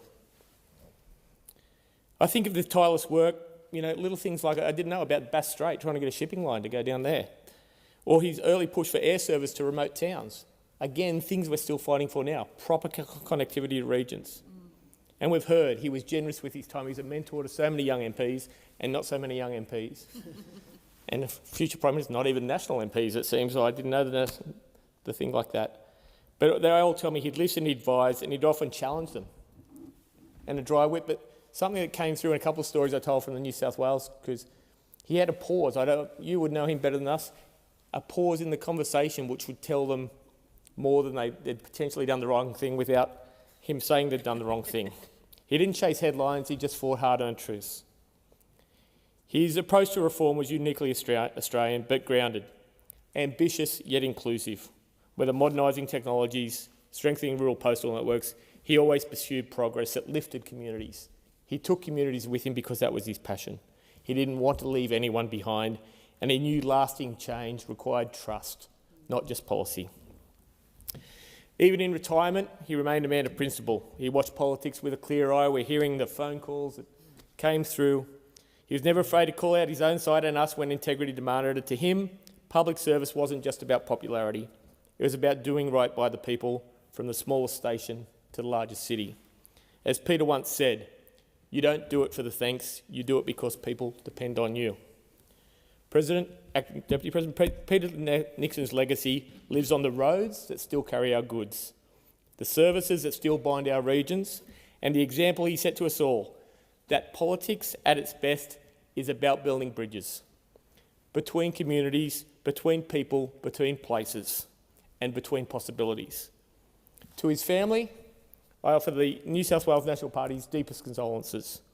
To this Senate, I offer a challenge. Let us honour Peter by striving to serve with the same humility, the same purpose, and the unyielding commitment to those beyond these walls. May he rest in peace. Senator Colbeck. Thank you, Deputy President, and I would like to rise to add my voice and associate myself with the remarks of my colleagues across the chamber in this place for a servant of the nation that I never met, but I did have the opportunity to see the influence of in my home state of Tasmania, as Senator Mackenzie indicated in her remarks.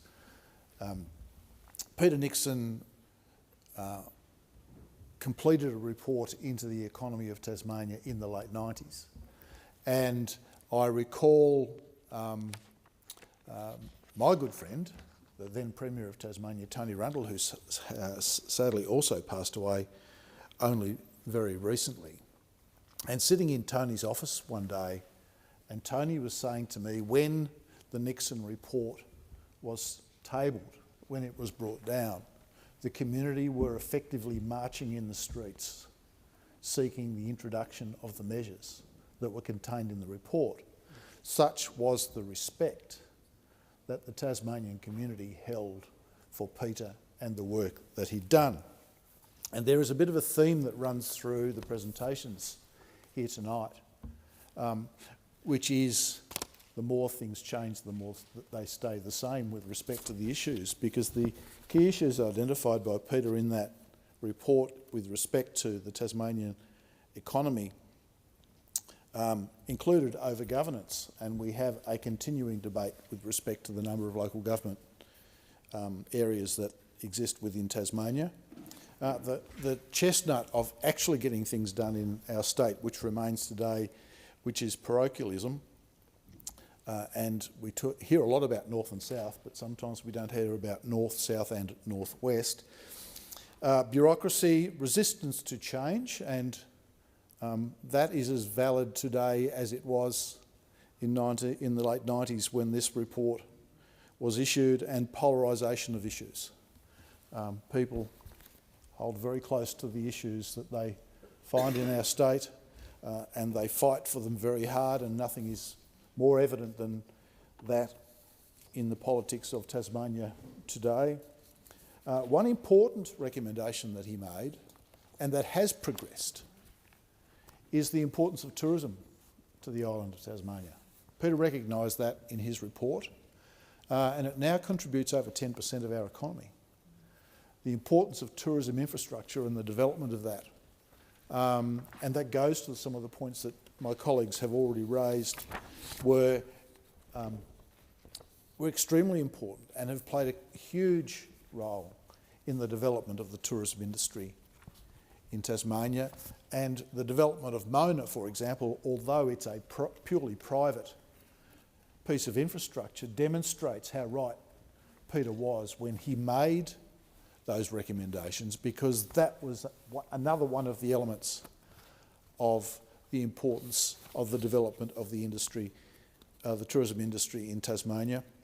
He also recommended the continuation of the freight equalisation scheme, which remains an extremely important part of the Tasmanian economy, recognising the importance of Tasmania's sea freight disadvantages, and recommended an annual review of the parameters to keep it up to date, and we've just had a debate in the lead up to the last election about that. Addressing bureaucracy, promoting innovation and change. Part of the conversation that I had with Tony on that occasion was that although people were marching in the streets to see the implementation of the reforms recommended by the Nixon Review, is that every time he tried to implement one of those reforms, going back to the point about resistance to change, they were marching in the streets to try and stop him. But the only thing that didn't receive pushback was the support for the freight equalisation scheme and tourism infrastructure. In fact, the attempts to reform local government were one of the things that led to the downfall and the loss of government of the Rundle government in 1998. And the resistance to change in that space remains as it was today.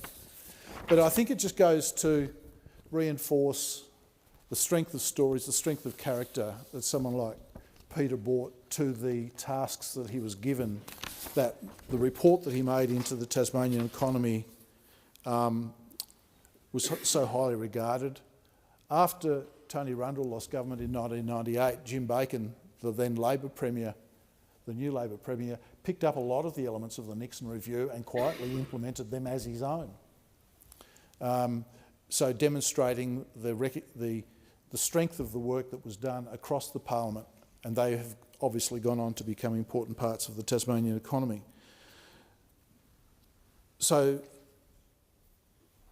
to broaden out the recognition that's been provided by my colleagues, but also to express the appreciation of the Tasmanian community for the contribution that Peter made to our state. I'm very, very pleased to be able to stand in this place today and recognise that. It's fantastic that members of his family are here to be able to hear us make the recognition. I know that he and Tony Rundle became great friends during the period of time of preparation of the report and the work that Tony did in looking to implement the recommendations. And so I'm very, very pleased to add my voice, to associate myself with the remarks of my colleagues across the chamber and recognising someone who was a powerful voice for regional Australia, but an important voice for all of Australia, I think. An important voice for all of Australia in his public service. And I'm very, very thankful for that. You as his family can be proud and thankful for that. And I'm very, very pleased to add my voice to those others in the chamber in expressing our condolences to you for the loss of a great Australian and thanking him for his service. And may he rest in peace. Thank you to all senators. Just a brief personal reflection. I grew up on a family farm in Pemberton, and I admit my dad was a political tragic, but the influence of Peter Nixon is demonstrated right across Australia, that I well remember the name Peter Nixon and his role as Minister both for Transport and Primary Industries in discussions with my father across the kitchen table.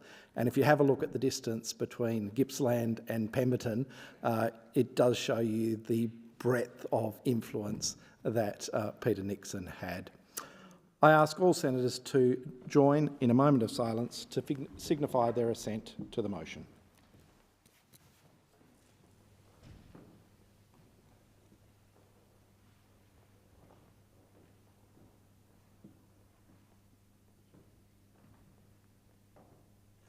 Thank you all.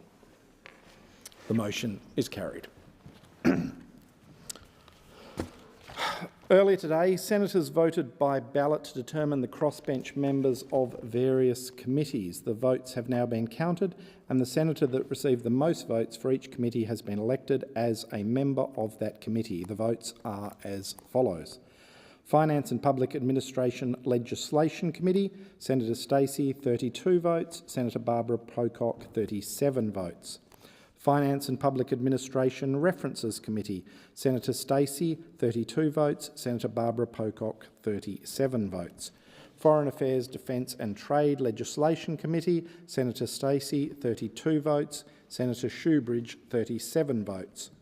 Foreign Affairs, Defence and Trade References Committee, Senator Stacey, 31 votes. Senator Shoebridge, 38 votes. Parliamentary Joint Committee on the National Anti-Corruption Commission, Senator Shoebridge, 36 votes. Senator David Pocock, 33 votes. The Rural and Regional Affairs and Transport Legislation Committee, Senator Wilson, 37 votes. Senator Whitten, 32 votes.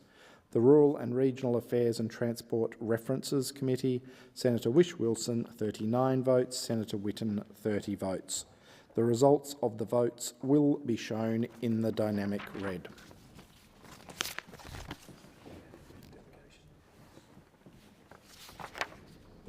Are there any delegation reports? Is leave granted? There being no objection, leave is granted. I present 3 delegation reports as listed in the order of business. Thank you. Tabling and consideration of committee reports and government responses.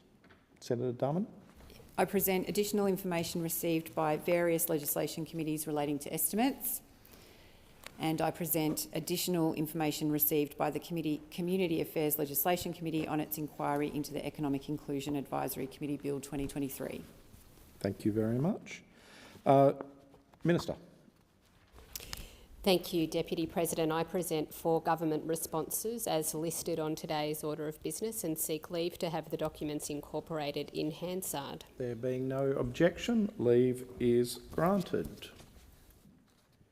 Senator Shoebridge, are you seeking the call? I am. Thanks, Deputy.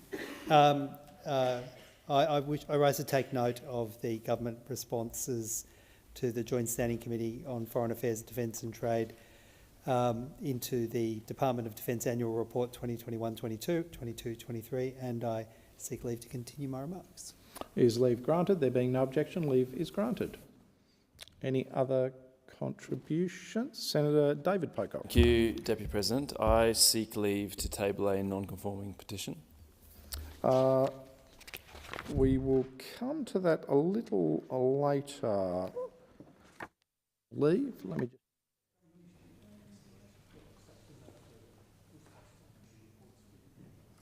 So there are no further responses on committee reports. We'll move to consideration of documents. So Senator Pocock, please go ahead. Deputy President, I seek leave to table a non-conforming petition. There being no objection, leave is granted. Leave is granted. Thank you, Deputy President. I table this petition from Medicine Sans Frontier, signed by 65,000 Australians. Protect the people of Gaza now, public petition. What we're calling for: protect lives, lift the siege, stop weaponising aid. Thank you. Thank you, Senator Pocock. We now proceed to consideration of documents listed on page 5 to 7 of the notice. Oh, sorry, Senator Shoebridge. Yeah, that's okay. On behalf of Senator Hodgins-May, I seek leave to table the Centre for Public Integrity's report, still shrouded in secrecy. There being no objection, leave is granted. Oh, thanks very much, Deputy and the Chamber. I table the document. Thank you, Senator Shoebridge. Now we'll move on to consideration of documents on pages 5 to 7 of the notice paper. Any documents which no senator rises will be taken to be discharged. Is this item 22? Sorry. This is item 21. No, sorry. Senator Askew. I wish to take note of items. Can I just give you a list? Yep. Items number 12, 13, 15 and 21 on page 6. Item 20 and item 25 on page 7. Thank you, Senator Askew. Senator Darmanin. At item 2102, I take note of documents listed on the notice paper at number 1, 4 and 20 on pages 5 and 6. Thank you. And seek leave to continue your remarks.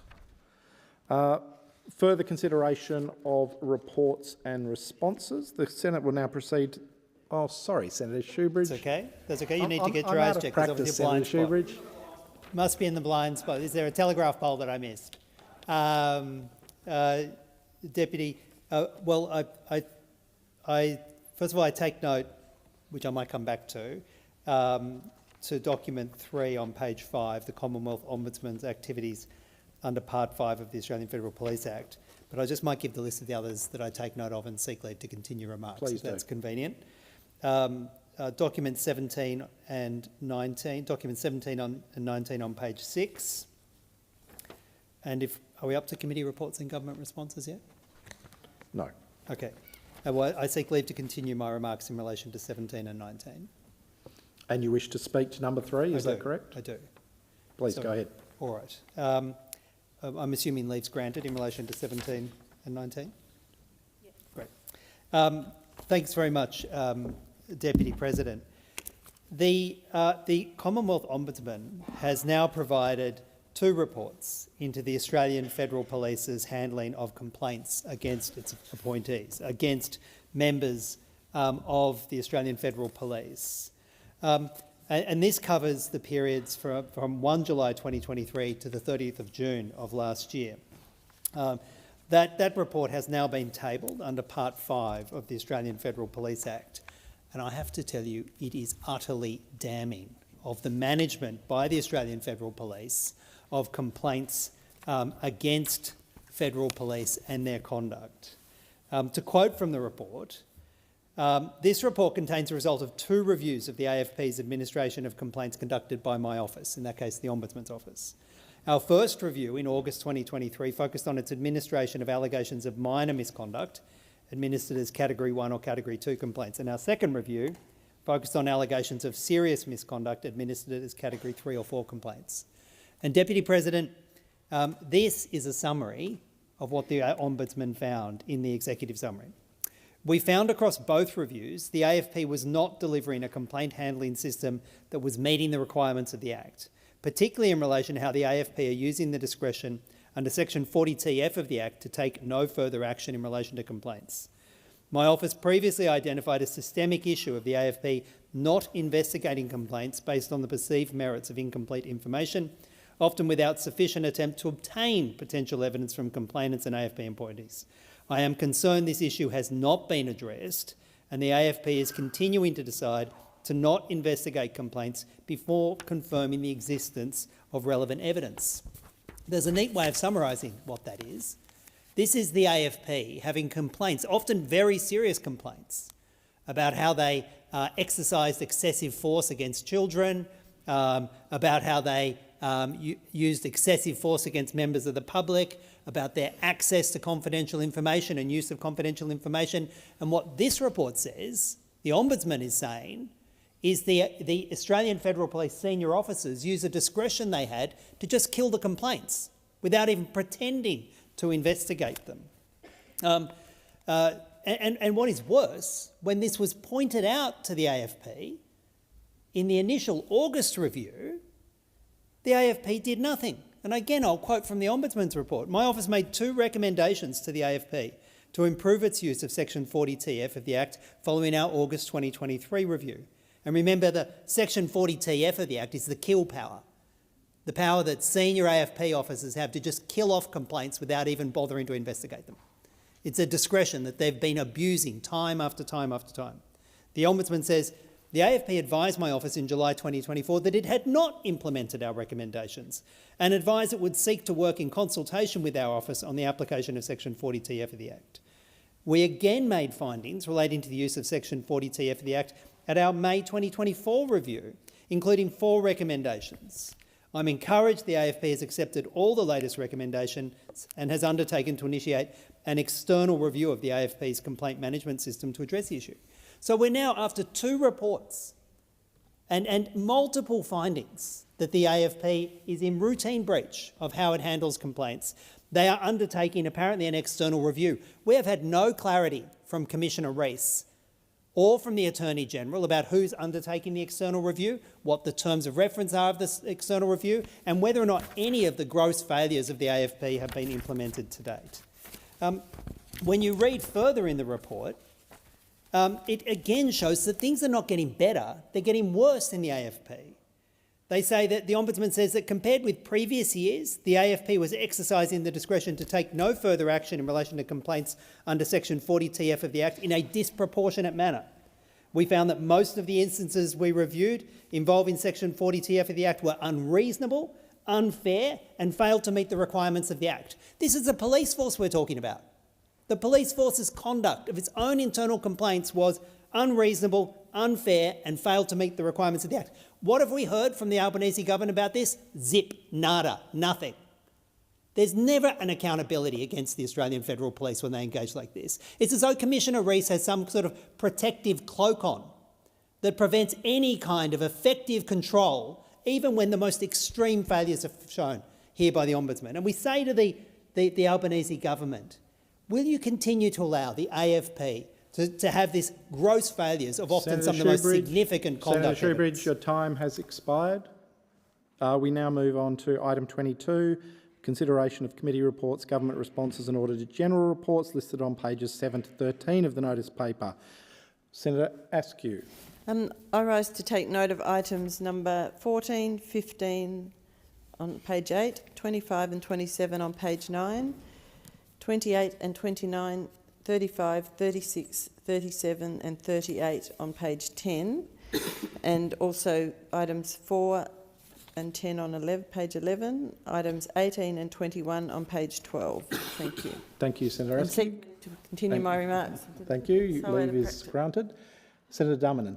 I also take note of the committee report listed on the notice paper at number 7 on page 8, and I think I heard, but if not, the Auditor General report listed on notice paper at number 4, page 11, and I seek leave to continue my remarks. Leave is granted. Senator Shoebridge. Thanks, Deputy. I take note of document 14 on page 8, 23, 27 on page 9, and 28 on page 10, and seek leave to continue my remarks. Is leave granted? Being no objection, leave is granted. Thank you, Senator Shoebridge. Are there any ministerial statements? Minister. Thank you, Deputy President. I table documents relating to the order for the production of documents concerning the Manana application for residential development. Thank you, Minister. Senator Shoebridge. Thank you, Deputy. I take note of the documents produced and again seek leave to continue my remarks. Thank you, Senator Shoebridge. There being no objection, leave is granted. Given the time, there seems to be little point considering moving on to a general business.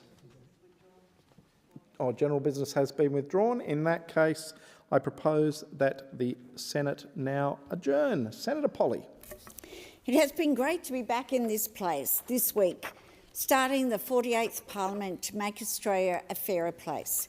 The next 3 years means more tax cuts, more energy bill relief, a stronger Medicare with better access to health through urgent care centres, cheaper medicines and free GP visits by 2030, a plan for universal and well-funded education, a plan for fee-free TAFE to be permanent, a plan to reduce HECS debts by 20%, which the legislation was introduced this week in the other place, and a plan for cheaper childcare close to home and penalty rates secured for 2.6 million workers. Again, introduced in the other place this week and hopefully debated in this place very soon.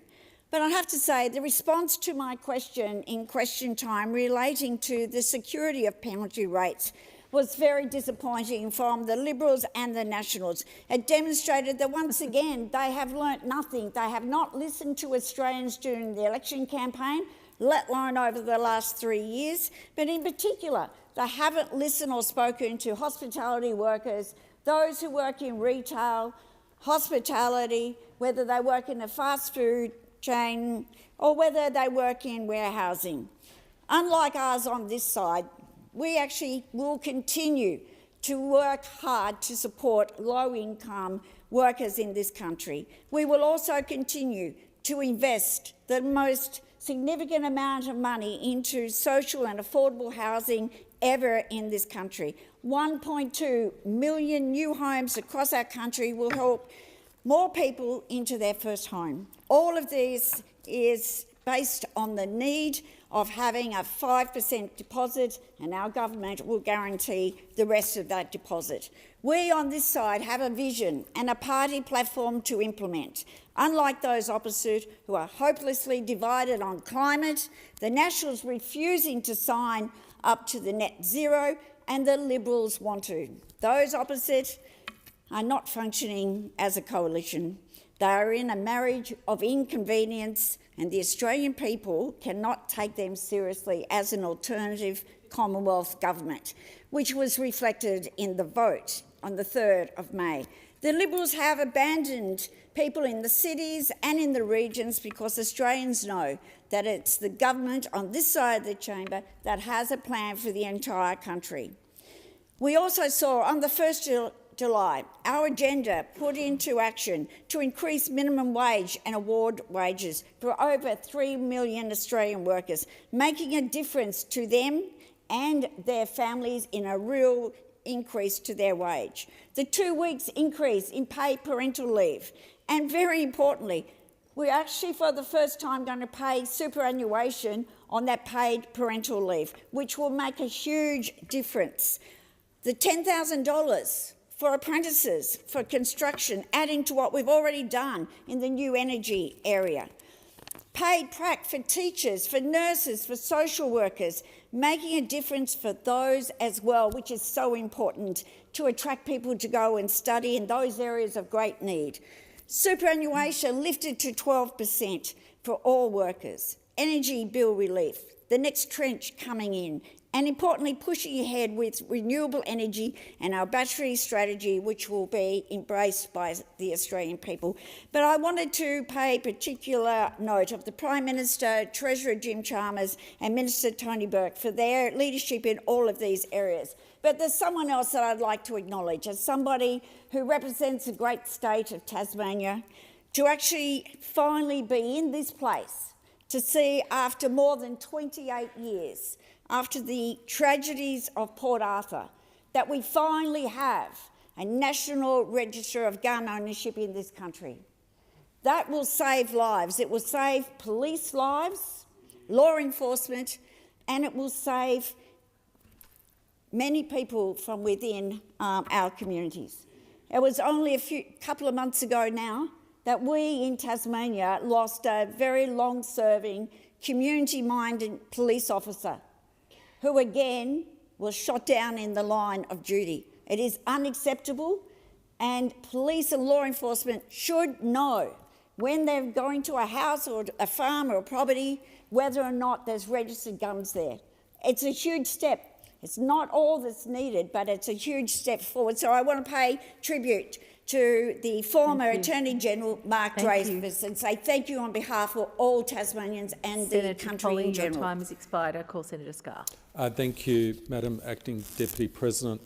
At item 9 of the notice paper earlier today, the President informed the Senate of the passing of a number of former members of the House of Representatives, and one of them was Mr Petro Giorgio, AO, who served the people of Kooyong as an elected member in the House of Representatives between 1994 and 2010. I wanted to take this opportunity to make a few comments in relation to Mr Petro Giorgio, who was a person who I greatly admired. First, and I do this now in my capacity as Shadow Minister for Citizenship and Multicultural Affairs, I acknowledge the important role that Petro Giorgio played in terms of promoting multiculturalism in our beautiful country. And I want to quote from Petro Giorgio's words in this respect, and I quote from an article which he wrote in the Sydney Morning Herald on Tuesday, 26 July 2005. This is what he said. When the policy of multiculturalism was adopted in Australia in the 1970s, it was a response to the reality that post-war immigration had changed the face of this nation. In one of the largest and most diverse immigration waves in the 20th century, people from more than 100 different countries came to Australia, all sought a better way of life.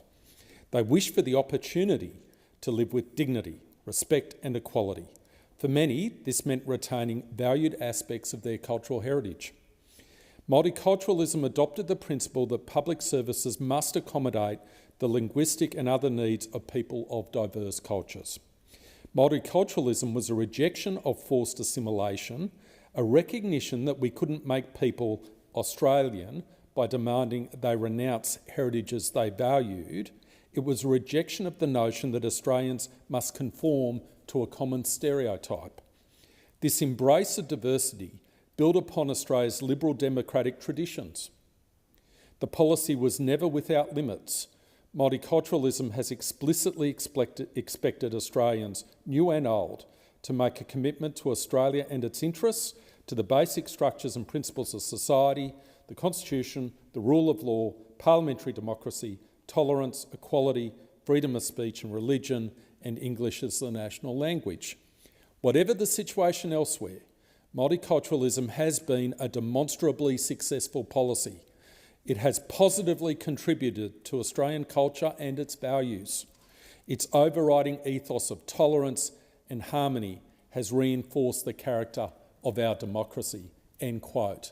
And I note that that concept, those ideals, has been reflected in the Multicultural Framework Review that was completed just recently, and I commend those associated with that review.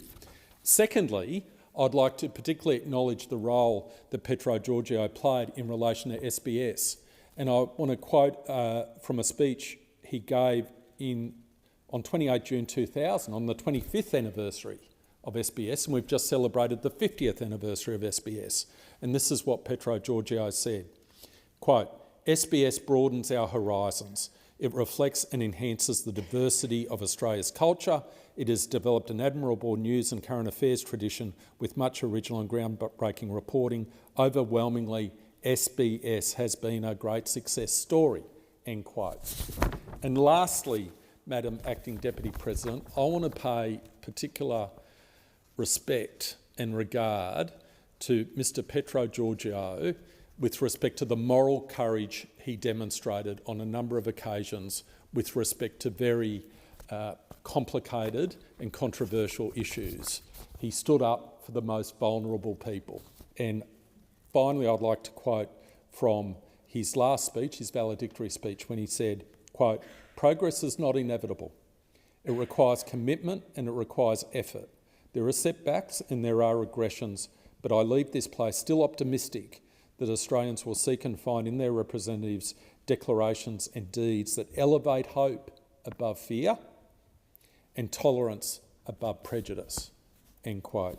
So, Madam Acting Deputy President, can I say I had immense regard for Mr Petro Giorgio when he was serving in this place, and I will do my very best to continue to advance many of the ideals and concepts and principles which Mr Petro Giorgio stood for.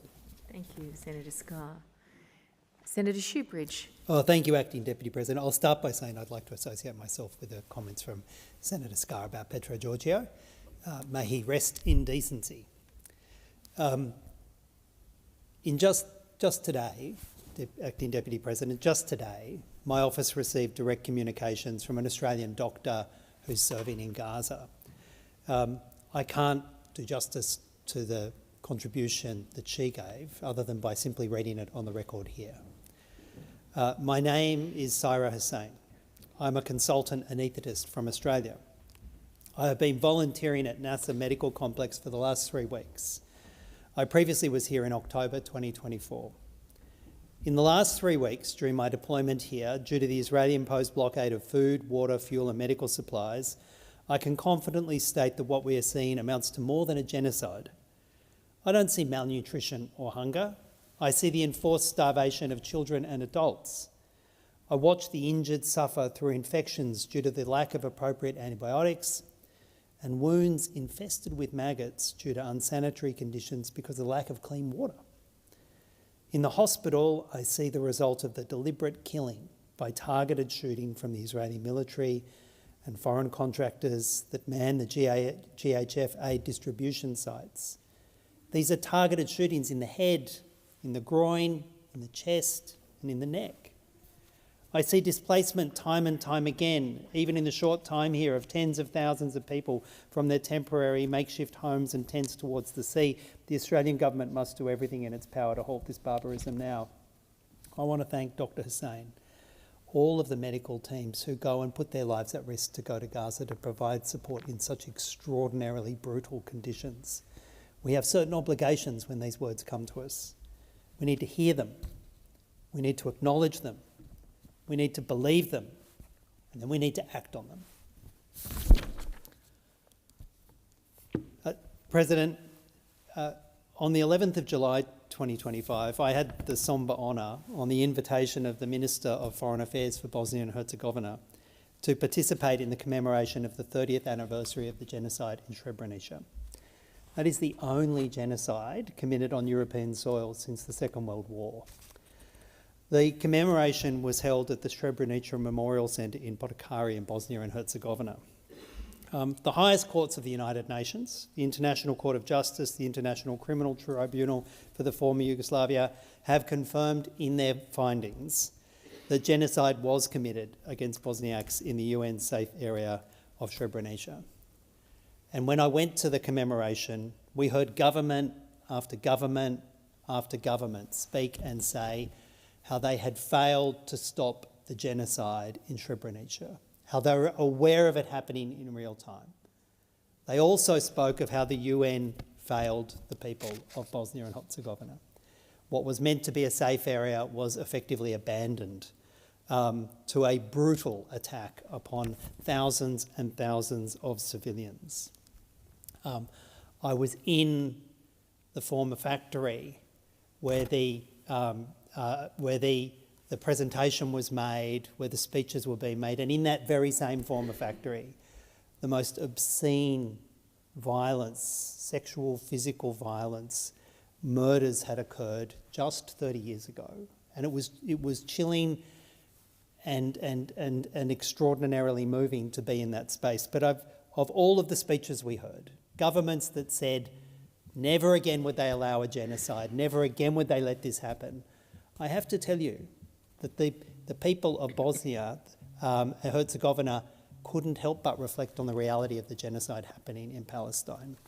And I want to express my enormous admiration for the mothers of Srebrenica, who not only are speaking for their lost sons in the appalling genocide in Srebrenica, but they made the connection to Palestine too.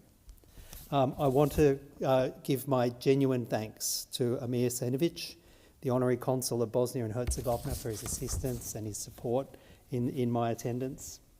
I want to thank Sanel Bejic, a member of the Bosnian Australian community, who was extremely generous to him and my wife Patricia in our time in both Sarajevo and Srebrenica. And I particularly want to say to the Bosnian Australian community, we must never forget this genocide. We must never permit genocide denial to happen. It happened, we believe it, but we must commit as a nation and as a planet to never let it happen again. Senator Shoebridge. Senator Ormond-Payne. Thank you, President. I rise today in deep solidarity with Uncle Pabai Pabai and Uncle Paul Cabai, two proud Torres Strait elders who led the class action claiming that the Australian government breached its duty of care to protect the Torres Strait Islands from climate change. As a Senator for Queensland, I've travelled to the Torres Strait several times to speak with people on the front lines of climate collapse. I've seen these places that are now drowning, inch by inch, under rising seas caused by climate change. Unfortunately, the case failed because the common law of negligence isn't a suitable legal vehicle. Not because they were wrong, not because the science is uncertain, but because our system protects fossil fuels more fiercely than it protects our planet.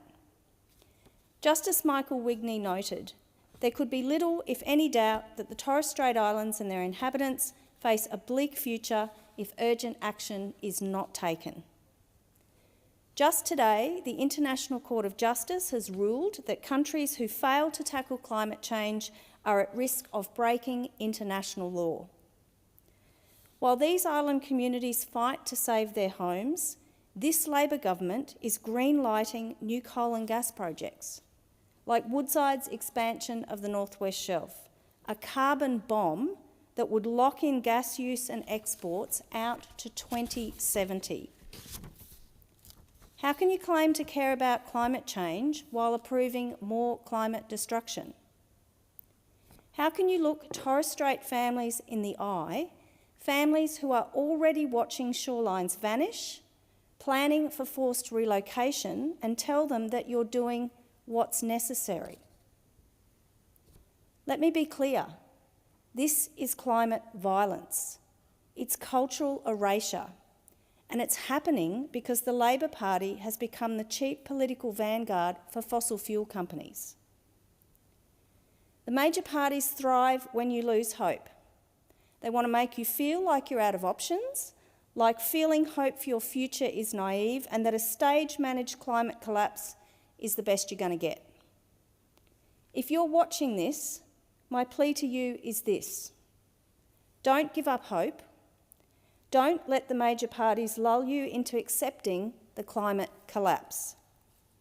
Don't listen when they say they're taking climate action while committing to the largest gas expansion in living memory.